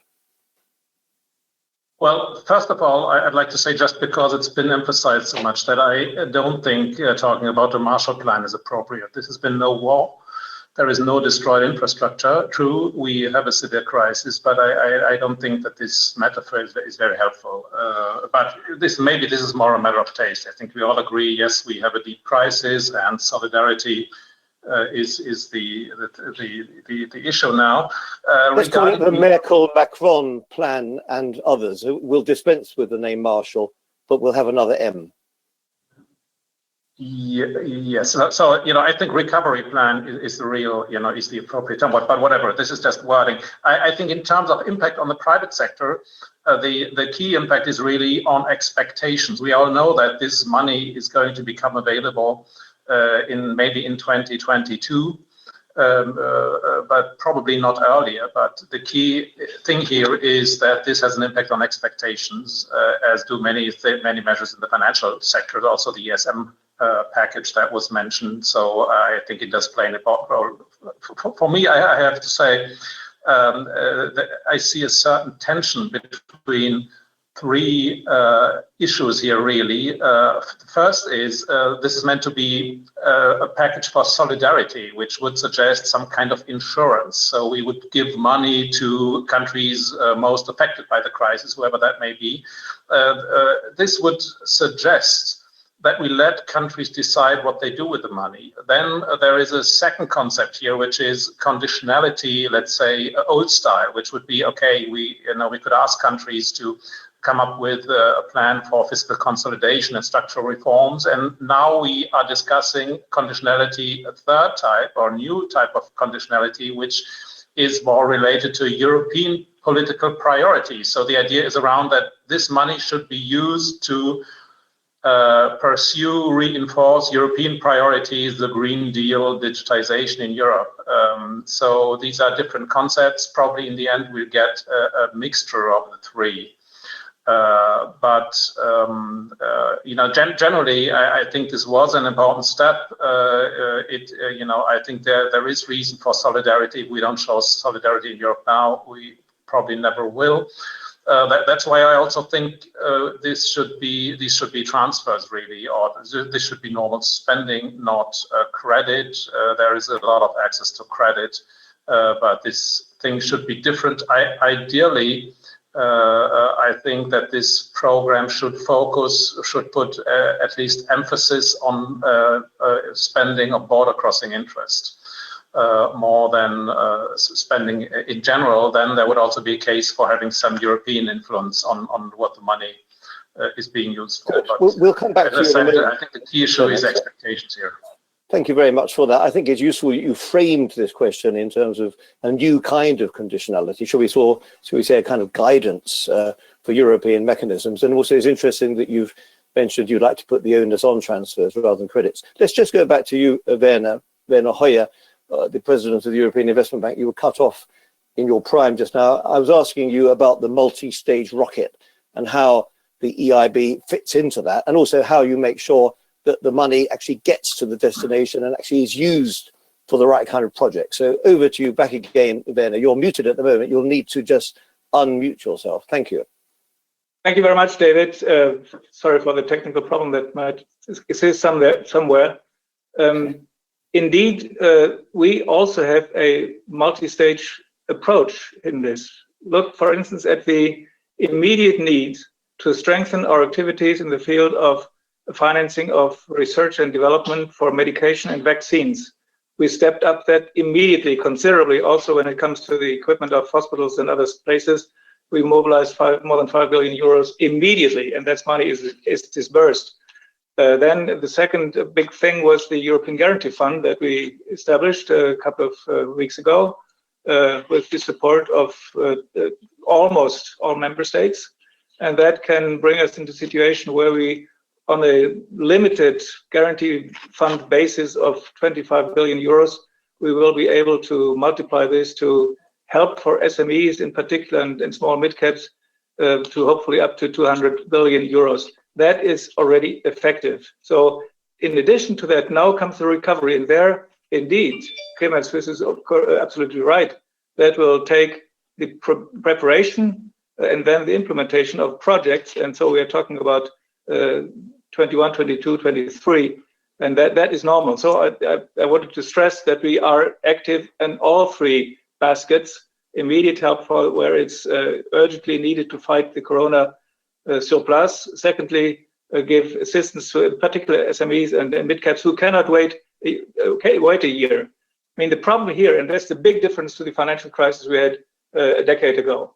This is now not a question of state finances and repairing of budgets and things like that. This is, to a large extent, a crisis of sound companies, of good, solid companies, sometimes very innovative companies, which, however, cannot survive a short-term liquidity shortage. And there we must help, and that must go out quickly as well. So are you saying then, could I just ask you a question here? Are you saying that you can lend your considerable expertise and your skills of all your experts to help the other mechanisms make sure that the money goes, say, to the to the companies, to the firms? Also, are you going to be helping the European Commission, say, in their borrowing capacity? Because they're going to borrow a lot of money, which they've not done before. Do they have the technical expertise? Can you help with your debt management expertise? Can you give a lending hand to your brothers and sisters at the European Commission? Well, of course, our funders are probably getting a heart attack when I say simply yes, because that's a huge thing.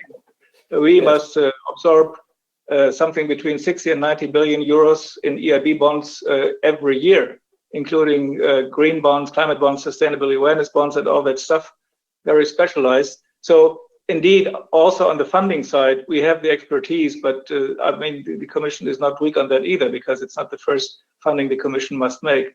But of course, we are ready to cooperate on all these things. Where it is even more obvious that we can be of assistance, that is one unique feature of the European Investment Bank, the EU Bank. We are to a large extent an engineering-driven bank, or engineers-driven bank. That is the technical expertise that will be necessary to find out, develop sound projects. That is key. We must not invest scarce taxpayers' resources into crazy projects, and this must be checked thoroughly. And there, I think the due diligence of EIB is probably second to none.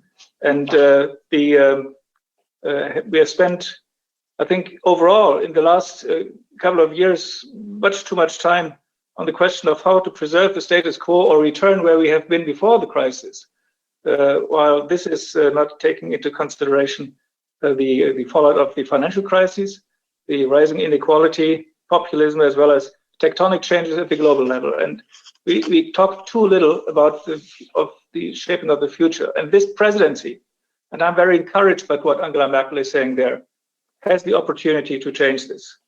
Well, thank you for setting the scene. Thank you for setting the scene. Now we're going to go straight over in a moment to Jakob on that. Could I just ask you a politically, perhaps somewhat incorrect question, but there's only another 2,000 people listening, so it's really just between us. But I regretted, and I think you did as well, Werner, that Britain left the EU.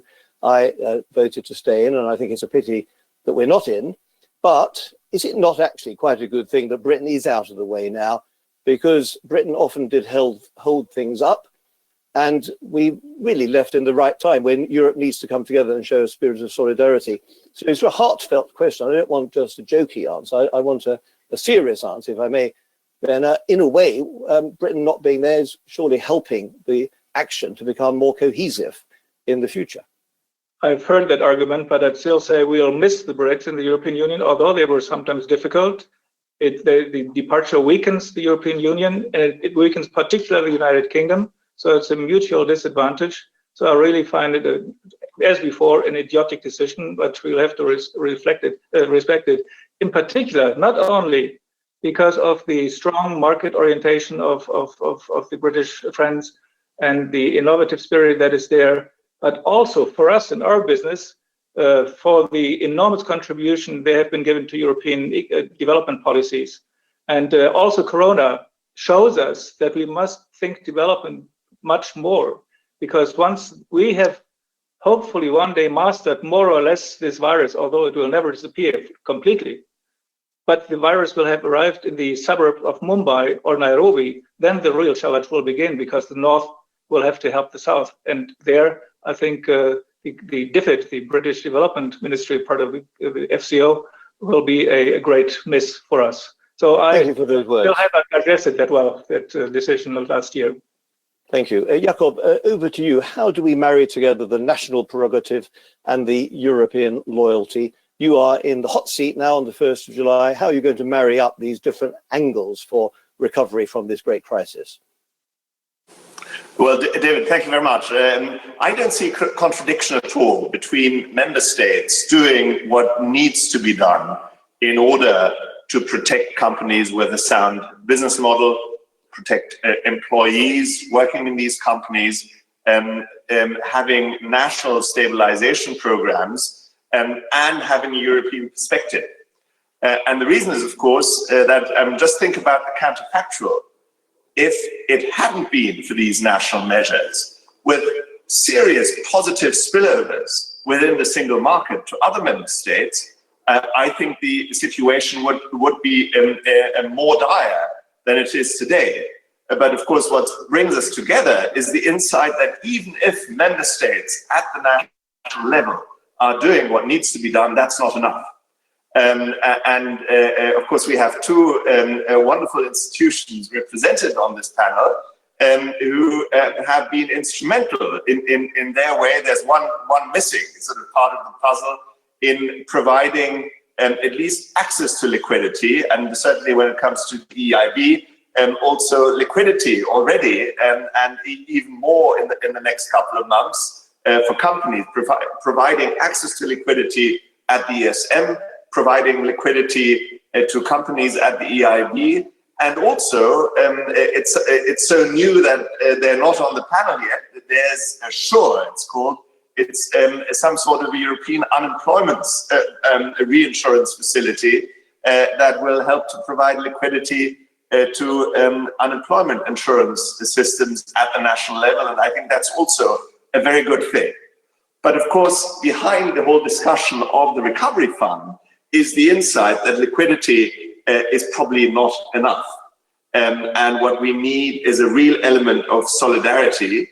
We need, Clemens is absolutely right, the money of that grant-based part of the system. By the way, one of the reasons why it should be predominantly grants is, of course, that when it comes to credit, we already have these wonderful arrangements. We mustn't duplicate them. So that's why it needs to be grant-based, so that it's complementary rather than trying to substitute what we already have. For the money to actually flow, it's definitely not going to be in this calendar year, probably next calendar year and the coming years. So in order for this to be timely, what is important is that a decision is found soon. Of course, the proposals are on the table, Franco-German proposal, the Commission's proposal, and now hopefully under the German presidency, relatively soon there'll be a clear signal that this will actually happen. But obviously, even though it would be nice to think that a presidency by itself would be enough, the reality is, of course, is that every member state needs to be on board. So we'll have a difficult, hopefully, couple of weeks. Let's hope it's not a couple of months before us to try and strike a deal so that this is truly a timely endeavor. It needs to be a targeted endeavor too, and targeted in two ways. It needs to be targeted so that those member states who find themselves in a particularly difficult situation, they clearly need to benefit disproportionately. That's the spirit of solidarity. But it also needs to be targeted in the sense that the money should ideally be well spent, and to the extent possible, and Clemens has already highlighted that potentially there's an element of tension there, but I think it can be managed on those areas where there's a true European value added to be had, and that would be a good thing. And clearly it also ought to have, and again, I think there's a double meaning in this, a transformative element, a transformative with regards to some of our biggest challenges ahead. I'll just name one, that's energy transition, dealing with climate change. But I think it could also have a transformative aspect in the institutional development of the Union. Because one of the reasons why... Sorry to interrupt, but you've said a lot of T's. You've said a lot of T's there. It's got to be timely. It's got to be targeted. It's got to be transformational. There's another T, isn't there? Isn't it supposed to be temporary? I don't see how the temporary can really work. Bearing in mind, you've also said, or your minister has said, that this is a Hamiltonian moment. Now, it could be that Alexander Hamilton says it's all temporary. That could well be the case. But how will this become an institution, this recovery fund, if it's just temporary? Well, that's why I think this transformative has a double meaning. And on one level, of course, we're talking about this crisis, and this crisis is happening now, and the measures that we are taking to address it, to some extent, quite appropriately, are temporary, and the legal basis on which those measures are taken are temporary. But on the other hand, I think the solidarity embedded in this whole scheme has a very good chance of overcoming a deadlock that has plagued us for over a decade now. And the deadlock has been that we know we need a further institutional evolution for a solid fiscal architecture of the Union. But there are those countries who emphasize and have been emphasizing the solidarity element very much all the time, and those who emphasize the responsibility element, which clearly needs to be there as well. And what has not worked so far is for some sort of grand bargain to emerge where these two can be brought together. And previously, countries have been reluctant to either sort of charge ahead on the responsibility front or the solidarity front. But I think now we have this unique opportunity in the corona crisis, which is a catastrophe, but it's also an opportunity that quite appropriately, it was agreed, at least by many member states, not all so far, that this is a time for solidarity. So I think on the solidarity front, we're moving ahead, and now we need to try and make certain that in terms of institutional development, we can then follow it up with the appropriate combination of solidarity and responsibility. And so I very much hope, I like that. I like that. We will overcome that previous gridlock. I think that's a very good way of summing it up. You look like a man who's approaching this crisis with a certain robustiousness, with a certain relish, I would say. Could I just come into you, Clemens, for this? Do you think the German people share that willingness that you've just said to promote transfers rather than credits? I can see why you and Jakob are saying that. Have the Germans now become so generous that they're going to open their pocketbooks to the rest of Europe? You're on mute at the moment, Clemens. Sorry about that. Unmute the mic. Yeah, thank you. I think, it's yes, in a way, they are more willing to pay transfers, and that's, or let's put it differently. I think there is willingness in participating in a scheme that reflects insurance solidarity, because there is the difference to the Euro crisis is that now it seems pretty clear that this is a problem coming from outside. Nobody, nobody was lax with fiscal policy or reforms and caused the crisis. So I think there is more willingness at the moment to show solidarity. Of course, a lot will depend how things develop. I think we shouldn't forget, although people are very optimistic at the moment regarding the German economic situation, we shouldn't forget that Germany is much more exposed than most other countries in Europe to international trade and all of these things. So to me, it's not entirely clear that Germany or that other countries in Europe will be much more affected than Germany, or that Germany will be in a position to help others because it gets through this crisis unharmed. I really do think part of the reason why German citizens are more willing to set up a scheme like this is that we really don't know. In the end, we don't know who is going to be affected most. There certainly is a feeling that countries like Spain, Italy, yes, France will be more affected, and that Germany is going to be a net contributor. But there is an element of uncertainty here, and so I think there is more openness towards these things. At the same time, this is still all very technical. No, but it's certainly been noticeable in the public opinion polls that shift that you're talking about has taken place.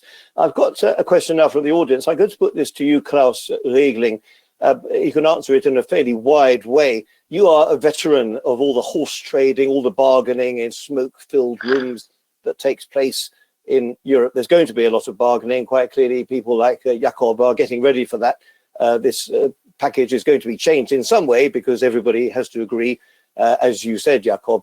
On the other hand, Klaus, as you said, something is going to happen. There will be a recovery fund.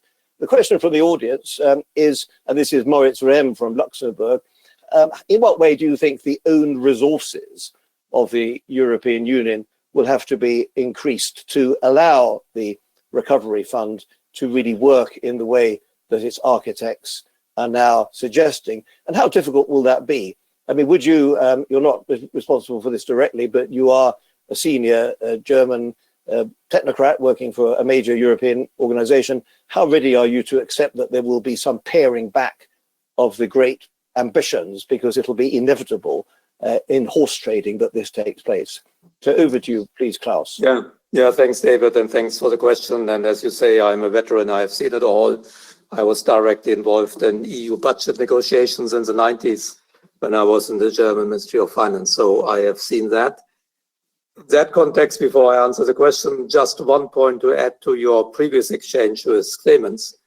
Again, it sounded a bit like you are not aware, and often the public is not aware, that we have had transfers in Europe for decades.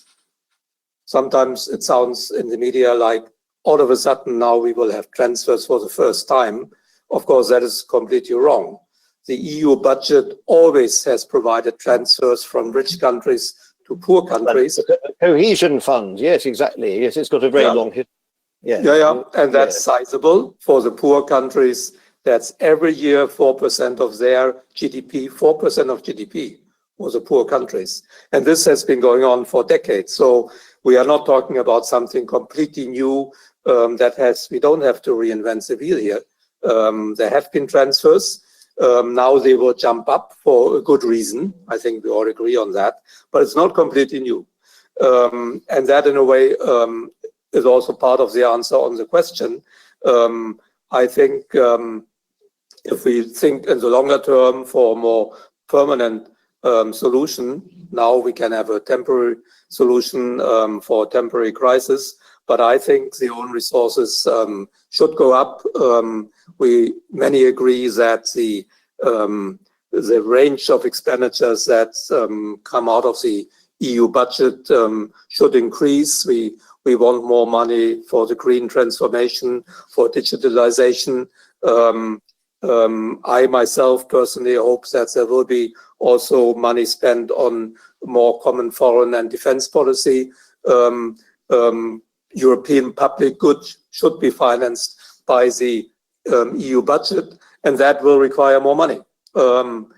It's not, and that will require compromises, as you are again used to having, won't it? So this is all part and parcel of what will be happening in coming weeks and months. That was the question. You have to be ready for that, don't you? The ambitions may have to be pared back somehow. Yeah, no, and what I just said is more for the longer term. I don't think that will come up when the recovery fund is negotiated, but it should be on people's mind, because I think there's a strong case that the EU budget should grow over time, because we should do more together, finance European public goods. There are good reasons for that. Yes, we've got a lot of people listening who are part of the capital markets, Werner Hoyer. I've got one question here specifically for you. When you talk to all your interlocutors abroad, your investors, how do they see Europe at this time? You are habitually borrowing a great deal. There's now going to be a lot of other companion agencies borrowing. There's not just the ESM, there's the other mechanisms connected with the European Commission. What is the rest of the world telling us about Europe at the moment, Werner, through the lens of your investors? What sort of a performance are we putting up now, say, compared with the performance that we gave 10 or 12 years ago? Well, I think the situation in Europe has been strengthened considerably over the last decades. There is no doubt about that. Some people outside are wondering a little bit why we are talking so much about nitty-gritty and not the big picture. And the big picture is, of course, branded by the fact that we have a big problem, and we see it like under the magnifier glass now in the fields of digitalization that has already been mentioned. We are far behind the Lisbon objectives when it comes to education, research, and development, and we have to address the green transition. I mean, the climate change is a huge opportunity and challenge at the same time. The investment needs in new technologies with which we can master the climate crisis must be developed in Europe, and this is why we must take this situation now to say, okay, if we invest so much public money into the recovery of our economies, then the principle should not be let's go back where we were, but let's fill those gaps which become very evident now. And these are in particular the fields that I've described. And I'm quite optimistic that that spirit is there. I think the European Investment Bank last year became the trendsetter for the climate policies of multilateral financial institutions, and we intend to keep that role. And we set objectives which are extremely ambitious, and they must not be forgotten, and nobody should hide behind the virus because he doesn't want to do anything on climate anyway. I think that remains one of the key challenges. So for me, the money is not the question is not, is the money responsible to be spent? The question is, where does the money go? Yes, and indeed, the EIB was the forerunner for green bonds, wasn't it, all those years ago? And you remain a pioneer. Jakob, coming back to the German presidency, let me just bring in politics here. The people are quite green these days. Look at the French elections, the mayoral elections that we had just a few days ago. You can see that everywhere. Is this a classic opportunity now for the Green Party in Germany? I know you're a member of the SPD, to show its credentials, because everybody thinks that whatever the result of the election next year, the Greens are going to be there. So do you think this new 6-month presidency, which starts today, is actually going to be a really good way of getting green into the centerpiece of German politics? I saw that Mr. Merz, one of the presidential, the candidate, the Chancellor hopefuls, is reaching out and giving an olive branch to the Green Party. How big a role will the Greens play, either implicitly or explicitly, in the election campaign? It's very difficult to predict. Of course, the elections, they're not around the corner. They're set to take place in autumn 2021. But I think yesterday something quite significant happened that sort of in principle, I think there's still some small loose ends, but in principle, the deal was struck to phase out coal. And Germany, despite all the green credentials, is still heavily reliant on coal for electricity generation. The phase out of coal reliably until 2038 was basically just agreed upon, and together with those owning these power plants. And so I think to some extent what we're seeing and what we already saw last year is very much a mainstreaming of green. So it's an interesting question. I think to some extent the showing of the Green Party will depend on the extent to which the challenge of climate change is recognized by basically all parties throughout the political spectrum. And I think that will determine to what extent a party focused very much on one of the key issues of our times is going to have a showing at the polls. Clemens, question to you though, from an industrial point of view, is it now totally irreversible, do you think, that the green bug is part of the industrial DNA of Germany? This cannot be reversed, but how big an opportunity is this also for German companies worldwide? I mean, this certainly is an opportunity, but the extent to which it is one, or it will become and remain one, I suppose depends on two things. One is the reliability of the institutions bringing about this change, and this includes things like regulations, the famous CO2 price. How reliable is this? If we think back to how they call it, the Yellow Vest movement in France, we see that this green transition is not easy, and there can be backlashes. And I think one of the dangers is that we do a lot of things, we develop a lot of activity, but then we get backlashes, and companies will invest if they think that these conditions are reliable.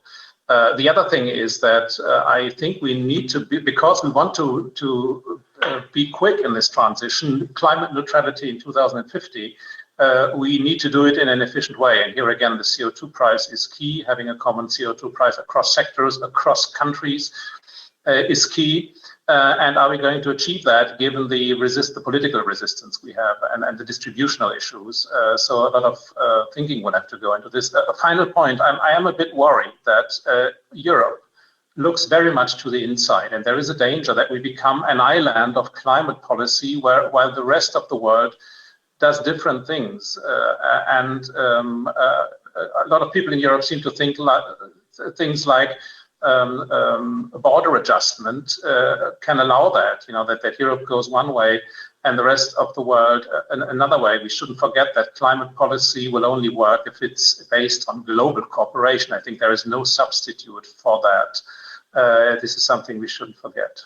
Well, this brings me on to a couple of capital market questions I wanted to put. We've got about another 14 minutes left, and if there's anybody in the audience who'd like to put some more questions, they can do that to the organizers, and they'll come through to me by WhatsApp or through the chat function. But there's already one which comes up, which is specifically for both Klaus and Werner. I'll ask Werner first. We had a lot earlier on in the session today about a united taxonomy for green bonds, and indeed for ecological issues, securities, that includes social bonds as well. How important is that we get this joined up approach across borders? Because as Clement said, there's no point having a Europe only approach. And are you confident, Werner, that you can unite your approach? As I said before, you are one of the pioneers in green bonds, with the quite different approach that the Chinese are putting forward. We have to unify these things before it's too late. Can we do that? Unification with the Chinese on this might be quite a challenge for the next years to come. But let me take a look back. Indeed, this bank invented green bonds in 2007, issued the first ones. And the colleagues who were responsible at that time, I read, have been considered lunatics at that time.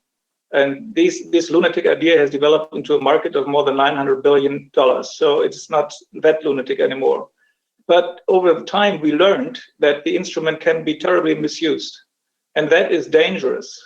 Greenwashing, painting a piece of paper green and selling it as a green bond, that costs you credibility. And from that point of view, we have been always leading the working group on green principles, green bond principles from the beginning.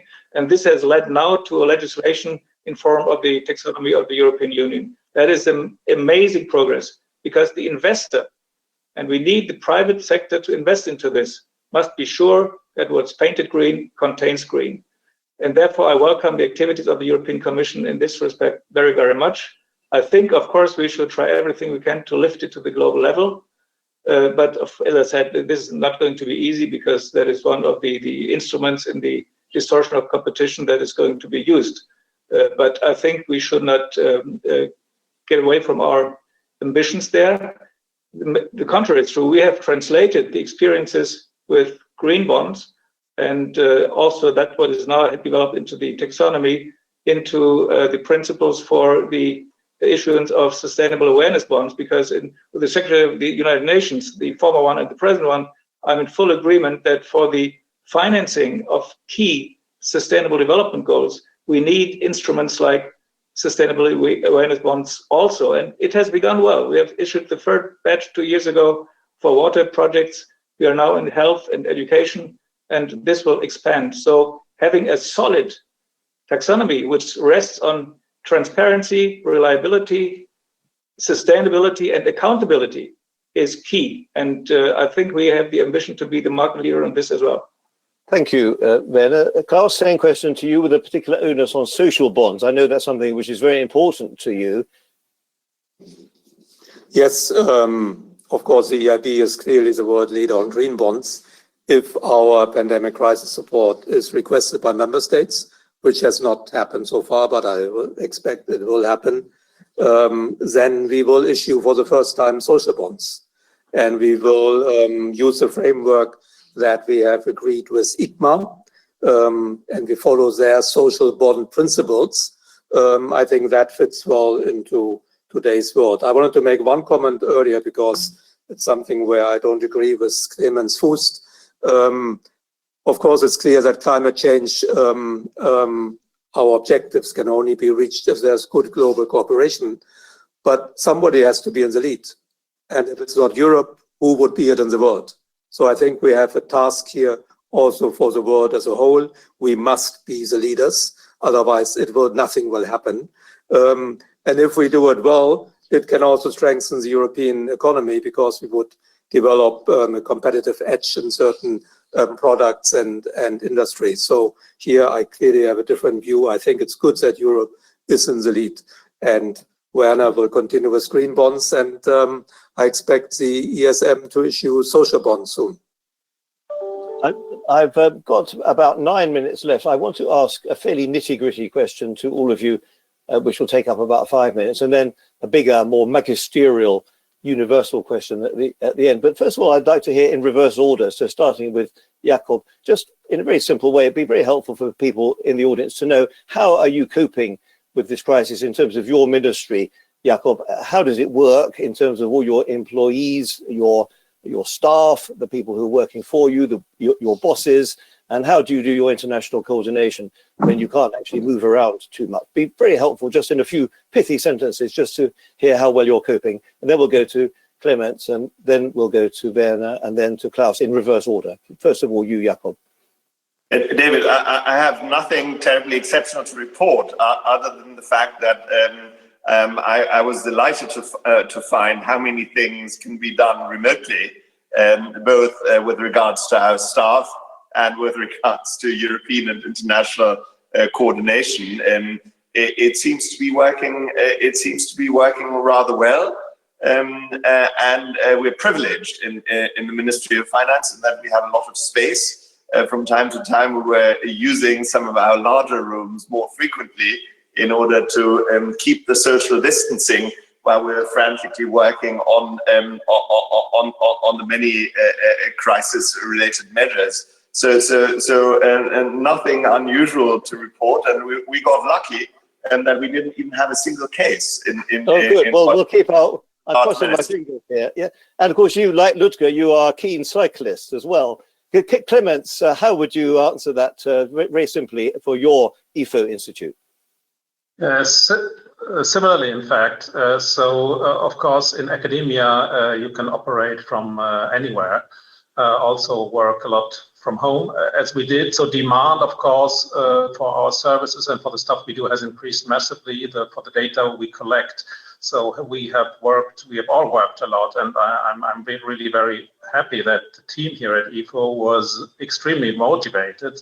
I think everybody felt that this was a crisis where what we were doing was important, really. So we produced a lot of studies and so on. Exciting times. At the same time, I have to say, we do feel strongly that we cannot have conferences where people are present and discuss.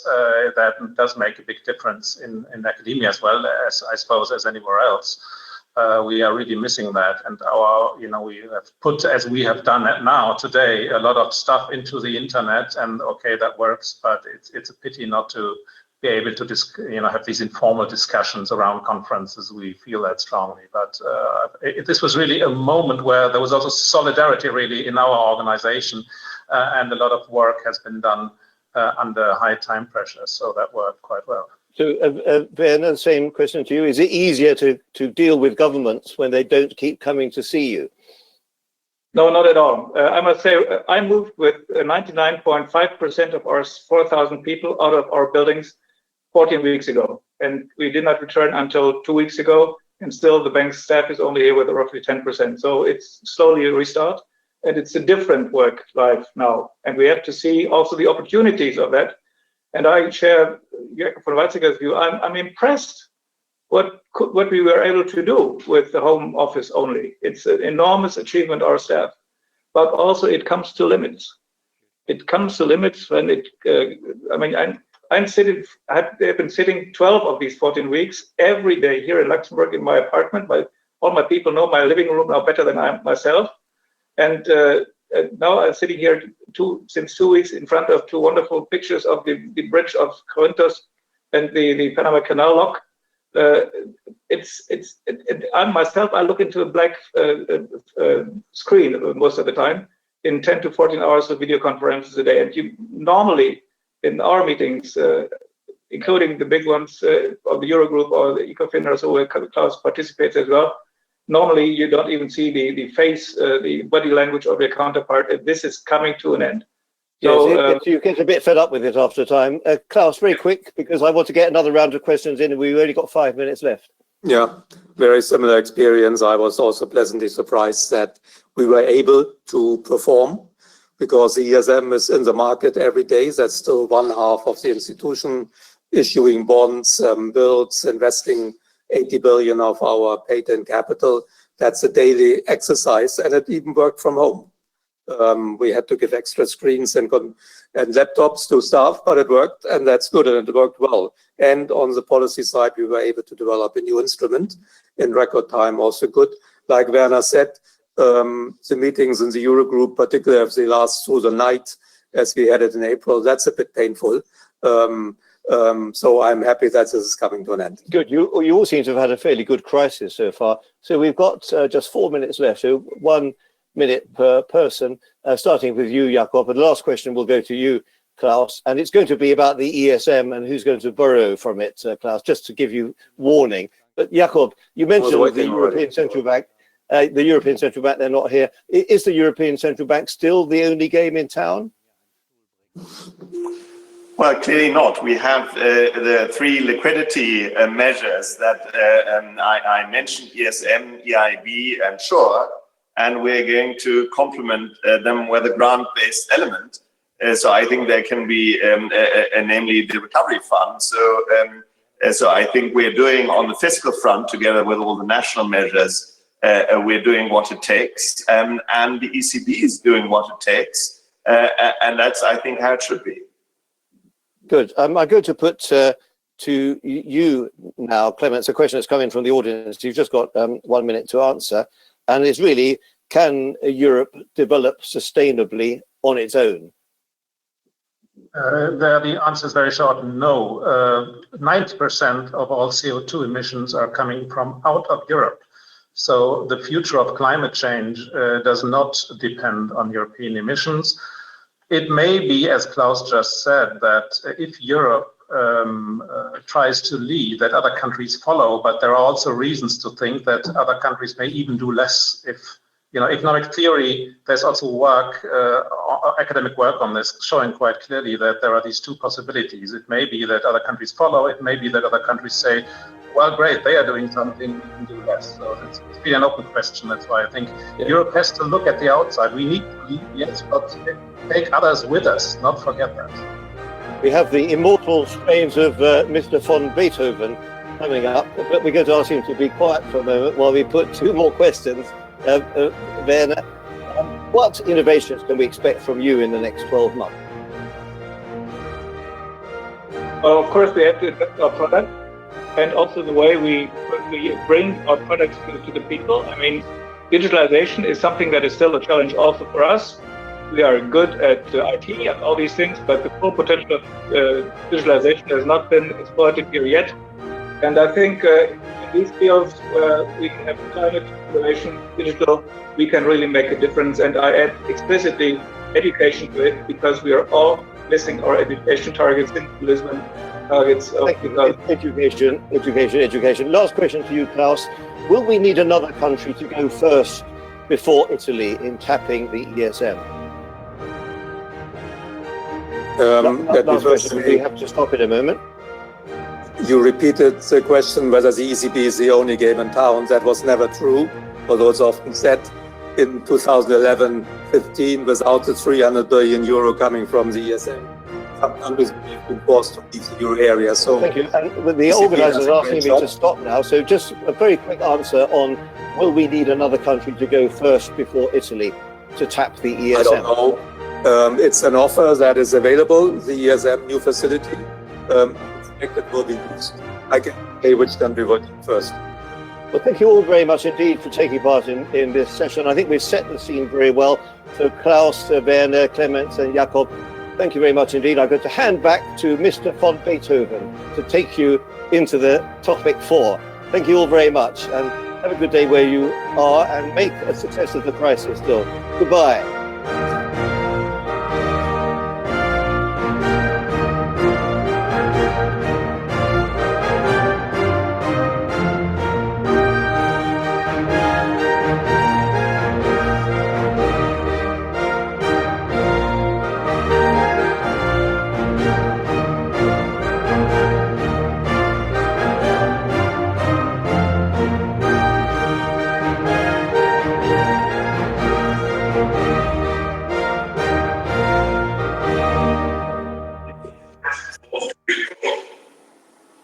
Welcome everyone to this session on sovereign green bonds and debt management, public debt management in the pandemic. I'm Sean Kidney, the CEO of the Climate Bonds Initiative. First, to start our session, we're going to have a talk by Paul Kuppels, who's the Federal Minister of Finance in Germany, and of course one of the architects of the extraordinary recovery package, the green stimulus that Germany has been bringing to market. After that, we'll turn to our esteemed panelists. Please, Dr. Kuppels, go ahead. Yes, so many thanks for inviting me to speak, to talk about both our ideas for the recovery and specifically our ideas and what we've been doing in the area of green bonds. Obviously, has been quite forceful, as has been the case across Europe. And now, of course, we're going through the second stage of unifying all of the national initiatives to a pan-European response for the recovery instrument. And of course, we want to make sure that that all happens in the context of the Green Deal and bringing forward all of the initiatives that that President von der Leyen has outlined in her Green Deal initiative. So I think combining all of those is extremely important. Of course, the first response that we had after the lockdown started was a stabilization goal, and we had our big loan programs through KfW, our Economic Stabilization Fund. The fiscal package was mainly intended to stave off the worst of the crisis, namely the issues of threatening unemployment. We attacked that with our short-term unemployment scheme, our short labor scheme, and the illiquidity of the corporate markets, which we attacked with our KfW programs. But of course, now that we're in restart mode, it's becoming more and more important to, on the one side, give the proper incentives for consumption, and on the other side, of course, think about the T as in transformational in all of our measures. And there, the climate goal, of course, is absolutely central to what we're doing. We have several initiatives that give tax incentives and direct government expenditures into highly climate-related areas. I just want to mention two of them. On the one side, we're going through a massive shift towards e-mobility, and we have a very large and significant program to encourage that, both in terms of electricity prices, but also in terms of incentives to switch into e-mobility, mainly for consumers, but also for corporates, for corporate fleets, which is 60% of our new car purchases, but also in terms of the commercial traffic that we have. On the other side, we also give massive incentives towards fast fueling or fast charging networks to make sure that in all of our surveys is the key impediment. Cost of the vehicle and recharging of the vehicle.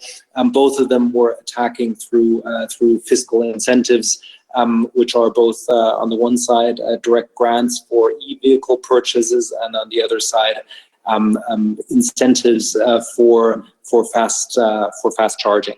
On the other side, we have a 9 billion hydrogen program for the promotion of green hydrogen, of which 7 billion goes directly into our economy, and 2 billion is intended for collaborative projects with countries where the sun shines more than in the wonderful Federal Republic of Germany.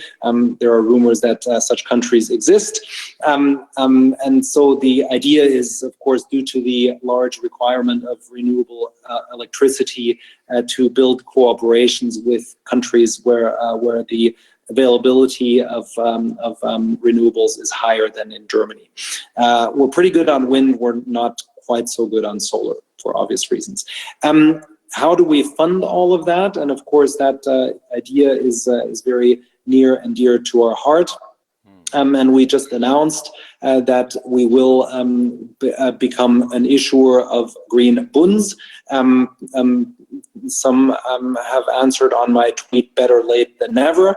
And yes, it is true that Germany is late to this program. But on the other side, we have been indirectly a large issuer of green bonds through the KfW issuance program. And I do think that's an important point, because several, of course, have asked, why are you only going in with 8 to 12 billion? There's mainly two reasons for that. One of them is that KfW finances a lot of the green expenditures that we have, where other European member states fund those directly through the central budget. And second of all, we have a very decentralized fiscal architecture, where our regions carry a lot of the funding of government expenditures, and this is no exception. So in that sense, quite a lot of our environmental green eligible funding is actually done by the regions. And so the central government, which would be us, only has a limited amount of qualifying green expenditures, and the range of 8 to 12 billion for what we're doing for 2019 to refinance is about right. But given our focus on more fiscal expenditures in the green area, it's very obvious that that volume may grow over the near future. We want to build the curve, as our debt management agency has said. We're going in this year with 2 new maturities, 7 and 15 years, in addition to the 10-year tenor that we've announced. So we're already starting the process of building that curve. I can see Tammo Dima on screen, and he'll be able to go into a lot more detail on exactly the architecture and what we're doing for that. But I think it is a very important signal to us that we went out and have announced this. And as Tammo will illustrate, we also have been thinking quite a lot how we combine the liquidity requirement, which is a classic quality sign of our bonds, with the aim of financing green investments. So in that sense, I think we were quite innovative there. We want to continue that. We commissioned a sustainable finance committee between the finance ministry and the economics ministry to advise us on how to make Germany a leading market in sustainable finance. We take that very seriously. We've made quite a lot of proposals. Our corporate sector is involved. Our investment community is involved.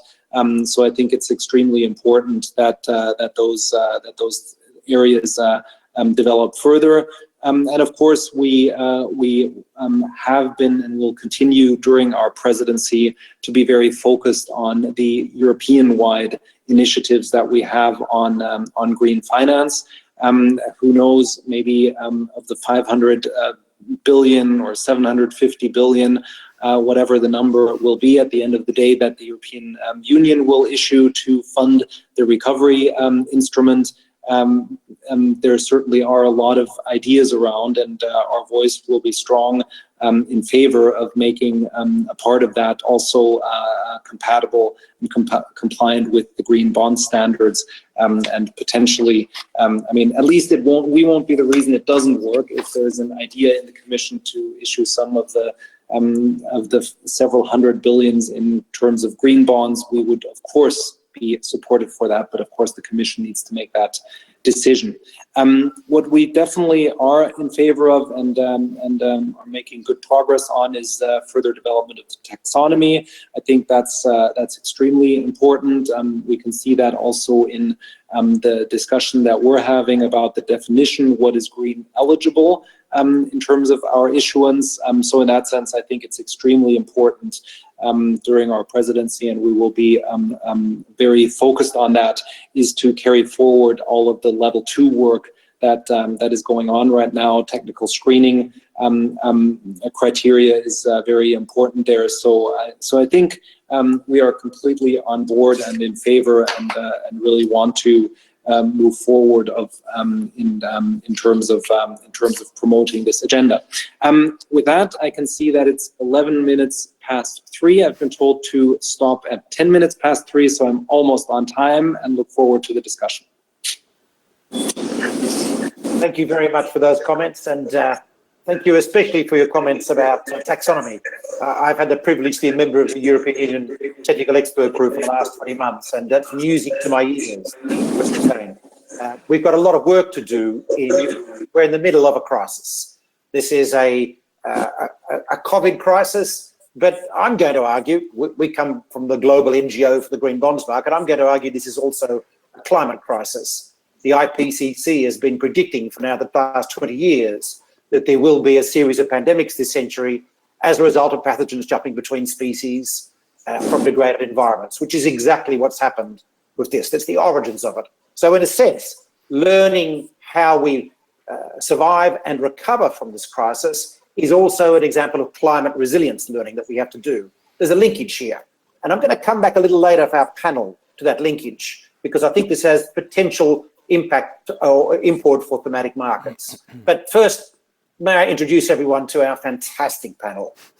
We have on the screen in the studio in Frankfurt, Dr. Tabo Dima, who's the Managing Director of the Bundesrepublik Deutschland Finanzagentur, excuse my pronunciation, who's going to talk about the German Bund that your cookies mentioned a minute ago. We have Elvira Eurlings, who's the agent, unusual title for England, for the Dutch State Treasury, the Netherlands State Treasury, Ministry of Finance, and responsible for the Green Bond Program in Netherlands, which is unusual because it was focused on adaptation and resilience measures, which is something we're going to hear a lot about in the future. We have Anthony Grequin from the Agence France Trésor in France, the CEO, in fact, and responsible for the world's largest sovereign green bond program, not to mention the first country in the world that announced it was going to do a sovereign green bond. Many firsts involved in the Agence France Trésor program. We have Robert Stephen, who's the head of or CEO of the Debt Management Office in the UK, and of course is managing a huge issuance program at the moment. And we're very interested to hear what he says about public debt management in these times, these challenging times. We have some interesting things happening. In this particular crisis, we've seen a stepping up of governments in a way that we haven't seen for a long time, straight into support for economies, for citizens, and for the health system, and straight into understanding that the solution to the crisis is the government stepping in with financing activities to restart our economies. This is a feature of the European discussion, with the special twist in Europe is a deep understanding of the need for green stimulus and resilience recovery. And our Europe, I'm of course including the United Kingdom in here. We're talking about the geographical space. We also see this discussion happening in many other places. In China, despite some of the headlines, the feature investment plan at the moment is the new infrastructure development strategy, which is essentially green. A large chunk of that is transport, as we're doing in Europe. So around the world, with perhaps one major economy not participating in this conversation about green stimulus is very much a feature of what we have to do to recover. But it's not everything. We have to fund a lot of things in this crisis. First, what I'd like to do in our panel is to turn to Robert Steeman to talk about the broader issue of how, as a debt management office, you're navigating this incredibly quickly changing landscape of debt management in these times. You have a big program ahead of you. Tell us what you're finding, Robert. Well, thank you, Sean, and thank you for having me on this panel. What I'm going to say will obviously be said a little bit from a UK perspective, inevitably, but I think also to a large extent, it reflects a joint experience that the debt managers that you have on this panel have discovered over the last few months. And I'm just going to sort of cast everyone's mind back to where we were, I would say probably about 4 months ago now. 4 months ago, clearly there was a lot of talk in the world about the emerging pandemic. But I believe even at that point, there was still just a discussion going on. Was it a pandemic or an epidemic, or what was it? The extent to which it would affect major economies at that point was very unknown. And in the UK, we have a financial or a fiscal year that runs from the beginning of April until the end of March. So when in March, suddenly the situation in Europe in particular began to deteriorate very rapidly. And it became apparent that governments were taking proactive action to effectively lock down not just society, but by default also the economies. It was obvious that this would have huge fiscal implications. So really, as late as the 11th of March, which is, as I say, barely 4 months ago, we were in the UK at the time, we had our budget on the 11th of March, we were looking at a financing requirement for the UK for the coming year, starting on the 1st of April 2020, of about 156 billion pounds. Now that sounds a lot of money. For us debt managers, it's not a very surprising amount of money. By the end of the month, in other words, just 3 weeks later, that 156 billion for the whole of the year had been put to one side. And we were asked, and we publicly said to the market, we will need to raise just for April alone an amount of 45 billion pounds. 3 weeks later, on the 23rd of April, we then announced that we would be raising in the period from the beginning of April all the way until the end of July, no less than effectively 225 billion pounds. And the most recent update, which actually was made at the beginning of this week, has pointed to the period between the 1st of April until the end of August. So the first 5 months of the year, we are raising 275 billion, which vastly exceeds on an annualized basis anything that we've previously done. Those sorts of numbers are not, as I say, without parallel. It's what's happening across all developed OECD countries. And it has become hugely necessary for debt management offices in one form or another to access the markets on an unprecedented scale. Sometimes that does include specific issuance such as green bonds, but it also, certainly for us, includes the classic core government bond product, as well as treasury bills. In other words, what we have been hugely focused on is, in particular, liquidity. And liquidity is fundamental for any debt manager, any sovereign debt manager, in order to be able to carry out its responsibilities. So one of the key issues, and this caused 1 or 2 headlines people might recall, back in March, just as this began to emerge as a fiscal issue, it coincided, or perhaps not just coincided, was linked to very extreme volatility, in particular in those instruments which until then had proven remarkably resilient. And I'm talking now about a global phenomenon. This was not just in the UK, it was also in the United States, it was in the US Treasury market. And it became necessary for central banks across the world, including here in the UK, to step in to stabilize market conditions, which in fairness, I think they've done very successfully.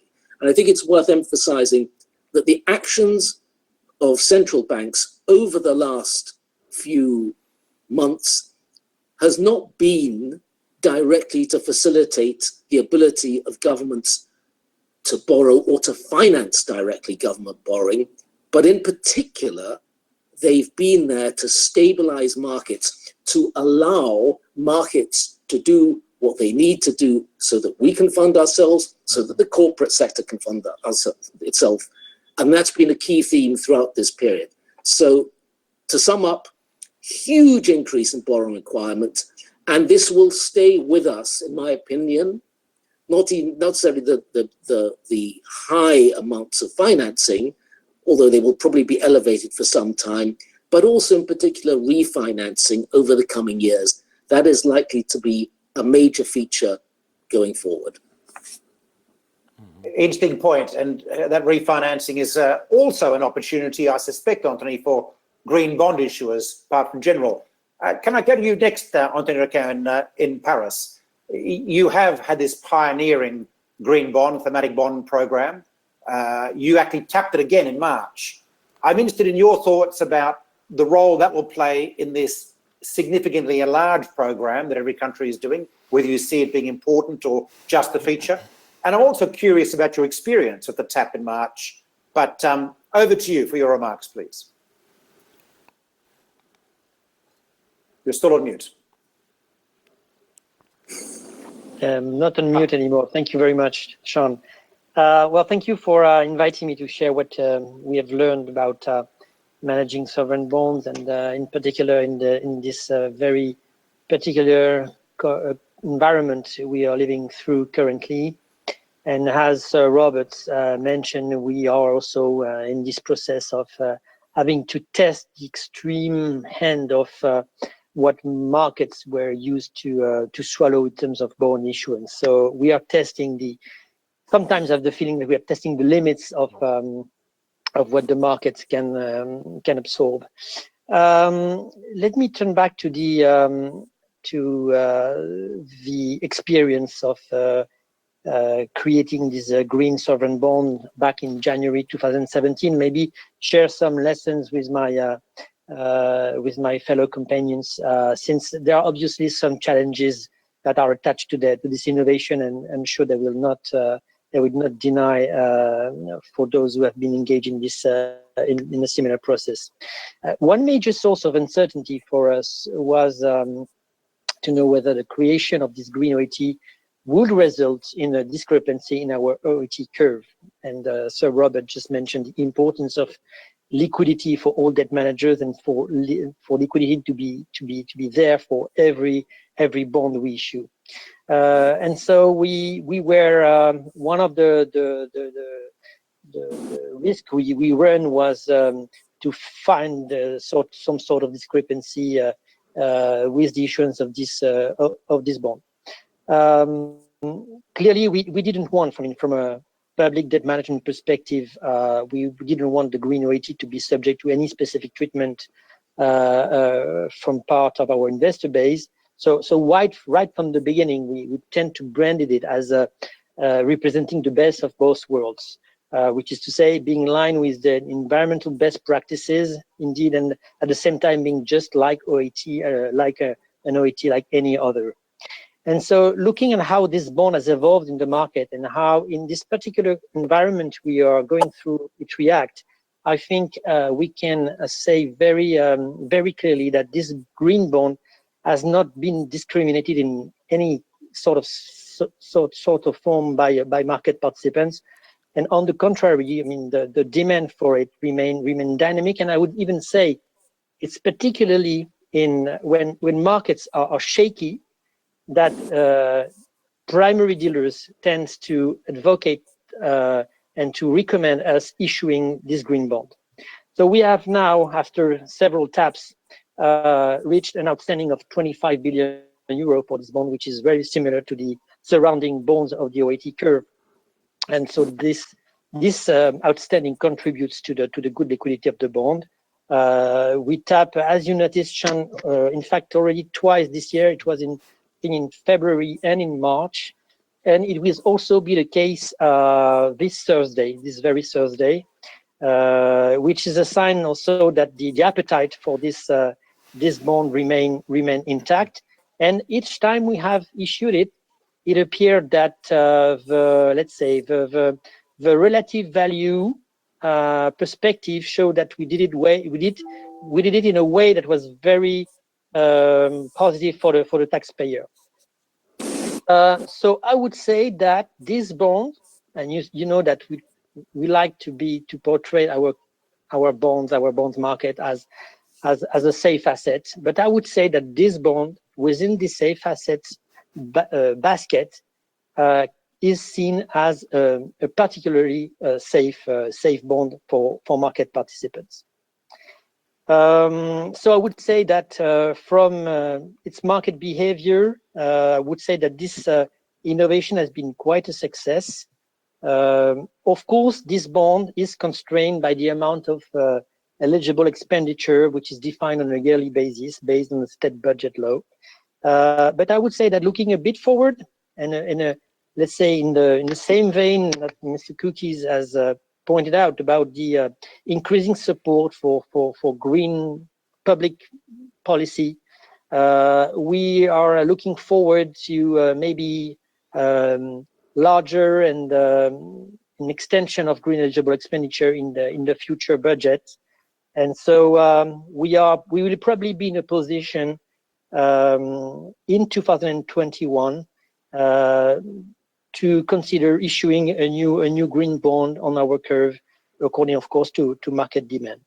Let me, just to conclude, to add just one element about the environmental credential of this bond, or let's say the additionality that this bond provides.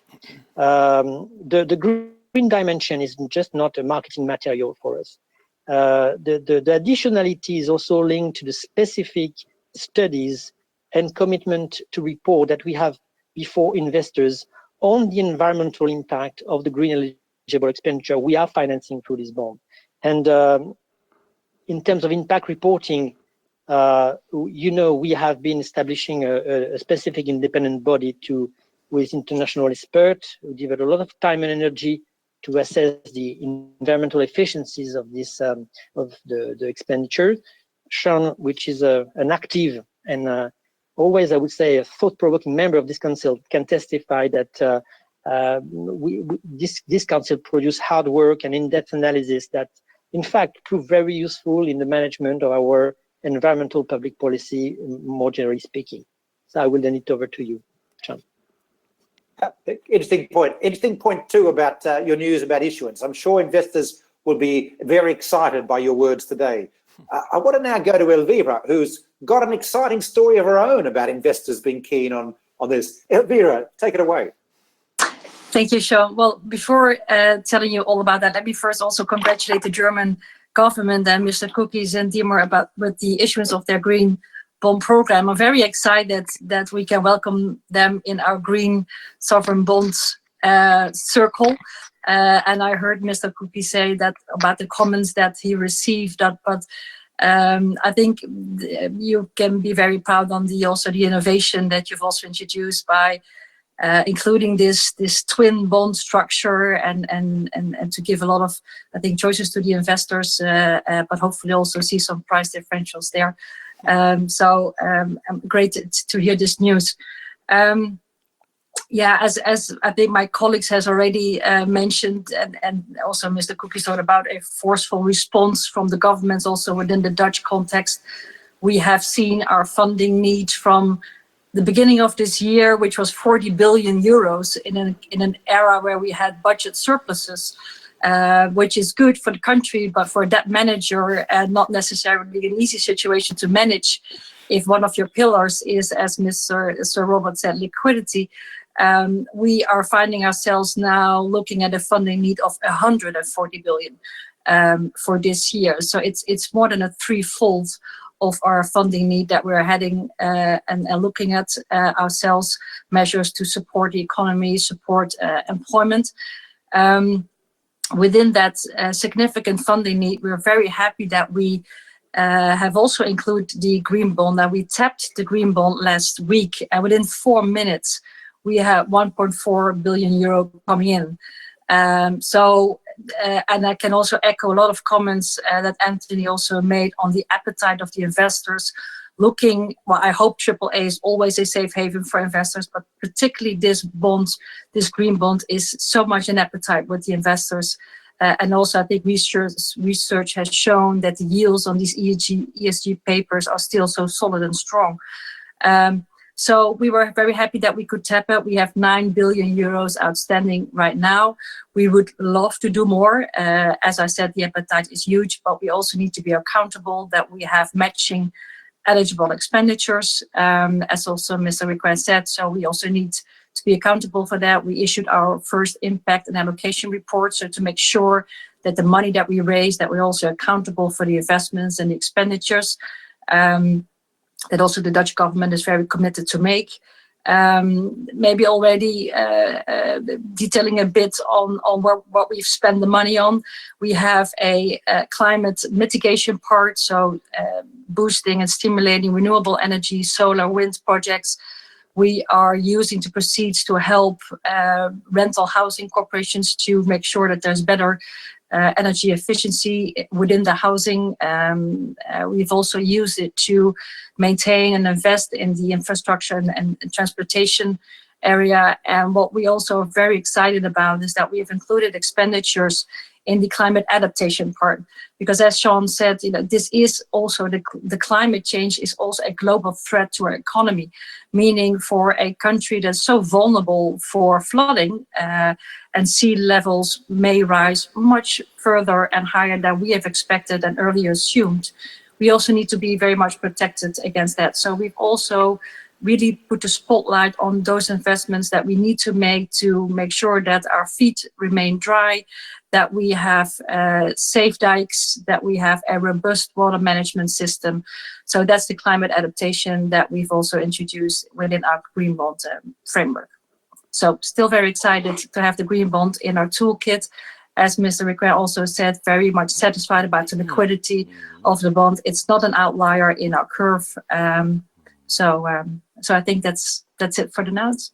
Back to you, Sean.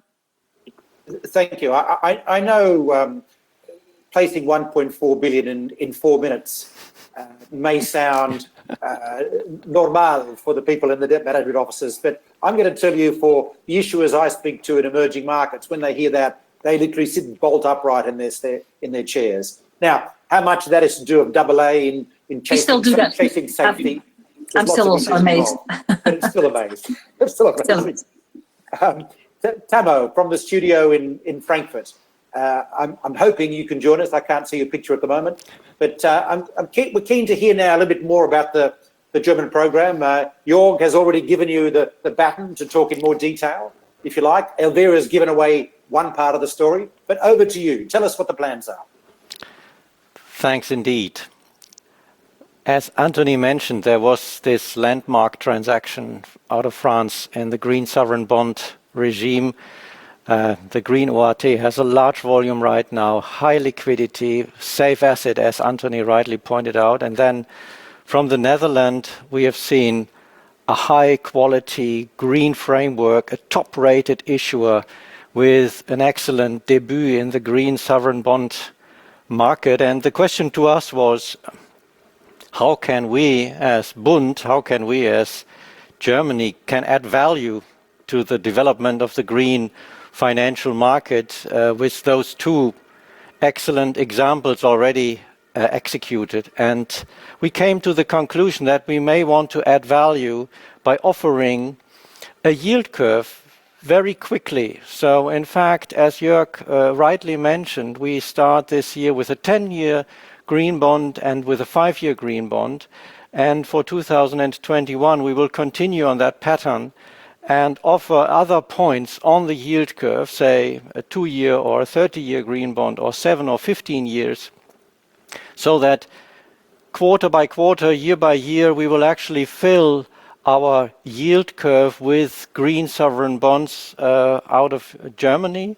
And with that, we aim to address and raise interest from a whole range of investors. So green bond investors that are more interested in a shorter duration have difficulties to buy green sovereign bonds or top-rated sovereign bonds, since the existing sovereign bonds tend to have longer maturity. So we're quite happy to offer also on the shorter end of the curve as well as on the longer end of the curve. And as Sir Robert rightly pointed out, it is the tradability and liquidity of sovereign bonds that is key for providing the necessary funding and executing funding programs, in particular in challenging times like today.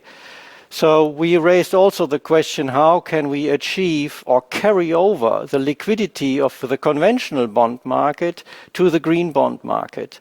And our plan is that every green bond issued by us actually comes with or is accompanied by a conventional bond with the same cash flow and with the same maturity. And in fact, we expect heavy trading, not only in the conventional bond, but also trading activities in the green bond. We will be active by ourselves, as always, in the secondary market, not only in the conventional bond, but also in the green bond. And since they have the same cash flow, it has a very transparent pricing. So you can immediately analyze the development of the pricing of the green bond in comparison to the conventional bond, and you can trade between those two. You can switch them if you like, and this gives a lot of opportunities to market participants, in particular to investors that are not necessarily buy and hold, but maybe more interested also in trading and taking opportunities and picking up a spread or something like this. All of this is hopefully possible. That's the plan. That's the architecture of our bond program. And we are very exciting. And I think market participants are curious how it will work out. It will start in September and hopefully go well forward in 2021. Thank you. I think this is one of the more anticipated bond issuance programs in the world, nearly as much as the French one was when it was announced initially and before it came. We're very excited to see how it goes. And of course, the approach you're taking will be incredibly valuable for green bond markets and learning globally. I mean, it is worth noting for our listeners that when treasuries and governments issue bonds, it's not just for the treasury benefit. From a macroeconomic benefit, bonds provide benchmark pricing for private markets, which is why people continue to issue even when they don't need the money, as we saw with the Australian Treasury for a period 20 years ago. They provide this yield curve is incredibly important. And I note, Anthony, I'll come back to you in a minute. You did a similar thing with your choosing of yield curves with your green bond program. And of course, liquidity, if you're trying to build a market. So treasury bonds have a critical role in growing a larger market. And I think that's the key point that you've raised today, Tamo. Thank you. Jörg, I'd like to ask you a question, if I may. I want to pick up a point. You mentioned earlier about the potential for recovery bonds. Can I ask you, I know that Minister Scholz, when she raised the idea of green bond issuance for the EU Recovery Fund, didn't have as excited a response as we all hoped she would. You mentioned it's not certain this will go forward. It sounds like you're saying very clearly that Germany thinks this is a good idea and will continue to argue the case, which is a very strong signal to put out to the political environment. Is that correct? Have I read you correct in your remarks there? This is green bond issuance from the recovery program. Da bin ich mal gespannt. Well, I think that's ultimately the decision of the European Union and the Commission on how it evaluates that, and of course the complexity of setting up a program is something that we all have a lot of respect for, and I mean, we've seen it. So I really don't want to sort of predicate anything. What we do have, I spoke with Klaus Regling today, is, for example, the ESM already having announced that the program that we decided for the ESM to fund health expenditure programs to tackle the crisis with a volume up to 240 billion. Klaus is very open to the idea of social bonds because for these programs of health expenditures, I think they don't really fit into the green bond framework, but they do fit into the somewhat neglected S in ESG. And so it would, of course, be extremely interesting if that idea could also come to realization for a purpose that it clearly is intended for. But again, we're one of many member states who will have a view in this in the European context. But if I hear all of the positive experiences, there's quite a large critical mass of 3 EU member states who have all made good experiences with this instrument. And if we all tell the Commission, then maybe they'll take that into consideration. Fair enough. Thank you. Good comments. Robert, can I dive to you? I mean, you've been asked in the FT about whether there's a discussion in the UK about green bonds. Tell us, has this been on the agenda? Is this part of the political discourse? It is, and I wouldn't want to suggest that the fact that we haven't actually done one yet and we haven't announced one yet, that does not mean that something like this can never happen. That would be absolutely wrong. Ultimately, such decisions, and this is something I have said in public before, and it's worth repeating, they are quite rightly political decisions and decisions that have to be taken by ministers. And ministers may indeed choose to ask us to do so, in which case we will not only do it, I'd like to think we'd make a good success of it. But so far we haven't. What I thought was very interesting, actually, just if I may pick up on your Cookie's comment just a moment ago, when he referred to ESG, because I think this is something which is potentially for the future really rather interesting in terms of how the market might develop. Green bonds have been around for some time now, but as one, and I imagine my fellow debt managers will recognize this, who has been on the receiving end of, how shall I say, marketing efforts by some of our wonderful primary dealers to talk about all sorts of instruments, including green bonds, already a few years ago. What is interesting is how the discussion has evolved from something that is purely narrowly green to what I suppose I feel is potentially a broader and more interesting discourse around the notion of ESG, and I would emphasize the environment clearly there, but also the social and the governance, the S and the G parts of that, because it's always worth thinking of how do markets develop and in which direction do they go, and what might, just because we do or don't do something today, what might be the interesting market of the future. And it seems to me that for ESG to take off, which would be a good thing, and really take off, first of all, it would potentially open up what is perhaps still a little bit of a narrow market into a much, much wider market. You would be potentially attracting an investor base that is much broader, larger assets under management in terms of ESG than you will just find perhaps only for pure green. And for all this to work, you will need, I think, a little bit of a change in behavior on the investor side as well. You will need investors and other market participants, such as, for instance, rating agencies, to say that they place an emphasis on a borrower's wider credentials, not just the green credentials, but also what is that borrower doing in terms of social good? How does governance in a particular jurisdiction work? I think if that turns out to be the future, it would be a hugely positive development. I may be wrong. It's hard to imagine that the UK would not want to be part of that. Very interesting thought, Robert. I know, Anthony, we were talking the other day. You were making some remarks about where modern portfolio management is going and bond issuance, public debt management programs are going.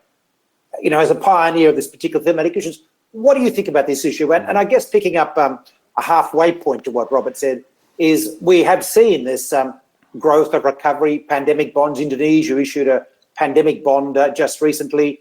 How does that fit within this discourse? Do you see this becoming an overarching mechanism where all public debt programs will be judged eventually? What are your thoughts about the future? Very hard to say. We used to say that we don't have crystal balls to assess the evolution of interest rates, and so I would not dare imagining in what direction bonds market will go. But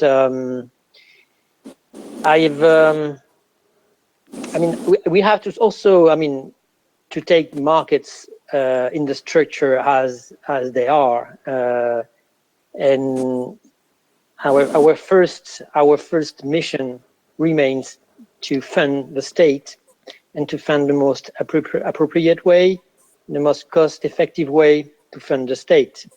And so, at the current juncture, there is a demand for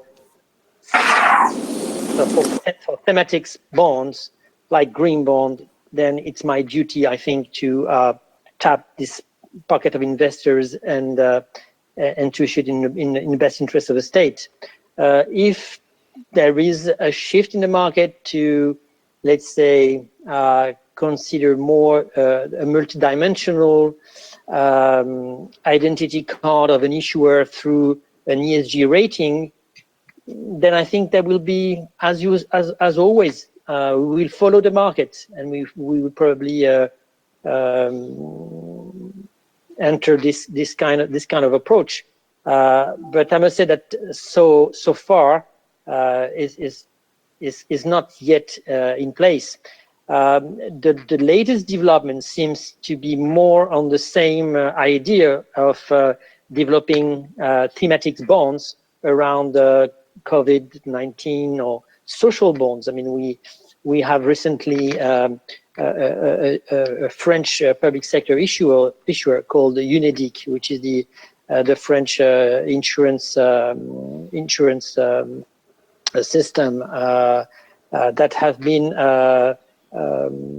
that went to the market with a social issuance program, and who apparently got some positive answers. So the development currently seems more on the pursuance of this kind of trend. Now, from a debt manager perspective, I'm not particularly thrilled by a multiplication of this kind of piecemeal sectoral thematic bonds, because I mean we have to consider that it comes with a lot of efforts, and the risk at the end is a risk of fragmentation of public debt if you have to multiply too many thematic bonds of this kind. I think that's a big challenge. I know at the Climate Bonds Initiative, we're very concerned about fragmentation, impact on liquidity.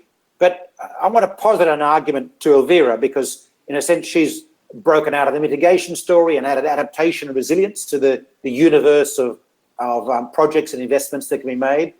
Our thinking has been that really there is a very strong relationship, as I said in my introductory remarks, between recovery, when we understand that this is an example of a climate event that we need to recover from and learn to be resilient from.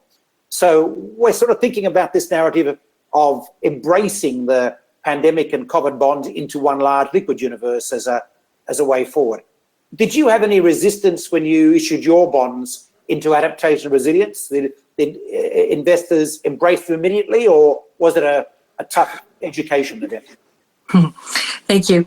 Well, following up on the comments made by my colleagues, I think what you will see, and also we've witnessed it ourselves when we went out on our roadshows and when we were meeting with investors, we were much more grilled to talk about the Dutch commitment on climate. So where we used to go and talk to investors, talk about the yield curve, the liquidity, ultimate benchmark sizes, we were now faced with ESG teams from investors asking, how serious is the Dutch government about its climate investments, and what do you expect in terms of impact?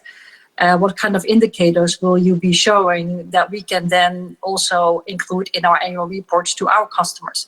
So I think that was also the great additionality and the benefit of this green bond, that also from the debt manager's point of view, that you have a dialogue with your investors about the green investments, the expenditures and the commitment of the government. And I think that will not change. So the next time maybe we will go on the road again, we will be facing different questions and other colleagues from investors talking to us and looking at us, what is the ESG face of this issuer? Mm-hmm. So not only the liquidator, but we will be asked different questions. On the adaptation, I think for us it was sort of a no-brainer that we would need to include it.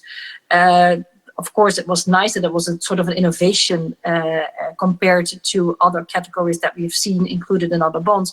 But for the Netherlands, it has been such a unique and also necessary type of investments that we need to include that we had to take it on board. You know, Sean, we were working also with the CBI for our certification. We did also notice it was a new area where also the certification form people had to get used to a bit.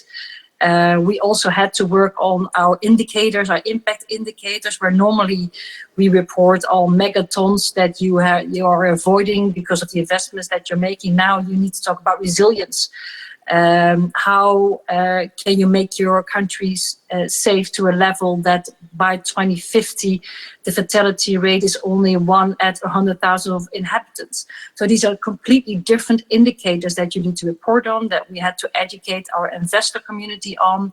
The investor community had to get used to these kind of new indicators, but we felt that next to the climate mitigation, climate adaptation for a country that is almost below sea level for the whole of the entirety of the country, we needed to also make sure that these investments are necessary for us if you look at the climate change and the challenges that climate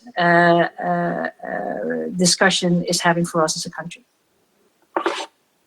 Tamo, you've been listening to your colleagues coming forward, and also you've listened to your talk about taxonomy, much to my joy, of course. In Europe, the European Commission has said that we will eventually tackle a social taxonomy, an extension of the climate taxonomy, but that's going to take some years. So I guess picking up these ideas of an integrated approach and a single liquid market, we've got the possibility of getting there in the future. But are there any implications in this conversation for your thinking? And a question dear to my heart, to what extent are you looking at the moment of referencing and linking back to the taxonomy, which is, of course, not regulation yet. It won't be regulation until next year. So it remains a forthcoming regulation rather than something in practice. What are your thoughts on this discussion and that topic? Yeah, maybe coming back to your latest question, obviously the EU taxonomy is, it's developed to a large extent, so we had carefully looked at this, and clearly our green bond program will be taking advantage of this development of the EU taxonomy, and clearly we will make sure that the kind of expenditures that we will allocate to our green bonds and our green bond program will also be eligible and compatible with the EU taxonomy. The other subject is, of course, very exciting. Sir Robert mentioned more themes coming up, and Elvira said they are sort of discussed within investor talks, and obviously investor can ask whatever question they like, and it's our aim, our duty, our task to answer these questions, even if they are on ESG or any other subject that is of relevance for the investor.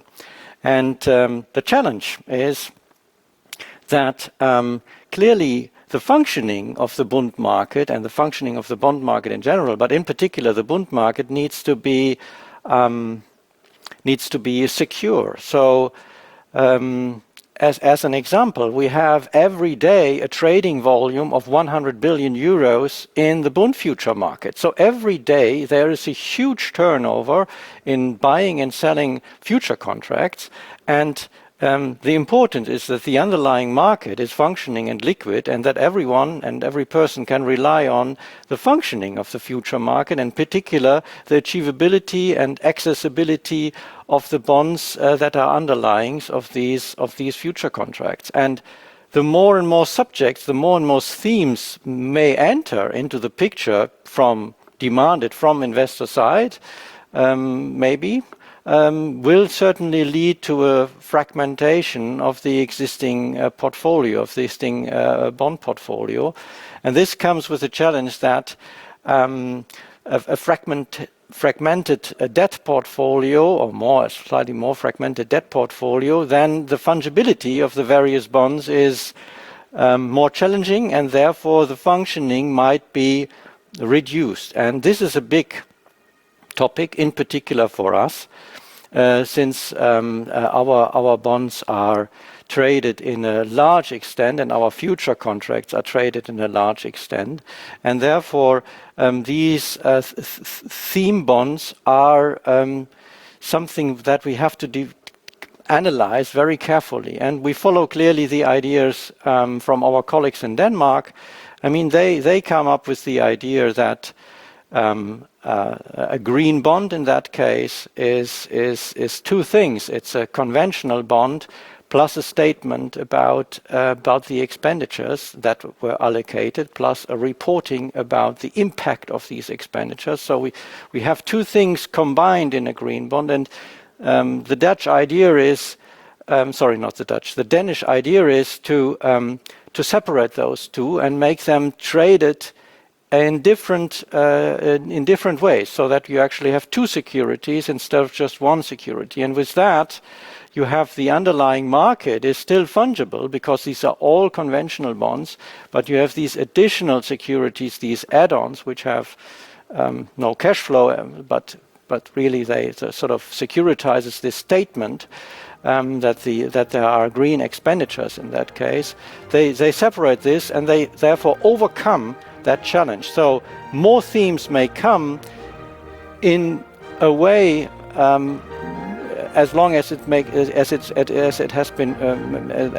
we can make sure that the underlying market are still functioning. And these ideas from Denmark are a particular impulse that I found very interesting. Thank you. Great comments. We need to wrap up our panel. The Ode to Joy is playing now, the European anthem. We have time, though, for a quick last word. Advice to our audience, or a word for our audience. Dr. Cookies first. Tell us, a word to our audience. What would you say? Hope? Well, please help us to make our Green Bund debut a successful one with the Ode to Joy in background. What could be better? Robert? I should wish in particular the Germans huge success with their transaction. And I just think it was very interesting what was said about this thematic bond issuance, which is why, as I say, my big hope remains that actually you can combine the themes ultimately into a much larger whole, which would benefit everyone. André? You're on mute, André. Elvira? Thank you. Wow, this is a very special context to have some final words. The thing that is on my mind is that although the circumstances are very unfortunate why we're looking at the significant funding needs, it does at the same time give opportunities for governments to look at thematic bonds, green bonds, because there is also this huge climate change ahead of us. So I really would like to encourage all that are involved here to make sure that we have also this important topic still on our agenda.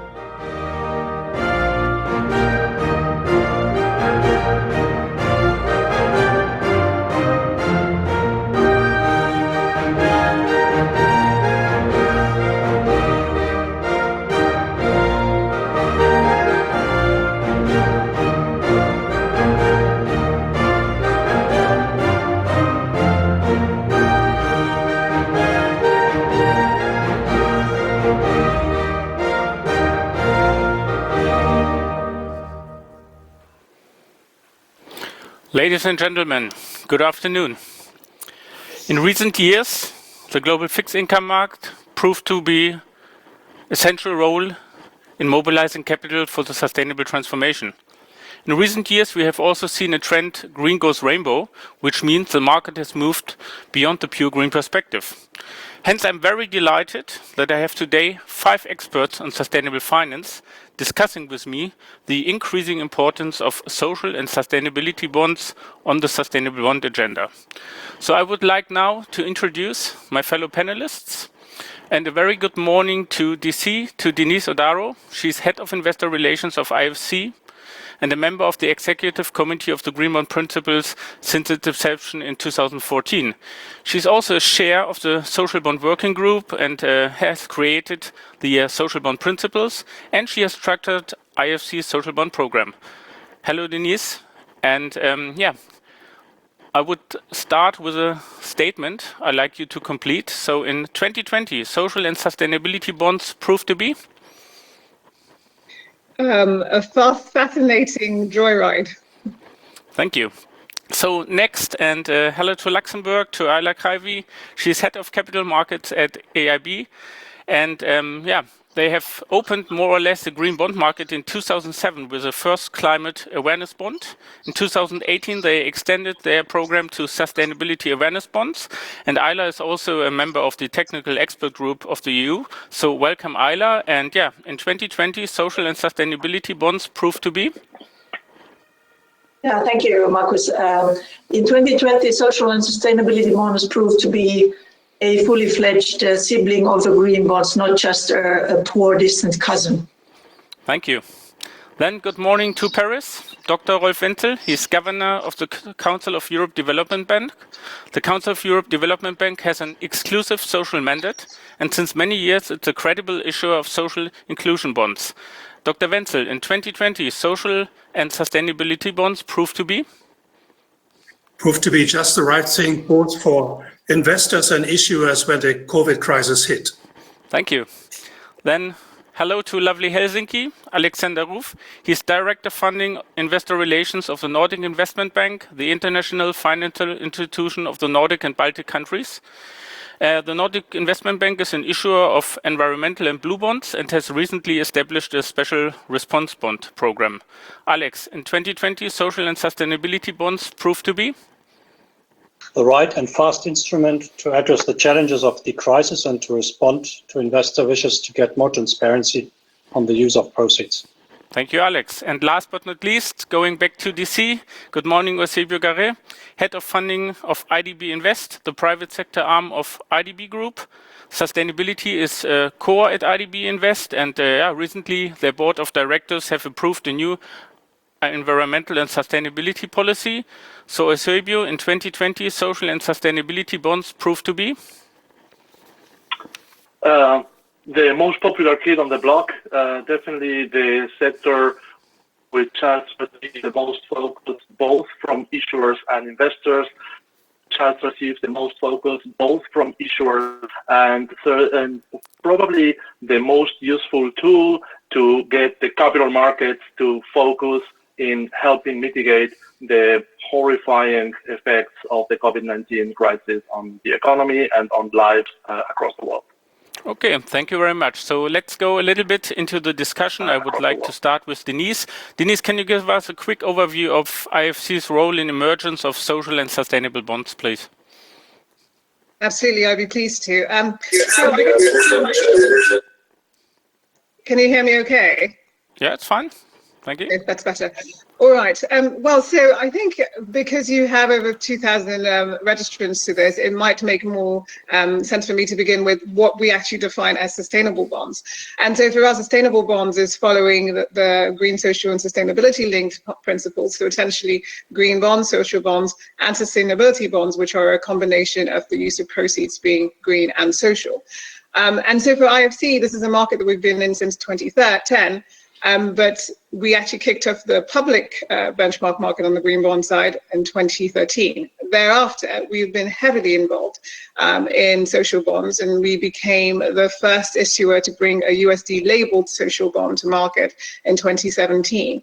So I had earlier described this 2020 as a fantastic fascinating joyride for social bonds, and that really is because of what I would describe as blood, sweat, and tears that IFC has poured into this product in terms of educating the investor base as to the pros and the benefits of social bonds, which I hope that we will get to speak about during this session. To date, we have issued over $13 billion in sustainable bonds, over 200 of those in over 20 currencies. And this is a market that we continue to promote. And very recently, IFC was named chair of the Green and Social Bonds Executive Committee. And so over the next year, we're hoping to bring the diversity that we have as an institution brought to each and every one of those products to that role. Thank you. Thank you, Denise. Yeah, so suddenly the world is changing faster than expected. Ayla, has the European Investment Bank modified its products because of the crisis? Only slightly. I mean, social has always been part of what we do. For example, we have our environmental and social guidelines, which have always been in the same document, and by the way, publicly available for years on our website. And the social side is even in the EU. You can see that the EU taxonomy took maybe in a sort of a pioneering way the environmental together with the social side in terms of defining what is sustainability. So we already had, you mentioned in your introduction that we introduced in 2018 the Sustainability Awareness Bond, which is a sibling product of our climate bonds. And this Sustainability Bond SAB, it groups all other environmental sectors and social areas together in terms of use of proceeds. And we modify that a little bit because our healthcare sector there was targeting mostly universal access to healthcare, but we also then took in other areas, especially in terms of equipment and so on, which is now also eligible. So only at the margins, because we already had a product which suited this situation very well. And of course, the COVID-19 impact is not only in healthcare. It was first and foremost felt there, but it was felt all over in society, of course, and which is why I think the product addresses the different areas actually quite well. So that was our immediate reaction. And of course, on the lending side, what it did mean is channeling more money to these sectors and to the COVID-19 response in general. But in terms of bond side offerings of the products, there wasn't that much change now. Thanks, Ayla. Dr. Wenzel, tell us about your institution's activities regarding social bonds in 2020. Well, thank you, Marcus. Well, let me start perhaps by going back to January. In January and February, we went to the market with our regular bond activity.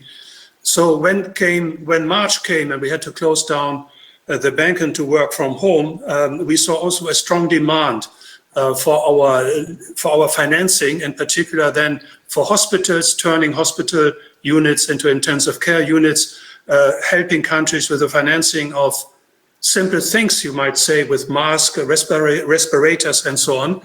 And we thought, well, this is an opportunity for us to go back to the market. But at the time in March, the markets were highly volatile. We saw that there was a lot of unrest in the financial markets, a lot of uncertainties. Slowly, but with strong, almost bazooka-like instruments, the monetary authorities stepped in and the markets calmed down a little bit. Volatility decreased. So then we went, as we always went, starting in 2017, I might come back to that issue a little bit later, we went early April to the market with a social inclusion bond based on ICMA principles. And I think Denise was very instrumental in making sure that the ICMA principles for social bonds were augmented by also including health expenditure.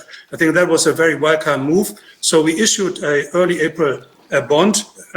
Originally, we had in mind a 500 million euro bond, but it turned out that the demand was so strong that in the end, we issued 1 billion euros. We went back then to the market in early June, almost on the day 2 months later, with a first US dollar social inclusion bond, again, COVID-related. So basically financing COVID-related expenditures, such again as hospitals, but also small and medium-sized enterprises. I should add, however, micro, small and medium-sized enterprises, given our membership structure. Many countries in the Balkans, in Central and East Europe, but also countries like Spain and so on.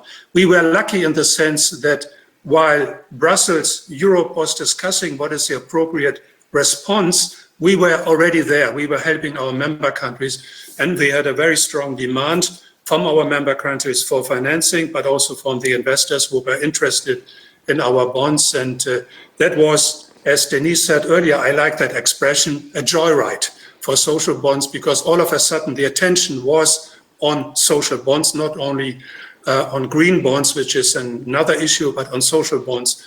And I think that was very good for this growing market. And I think we will see in the future perhaps a stronger growth of that particular segment of the financial market. So our response and our experience is very positive, Marcus. Thank you. So Alex, why did NIB establish a specific responsible bond program? Explain the background and how does it compare to other issuers' activities? Yes, so by the end of March, when the COVID crisis really hit our member countries, so the Nordic and Baltic countries, the governors of NIB invited NIB to take swift action to help to alleviate the effects from the corona crisis. And they asked a role of NIB to be in a role in the crisis to support stabilization of the economies in the Nordic and Baltic countries. So we were asked to action very fast and actually managed within 3 days over a weekend to create a response bond framework, and started then the day after creating the framework with a transaction, a 1 billion euro 3-year trade, which was followed by a 3 billion Swedish krona trade a couple of days later. To put that a little bit into context, I think we've seen different types of bond issuance in response to COVID-19. So some issuers have used their existing social bond or sustainable bond frameworks. Some others, like us, have set up new frameworks, and finally, some just issued their normal bonds and then used some use of proceed language. What is common for the first two categories is that more or less these categories have followed the structures from the social bond principles, whereas the last category, so people just issuing their normal bonds, didn't promise any certain anything further and didn't do any kind of impact reporting, or maybe even have had separation of funds. So what we did, or the group we belong to, or category we belong to, is that we didn't have a social bond framework already, so we had to set up a new framework. However, that framework is a little bit broader, at least before the social bond principles were now a little bit broadened after the last ICMA meeting. But at the time, I think our framework was a little bit broader because we targeted, amongst other, the healthcare sector, economic growth, recovery and lending to companies just in temporary need of liquidity due to demand or supply disruptions.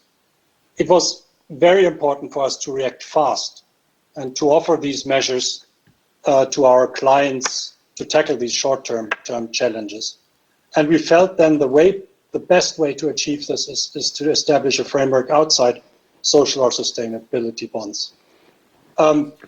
Luckily, we had the experience from the green bond market, as there we are an established green bond issuer. So a lot of the procedures we use for our response bonds, like loan selection and reporting, are internally in place. So in the end, to sum up, it was probably a result of extraordinary measures to be delivered at extraordinary speed, which made us not to apply, or made us tell the market that the program would not comply with the social bond principles. Okay, thank you, Alex. Coming over to Eusebio. What is IDB's Invest response to COVID-19 crisis, and how did it impact your funding plans? Yeah, thank you very much, Marcus. Maybe to introduce IDB Invest as being a relatively young issuer, IDB Invest is the private sector institution of the Inter-American Development Bank Group. We are a multilateral development bank backed by 47 countries, 26 countries of North America, Europe, and Asia, and 21 Latin American countries. And we work with companies in the financial institutions, corporate, and infrastructure sector to promote the development of Latin America and the Caribbean. To your question, what is IDB Invest response to the COVID-19 crisis? The COVID-19 crisis is a humanitarian crisis. People are getting sick. People are dying across the world. And the impact on the economy of the mitigating measures means many millions across the world have lost their jobs. Unfortunately, Latin America is arguably the most heavily impacted region. As we know by now. As a group, the IDB group has works both with the public sector, which is the role of IDB, the Inter-American Development Bank, and with the private sector, which is our role at IDB Invest, to mitigate the impact. And our concrete response at IDB Invest has a number of elements, but I would like to focus on two. First of all, focus. We have retooled our business plan for this year's through what we call a COVID-19 lens. Every single project we approach today is first screened for its ability to mitigate directly or indirectly the consequences of COVID-19. The focus areas here are, of course, healthcare, but also all projects which help maintain and sustain jobs, projects which help restore supply chains, restore and support international trade, and very close to our heart, supporting SMEs, the hardest hit sector probably given their less solid financial and institutional footing, working with our partners in the financial sector and with large corporates to support the SMEs around them. And finally, size. We increased our annual lending program or investment program from $4.5 billion to $7 billion to make sure that we did as much as we can to support the region in these difficult times.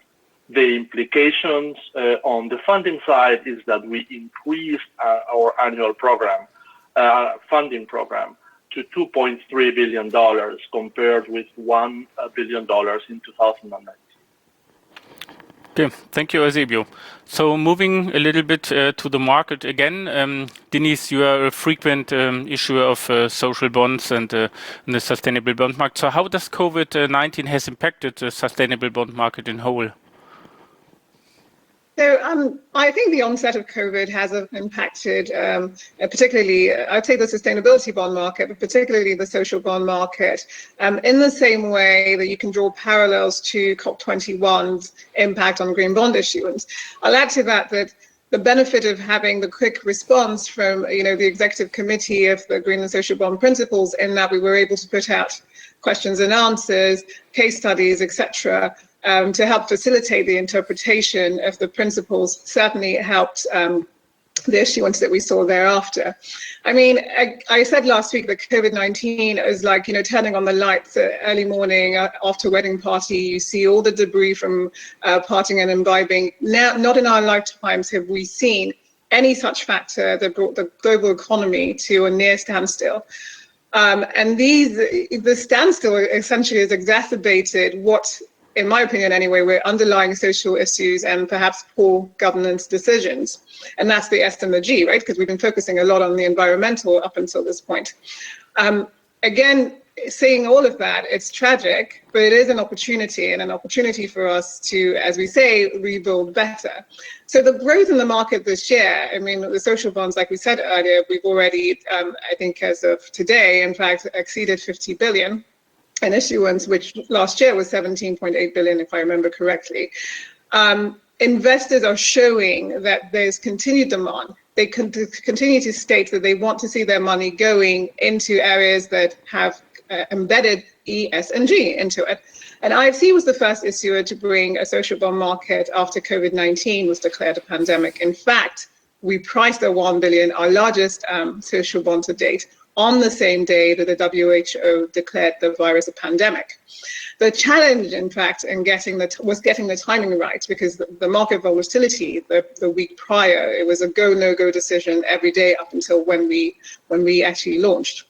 And it was launching following what was the absolute worst day in the market since 2008 crisis. But owing to the work that had been done and a dialogue with investors all along, I think that proactive investor engagement definitely showed in the books, because we saw investors continuing to be keenly interested in supporting social outcomes in this environment. And so the book was 3.5 times oversubscribed in spite of that volatility.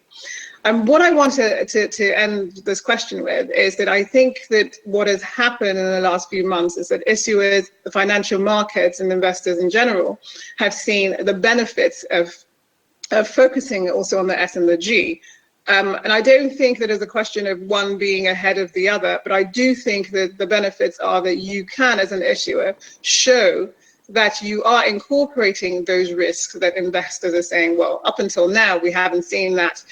You know, as an example, just applying to what has happened in the last few months, people were without jobs, etc. Governance decisions that were made on the corporate level in various industries did not take into account such occurring. And I think that is what we're seeing, is that we're trying to say that going forward, all these risks should be embedded in funding programs as we go along and corporate strategy.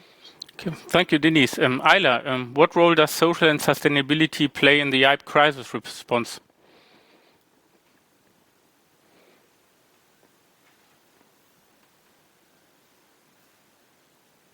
Sorry, still learning, unmuting. Sorry, your question was which role the bonds will play in our response. Well, obviously the response comes from the lending side, first of all. That's where the money goes to the good use, obviously. We are highlighting even more what we do in this sector. As I said, we enlarged the eligibility of our sustainability bonds in the health sector. I mean, health sector was there since last autumn already, as was education. So we enlarged even the definitions in that sector. What do these bonds do? I mean, obviously the bonds don't do themselves any impact on the people, on the environment, on any of this. It is the assets, the lending that do. But what the bonds do is putting these things in limelight, putting transparency on what the lender or what the borrower is doing.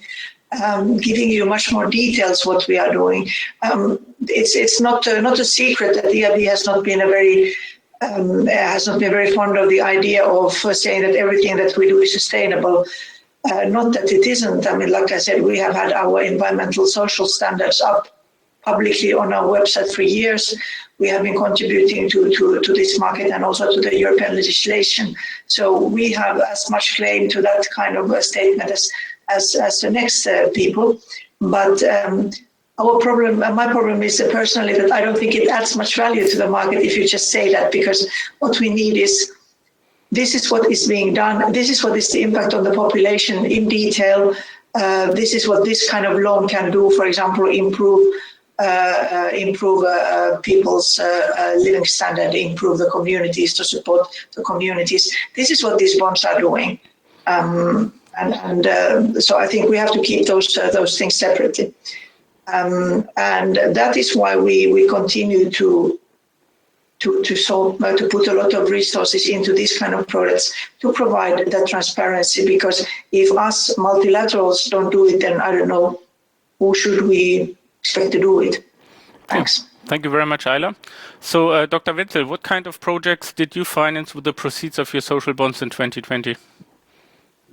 Well, we took the proceeds to immediately finance the projects in the health sector. Basically, in the health sector, we had projects in countries like Spain and Serbia, across Europe, really, where the need became so evident at the height of the crisis, of the COVID crisis, that there was no way that we could wait anymore. We immediately streamlined our procedures. We became much more flexible and very well targeted when we provided the financing with the two bonds issued in April and in June that I mentioned earlier, €1.5 billion that we used immediately to disperse to these countries and to our partners, central governments, hospitals, directly to hospitals, municipality areas.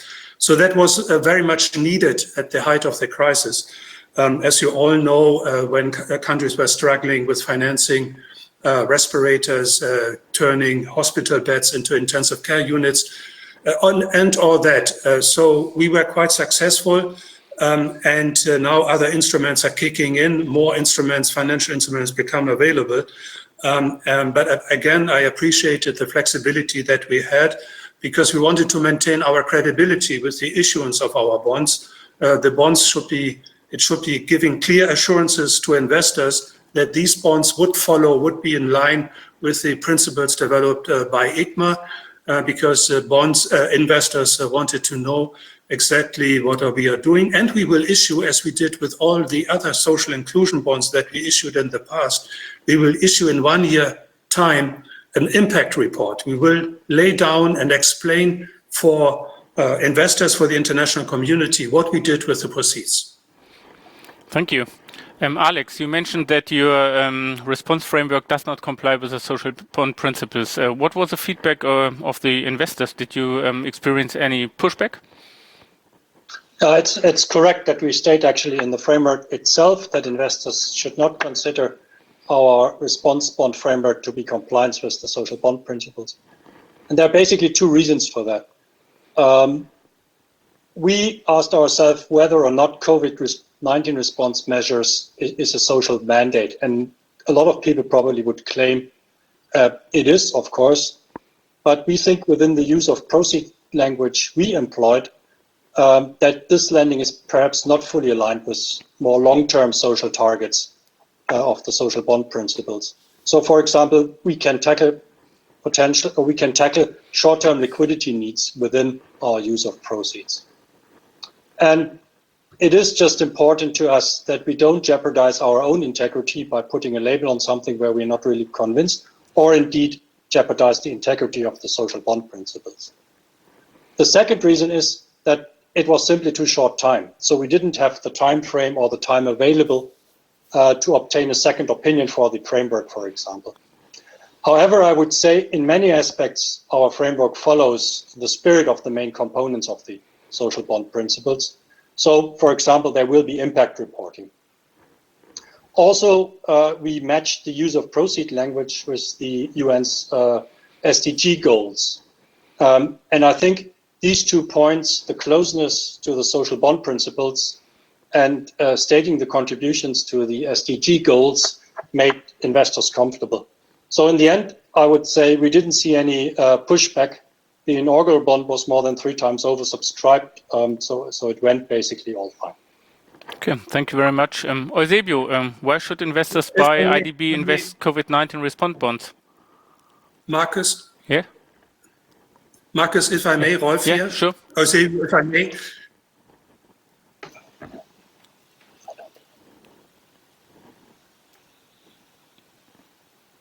Rolf, I think you are on mute now. Thank you.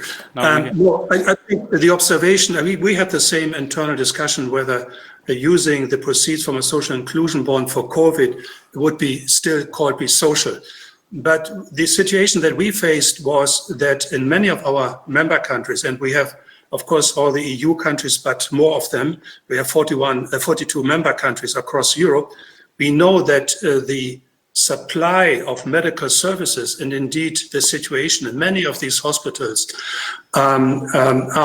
is in a way not, the hospitals were simply not fit to respond to that crisis situation.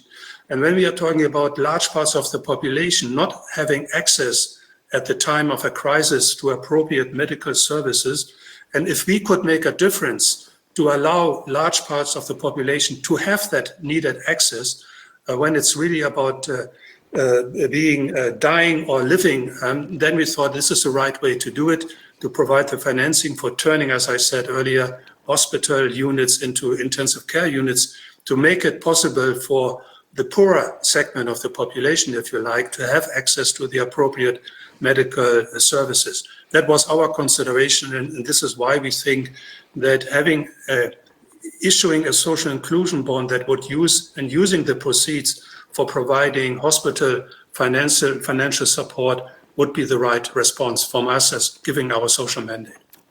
Yeah, don't get me wrong. I'm not arguing that you cannot issue a bond to tackle COVID-19 under the social bond principles.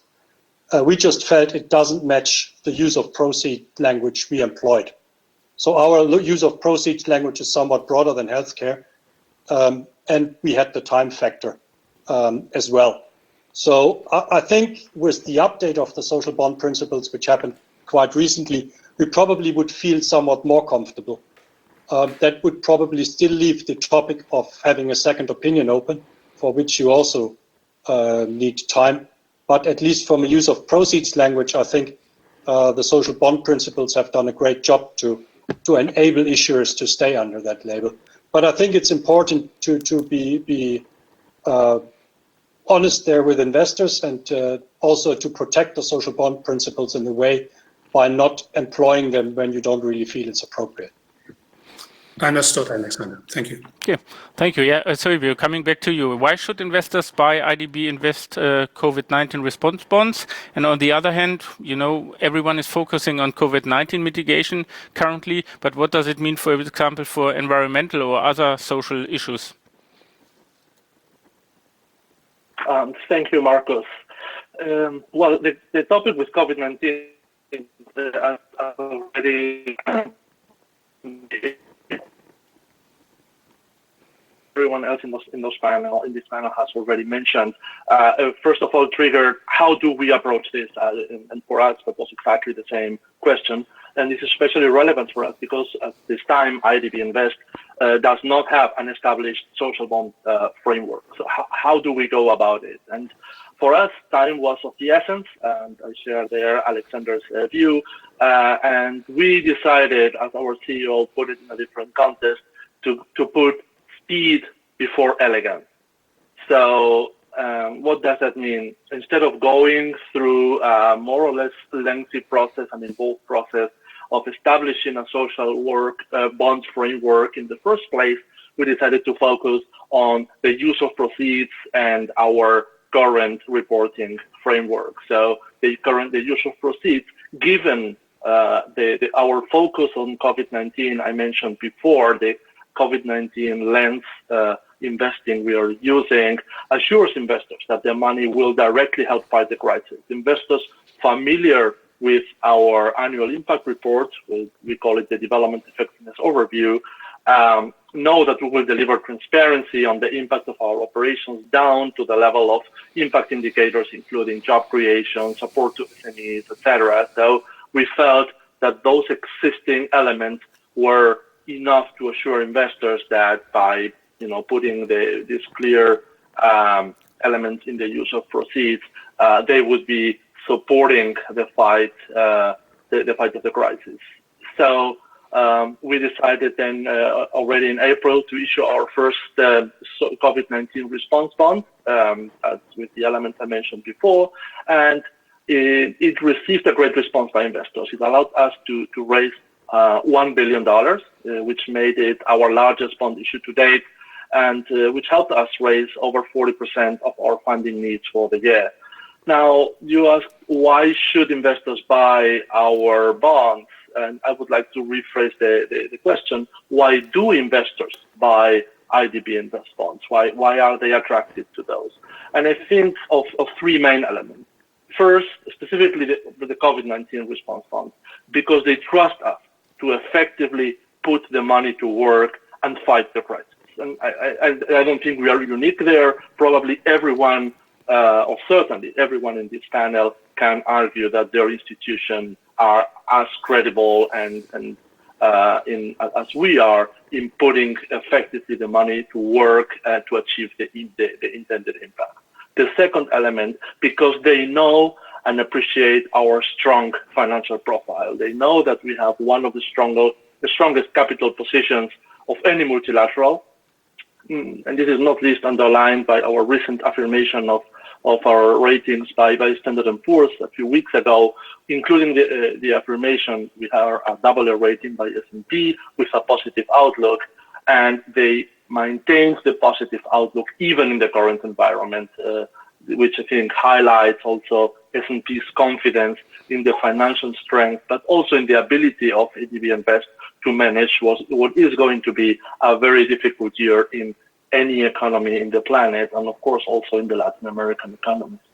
And last but not least, because they appreciate our impact management framework and our reporting. The investors are familiar with how we approach development, how disciplined we are in approaching our 5 priority business areas, in mapping every single project based on the expected impact of that project to the SDGs, the Sustainable Development Goals, and reporting our portfolio in that regard, and how our portfolio impacts the SDGs. And beyond that, identifying and measuring and reporting impact indicators at a very granular level, which allows us to again deliver this annual report, the Development Effectiveness Overview, which gives a great deal of transparency about our overall impact, not only COVID-19. Of course, the 2020 Development Effectiveness Overview is not even being planned right now. This happens later in the year, but I think we can all expect that it will have a lot of COVID-19 focus, as compared with the previous years. To your second question, what about the other areas of sustainability? Does the focus on COVID-19 mean that IDB Invest is that environmental and social governance or other governance or social issues are taking a backseat? I would say quite the opposite.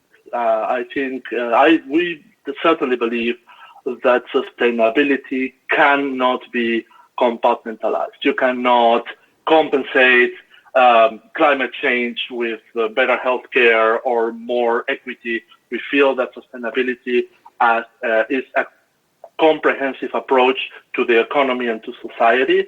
And that means for us that we keep evaluating every project along all the areas of sustainability, the environmental, the social, the governance aspect. And while we give preference to projects directly impacting, most directly impacting COVID-19 consequences, all the projects are screened and selected for environmental, social, and governance impact. So we believe that you need to keep moving the agenda, the sustainability agenda, across its whole breadth. You cannot compensate again, specifically the environmental aspect, and put it back for 1 year, and we will come back to this next year. Absolutely not. And as a matter of fact, in our latest announcement about our COVID response, we explicitly mentioned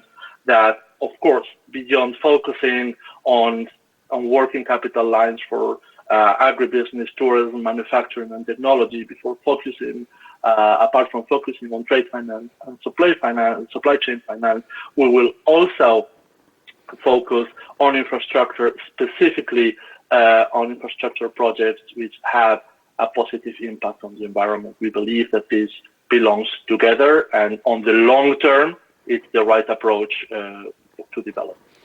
Okay, thank you. Before we move to the questions of the audience, one final round from my side.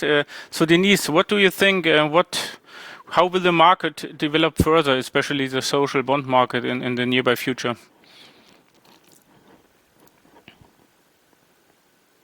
Yeah, I'd like to see a couple of things. I think I would like to see us get to a point where every issuer has to show some form of an evaluation of sustainability credentials to be able to guarantee their access to funding, hopefully at a lower cost. I do think that this market was born out of investor demand and stakeholder awareness, and so we will need to continue working on the infrastructure and frameworks to support these avenues not being abused. Part of that is obviously what we're doing with the principles themselves. And I think you'll see the work that we've done over the last year. Years prior, we had been all discussing what is the target population, because for the audience, I'd like for people to be clear as to what these differences are. So we talked a lot about COVID-19 response bonds, and some people might be thinking, well, how is that different to social bonds? But the fact of the matter is that if it's exclusive use of the proceeds of the bonds are going to social benefits, and it is aligned to the principles in that you are reporting there is a management of process and management of proceeds that are not contravening the overall objective, then it is a social bond. You might decide to wrap it and call it something else, but if what lies beneath the bonnet is that engine, then it is a social bond. Now, I think for investors, at least from what I'm hearing, investors prefer to have the bucket, those categories, so that they are themselves able to praise these investments without thinking that there are new products coming to the fore. What you will see, though, is that here we have on the panel all MDBs, but I want to stress this fact that within the use of proceeds and the social bond principles, where we have the first 2-3, in fact, access to basic infrastructure, access to essential services, which includes healthcare, and we don't actually always have that. And then the discussion around the target population, if a target population goes beyond a subset of the population in the current environment where you have a pandemic, the target population is the entire general populace.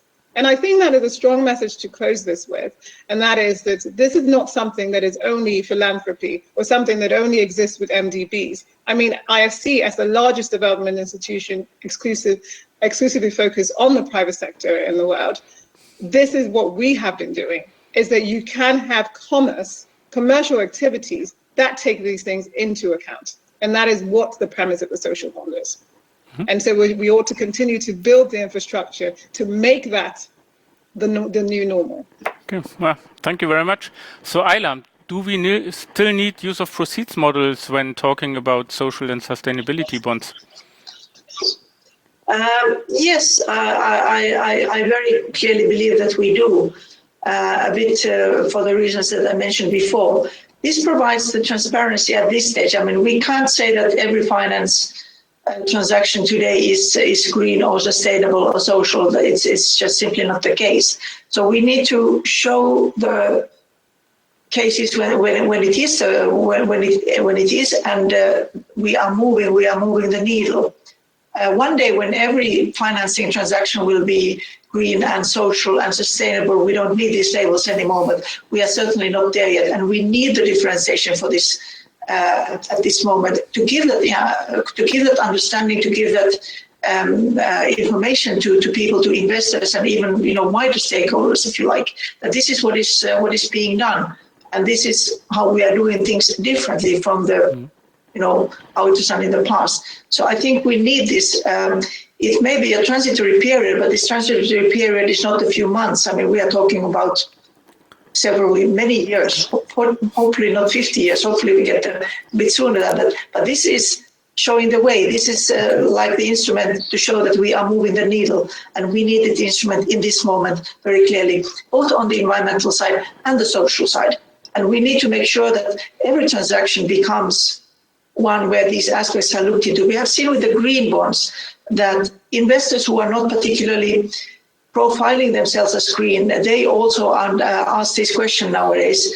Issuers, actually even in equity, people who are not profiling as particularly green, they know that investors will ask them questions when they are trying to raise money in whichever asset class it is.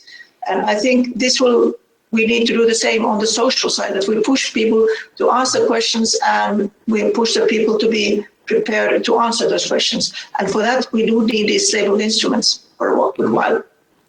Okay, thank you, Ayla. So talking about use of proceeds, Dr. Wenzel, I mean, when we are looking at a bank with an exclusive social mandate, can't we say every bond you issue is a kind of social bond?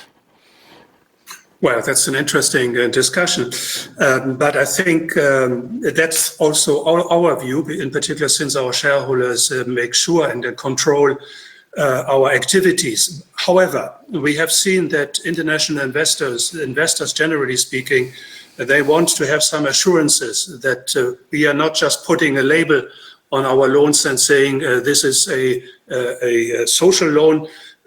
We are using your proceeds to finance certain projects. Investors want to have some assurances. And this is why we started in 2017 to issue social inclusion bond based on the ICMA principles, and also having second opinions, having an impact report 1 year after the issuance. And I think that is very important for an issuer. Issuer that wants the market to grow further and to become well established as a segment of the international capital markets. We have to be credible. We have to continue to be credible. And I think the ICMA principles provide the right framework for us to have credibility with investors. Now, there's another issue which we have not talked about yet, which is as an institution, are you having a ESG rating? How is it? How are you behaving as an institution? So we are now working very strongly, and we have been working on getting very good ratings. And I can say that we have good ratings, performer, outperformer, prime rating from the ESG, that is the non-financial rating agencies.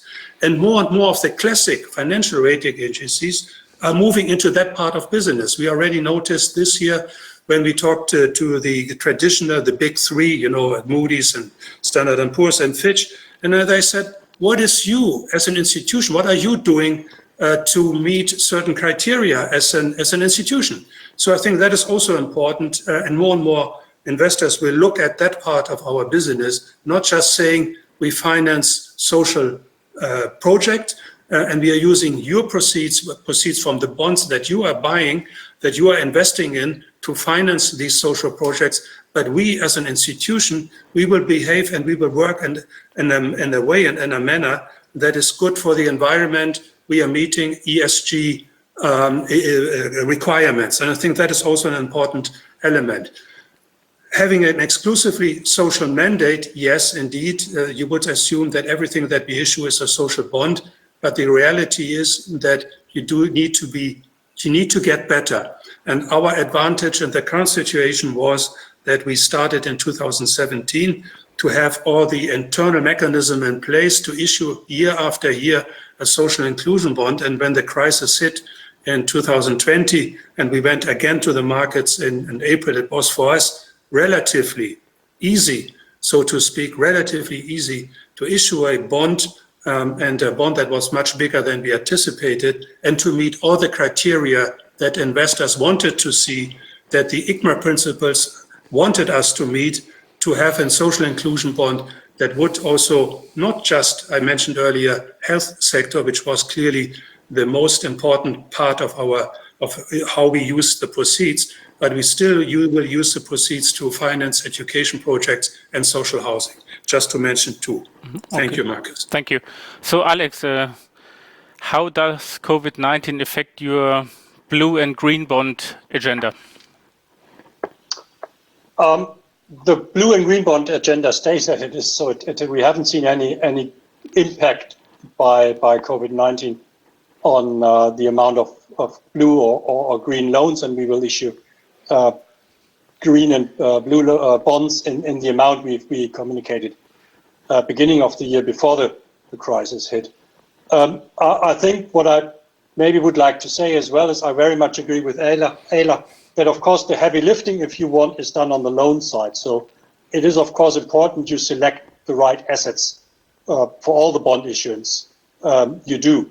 And then when you are a small issuer, you somehow have to decide how do social bonds, sustainability bonds, green bonds, blue bonds, and all these labels we're starting to have and all these possibilities we're starting to have, how do they fit into your overall funding strategy?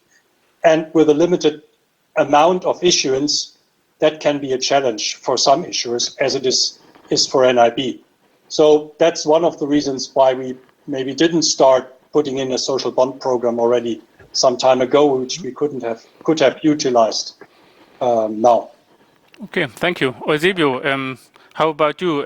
Are you planning to establish a formal green or social bond framework in the nearby future? Thank you for the question, Marcus.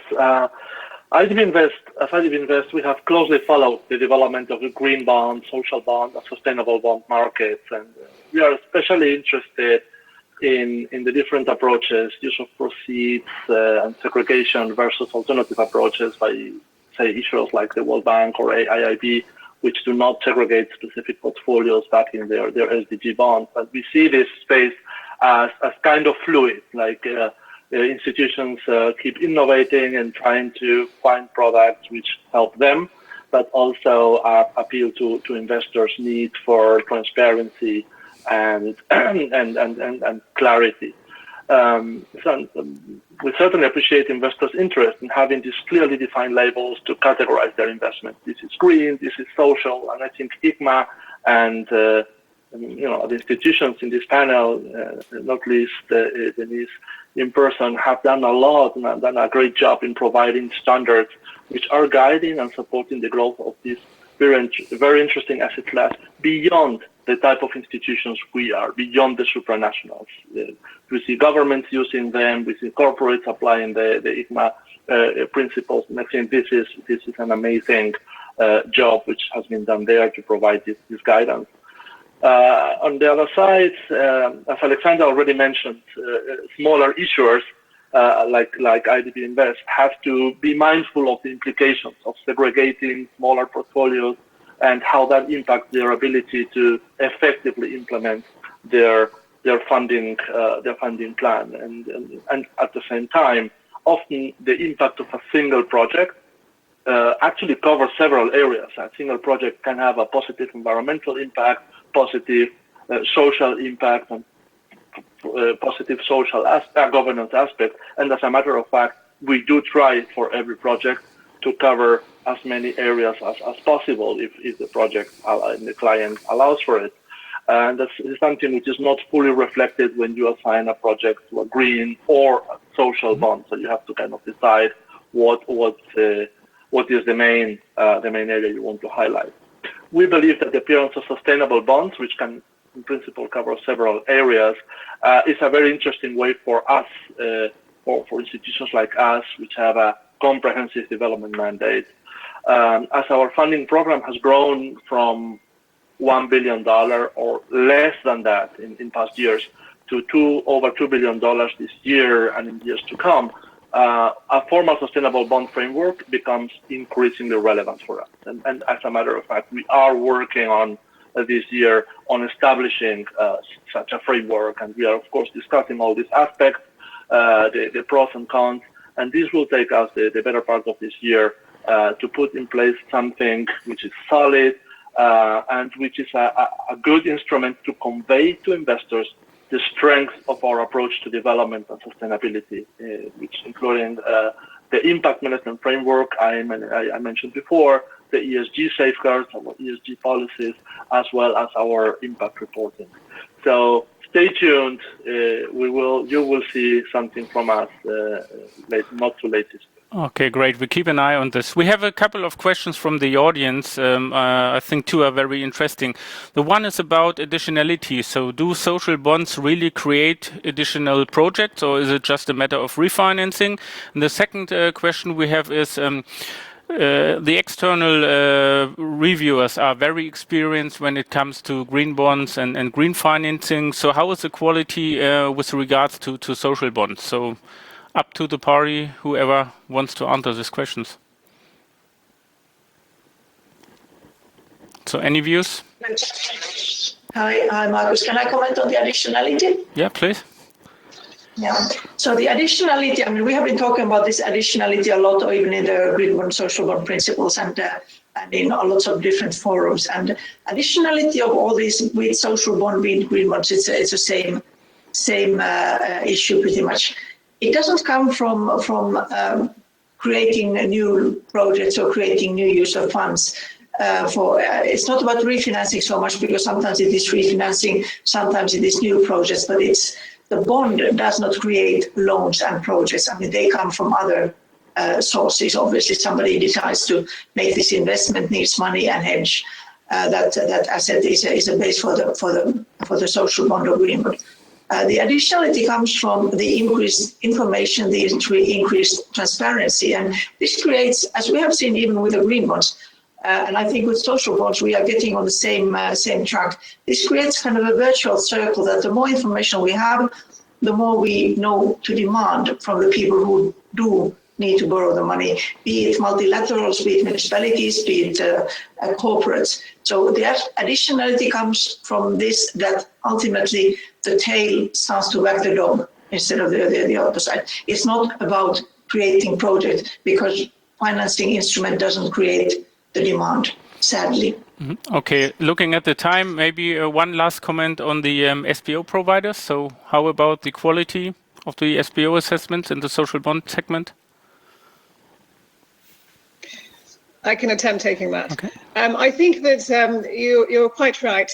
They are not just at SBO, but in fact, there's a lot more infrastructure around the environmental and the green bond side of things, because obviously that's had a longer time to steam.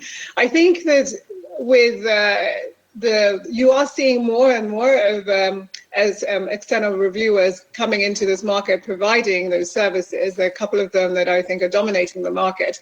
In terms of the quality of what they're doing, again, this is an area there's a lot of work being done that I think is good, but there's always room to improve, and that remains the same, to be honest, for the environmental side. It's just that there's more competition there, which obviously leads to increase in quality.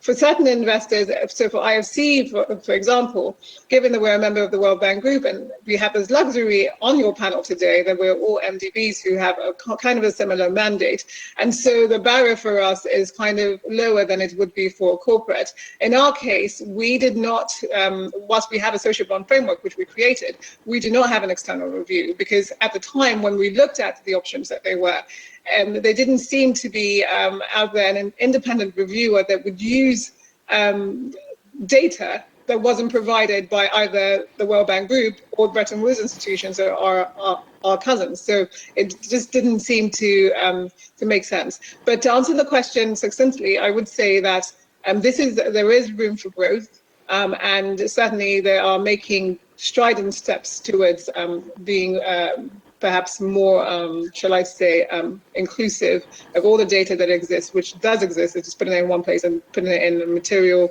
that can be digested by the public, the general public. Okay, thank you very much. So looking at the time, I would like everyone to give a final statement, and please complete the following sentence. So beyond 2020, social and sustainability bonds. So we start with Denise again, please. Would say beyond 2020, social and sustainability bonds will become the new normal. Thank you. Ayla, what's your opinion? Well, Denise stole my line. But the same thought, that from 2020 onward, the social and sustainability bonds will take off for real. Okay, Dr. Wenzel? We'll continue to grow further, but we have to stay credible. Thank you. Alex? Yes, I agree. We'll continue to grow further and faster, but I personally think sustainability-linked bonds will be also very interesting to follow. Thank you. Last but not least, Eusebio? Social and sustainability bonds will grow to become an integral part of investor asset allocation. Okay, so issuer investors' asset allocation frameworks, which puts the efforts to deliver. Okay, thank you very much. So yeah, after this panel, I'm pretty sure that sustainable bonds can help to build a more sustainable tomorrow rather than rebuilding yesterday. And I hand over to Frank for the final words. Thank you. Thank you very much, Marcus. Thanks to the panelists. Yes, well, that was day one. We are at the peak of the mountain. Tomorrow is day two. We continue a little bit more specific on the issues of sustainability and how we're going to achieve the targets of the 17 SDG goals. I thank you all very much, wherever you were on Mother Earth, in Asia-Pacific time zone, in European time zone, or in Americas. I'm pretty sure you all enjoyed with us together this great day. And I have to say, I do appreciate, and especially that Dr. Hoyer and also Klaus Regling, they're having a parallel conference in a similar format at the same days. And so even more, I'm very honored, we all feel very honored that they took the time to contribute. As well, it counts, obviously, for everyone else who act as a panelist, as a speaker. And also thank you to my colleagues, Marcus, Nada Maleki and his team. But I come back on that tomorrow morning. Tomorrow morning is also the kickoff a little later at 9:45. We have the honor to listen to Valdis Dombrovskis. You can say the right hand of Mrs. von der Leyen, Madame von der Leyen. And so I'm pretty sure it's quite interesting to listen what he has to say regarding the Green Deal. The Green Deal will be for the German government under the presidency and obviously its partners, its European partners on the EU like France, Italy, Spain and all the others, one of the key issues to have success, and it will be a successful story. We guarantee that as well as the financial sector, the science sector and all the other politicians and the real economy in particular. I thank you very much, and before I go and let you for whatever you have to plan in this evening, I want to draw your attention also on the Maleki homepage. You know that we have these fair. We have different stands there, not just from DZ Bank, as well from other partners here. You can go into it and listen to some spots, to material there. Please make use of that. I think you will find that quite useful. And it will stay on not just for today and tomorrow. You can also have access there for the coming years. And in that respect, I wish you all a warm evening, and I'm looking forward to welcome you tomorrow morning. Thank you very much.